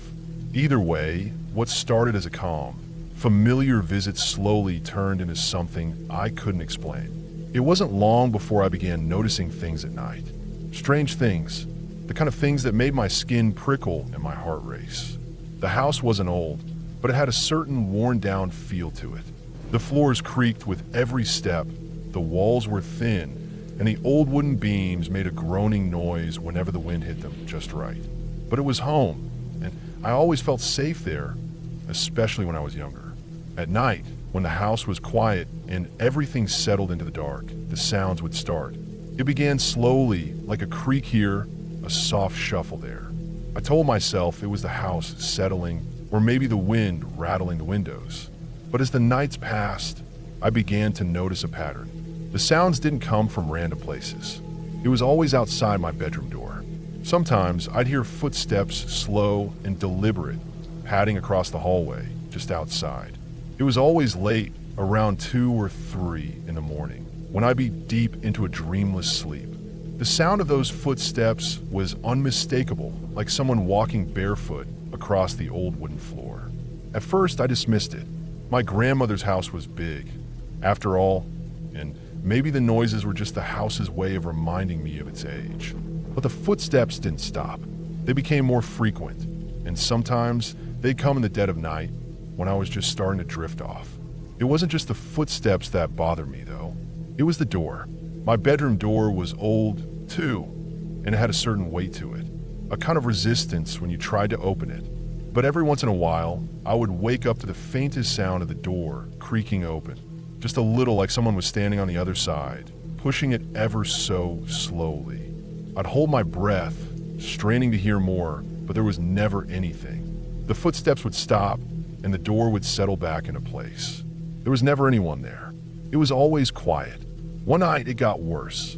I had been in bed, half asleep, when I heard the familiar sound of footsteps outside my door. I had grown used to them by now, but tonight felt different. The air in the room was thick, almost stifling, like I could feel the weight of whatever was out there pressing against the door. I tried to shake it off, closing my eyes and telling myself it was just the house, just the wind, but then I heard something that made my heart skip a beat. The door creaked open. Not much, just a little. Just enough for someone or something to slip through. I lay there, motionless, my heart thumping in my chest.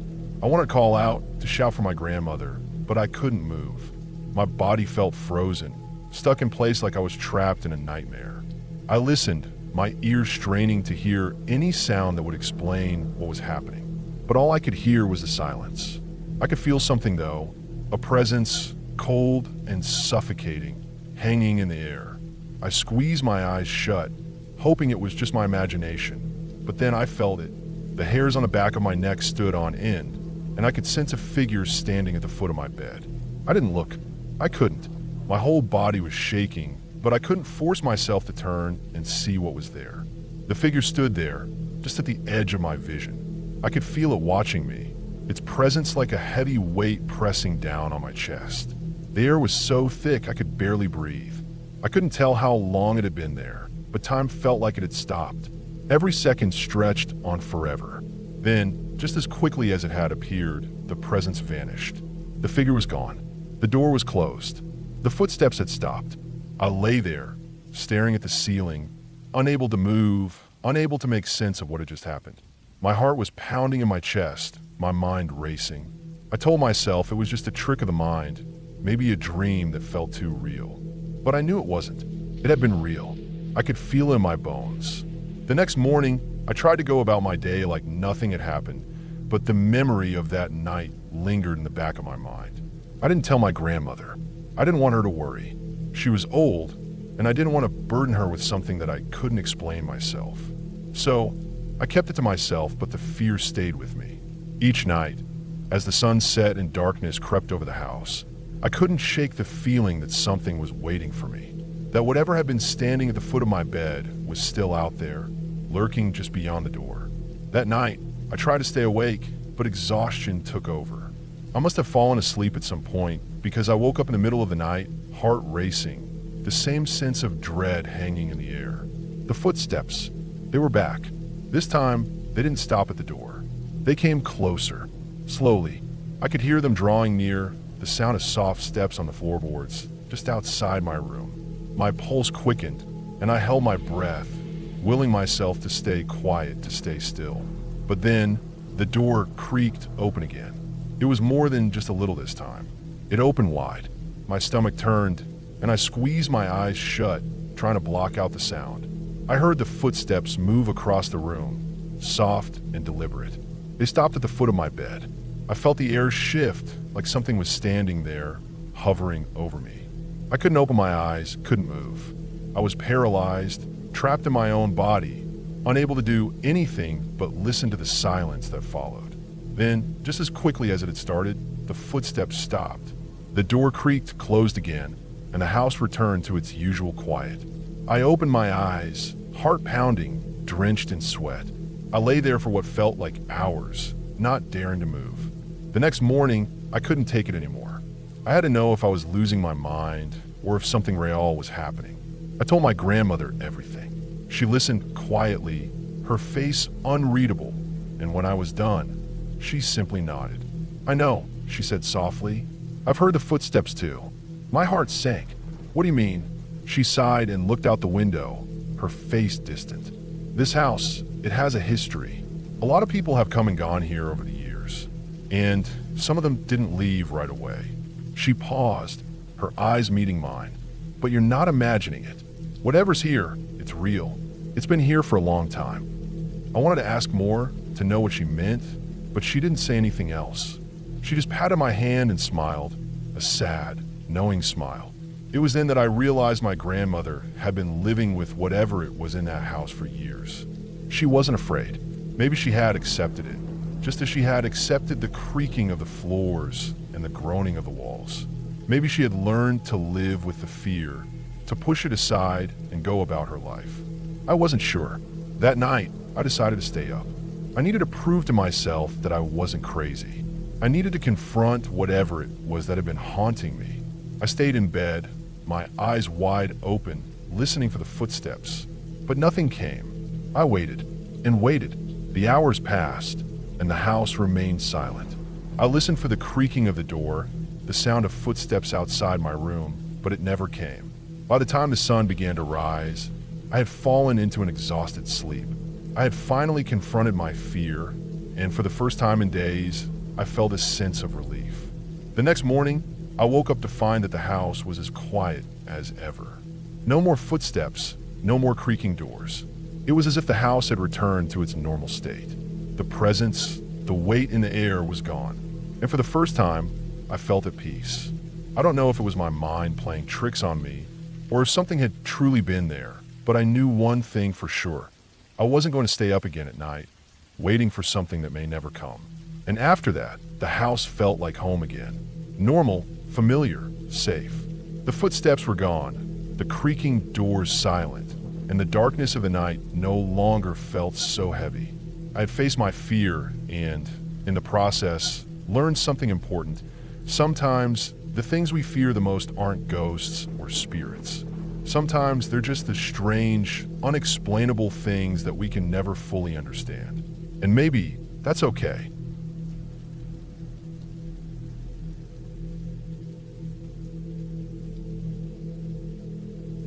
The woods behind our house were the kind that always felt older than they should be.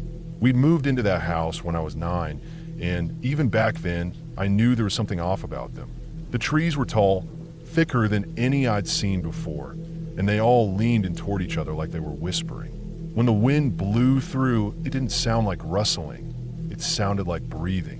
There was a trail that wound through those trees, used mostly by deer and kids like me looking for a shortcut to the creek or a place to ride our bikes in secret. I spent a lot of time back there after school. My parents didn't like me being in the woods alone, but I was careful. I stayed on the paths I knew, and I always came back before dark. One of those paths curved near a strange clearing. It wasn't big, maybe 15 feet across, almost perfectly round. But nothing grew there. Not grass, not weeds, no mushrooms or moss. Just bare, cracked dirt, like it had been scorched. Even in the spring, when the rest of the forest came alive with green, that patch stayed dead. I'd asked my dad about it once, and he just said it was probably from an old fire or something. But there was no char, no blackened wood, and no burned scars on the nearby trees. Just that patch of hard, dead earth. My dog, a mutt named Riley, wouldn't go anywhere near it. I learned that the first time I tried to take him with me on one of my rides. He was fine until we got close to the clearing. Then his hackles went up, his tail tucked between his legs, and he let out a low whine I'd never heard before. When I tried to coax him forward, he planted himself and started shaking. That wasn't like him. He'd chased off raccoons, even stood his ground with a coyote once. But that patch of dirt scared him. I never brought him with me again. I didn't think much of it at the time. I figured maybe there was some scent or sound I couldn't pick up, something buried under the ground, maybe like old pipes or even a faint chemical smell. I wasn't stupid, just a kid who'd seen too many weird patches of land in the country and didn't think this one was any different. Then one day, I left my bike a little too close. It was an older mountain bike, one my uncle had given me after outgrowing it. The gear stuck sometimes, but I loved that thing. I rode it almost every day, and I knew every little creak it made. That afternoon, I'd taken it with me into the woods, planning to head down to the creek to skip rocks. I stopped near the clearing to take a leak and leaned the bike against a tree, maybe 10 feet from the edge of the dead patch. It was just for a second, maybe less than a minute. I didn't even think twice about where I'd left it. The ride to the creek went fine. I stayed there until the light started to turn gold, skipped the last of my stones, and headed back home. The next morning, when I went to ride to my friend Ben's house, the bike was wrecked. At first, I thought someone had slashed my tires. But when I rolled it out of the garage into the sun, I saw that the rubber was warped and sagging. Both tires had melted flat. The treads were almost gone, the edges crumpled inward like they'd been hit with a blowtorch. Even the plastic on the pedal arms was soft and shiny, like it had started to melt too. I touched the tire with my finger and a sticky bit came off, stringing to my skin like tar. I told my parents, and they figured someone had vandalized it. Maybe teenagers with nothing better to do. But the way the damage looked, it didn't make sense. There were no cuts, no knife marks, no punctures. Just sagging, melted rubber. Like the whole thing had been left in an oven overnight. I thought about where I'd left it, near that clearing. I didn't tell my parents that part. I went back out that afternoon, walking instead of riding. I wanted to look at the spot where I'd left the bike. Maybe there were clues, footprints, something burned into the ground, anything to explain it. When I got there, the tree I'd leaned it against looked normal. No charring, no damage, but the dirt right at the edge of the clearing looked wrong. It wasn't like the rest of the clearing. It was darker, clumped, like it had soaked up oil or something. I didn't get closer. I wanted to, but there was a pressure in the air, the kind you feel right before a thunderstorm. It made my skin prickle. I just stood there, staring at that dead patch, while everything around it moved. The wind pushed the trees, birds chirped, bugs flew through the air. But that clearing didn't change. No wind touched it. No leaves landed in it. It was like it didn't belong. Over the next few weeks, I started paying more attention to it. I cut through the woods just to walk past it, always keeping my distance. I noticed things I hadn't before. No animals went near it. No tracks crossed it. I saw deer prints stop suddenly, just before the edge. Even squirrels avoided running through the trees that leaned over it. One day, I brought a thermometer from the garage and held it over the center of the patch, standing back a good 10 feet and using a string tied to a stick. The temperature jumped by 15 degrees the second the thermometer swung over the dirt. I pulled it back and it dropped again. I repeated it a few times just to be sure. It was consistent. That patch of earth was hotter than the rest of the forest, for no reason I could figure out. I thought maybe it was some kind of geothermal vent or a buried gas line. Something under the ground making the soil heat up. But that didn't explain why nothing grew there, or why the heat didn't radiate outward. It was like a bubble 15 feet across. Beyond it, everything was normal. I started looking into old land records at the library. It took some digging, but I eventually found that the land behind our house used to be part of a larger property owned by a mining company in the 50s. They'd used it for storage and testing, but most of the paperwork was missing or labeled with vague descriptions like soil treatment experiment or material stress tests. Nothing concrete, just enough to make me wonder what they'd done back there. I kept my distance, but it stayed on my mind. Sometimes I'd dream about the clearing. Only in the dreams it was bigger, expanding, swallowing the trees around it. I'd wake up sweating, heart pounding, and go to the window to look out at the woods. Then the animals started acting strange. Birds avoided our yard completely. I used to hear them every morning, but for 2 weeks, there was nothing. No chirping, no flapping, just silence. One afternoon, I found a dead rabbit on the path near the clearing. Its eyes were sunken, fur singed around the edges, but there were no wounds. No blood, just dead, like it had collapsed from heat or fear. Then our dog disappeared. Riley had never run off before. He always came when called, but one morning he bolted out the back door before I could stop him. I heard him barking deep in the woods, and then nothing. No yelp, no howl, just gone. We searched all day. My parents even put up flyers. But I knew where he'd gone. I went back out that night, flashlight in hand, heart pounding. The air was heavy, humid like summer, even though it was early spring. When I reached the edge of the clearing, the beam from my flashlight dimmed. Not flickered, dimmed, like the batteries were dying, even though I'd just replaced them. I aimed it at the center, and the beam seemed to bend, pulling downward toward the dirt. I stepped back. My breath felt tight in my chest. The pressure was worse than before. I didn't go any closer. I sat on a log maybe 20 feet away and waited. I don't know what I was expecting. A noise, a light, some sign, but nothing happened. Just that feeling like the air was wrong, like I was standing near something alive that wasn't breathing.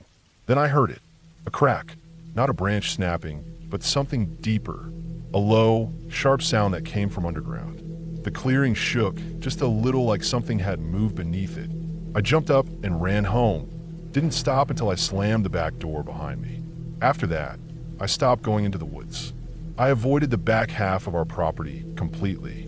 My parents thought I was just shaken up about the dog, and maybe that was part of it. But I knew better. Something was happening in that clearing. Something that wasn't finished. A few months later, I noticed the trees around it were starting to die. Slowly, their leaves went pale, bark cracked, and the branches sagged like they were wilting.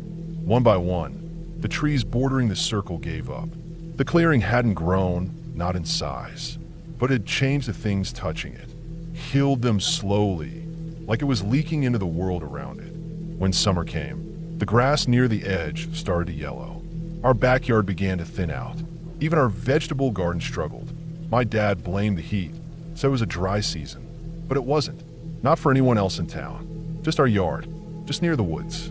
We ended up moving the next year. My parents didn't say it was because of the land, but I know they felt it too. My mom got headaches constantly. My dad couldn't sleep. They were tense, always snapping at each other. The house felt heavy, like the clearing was pulling something out of us, draining us. The last time I saw it, I stood at the edge of the woods and looked in. The trees were almost all dead now, just gray trunks and bare limbs leaning toward that dead patch of earth. Nothing moved. No birds. No wind. The clearing was still 15 feet wide, still perfectly round, still empty. But I swear the air above it shimmered, like heat off asphalt, like it was breathing. We moved 3 states away. I'm older now. I've looked into every scientific explanation I can find. Thermal pockets, chemical spills, underground power sources, magnetic fields. None of them fully explain it.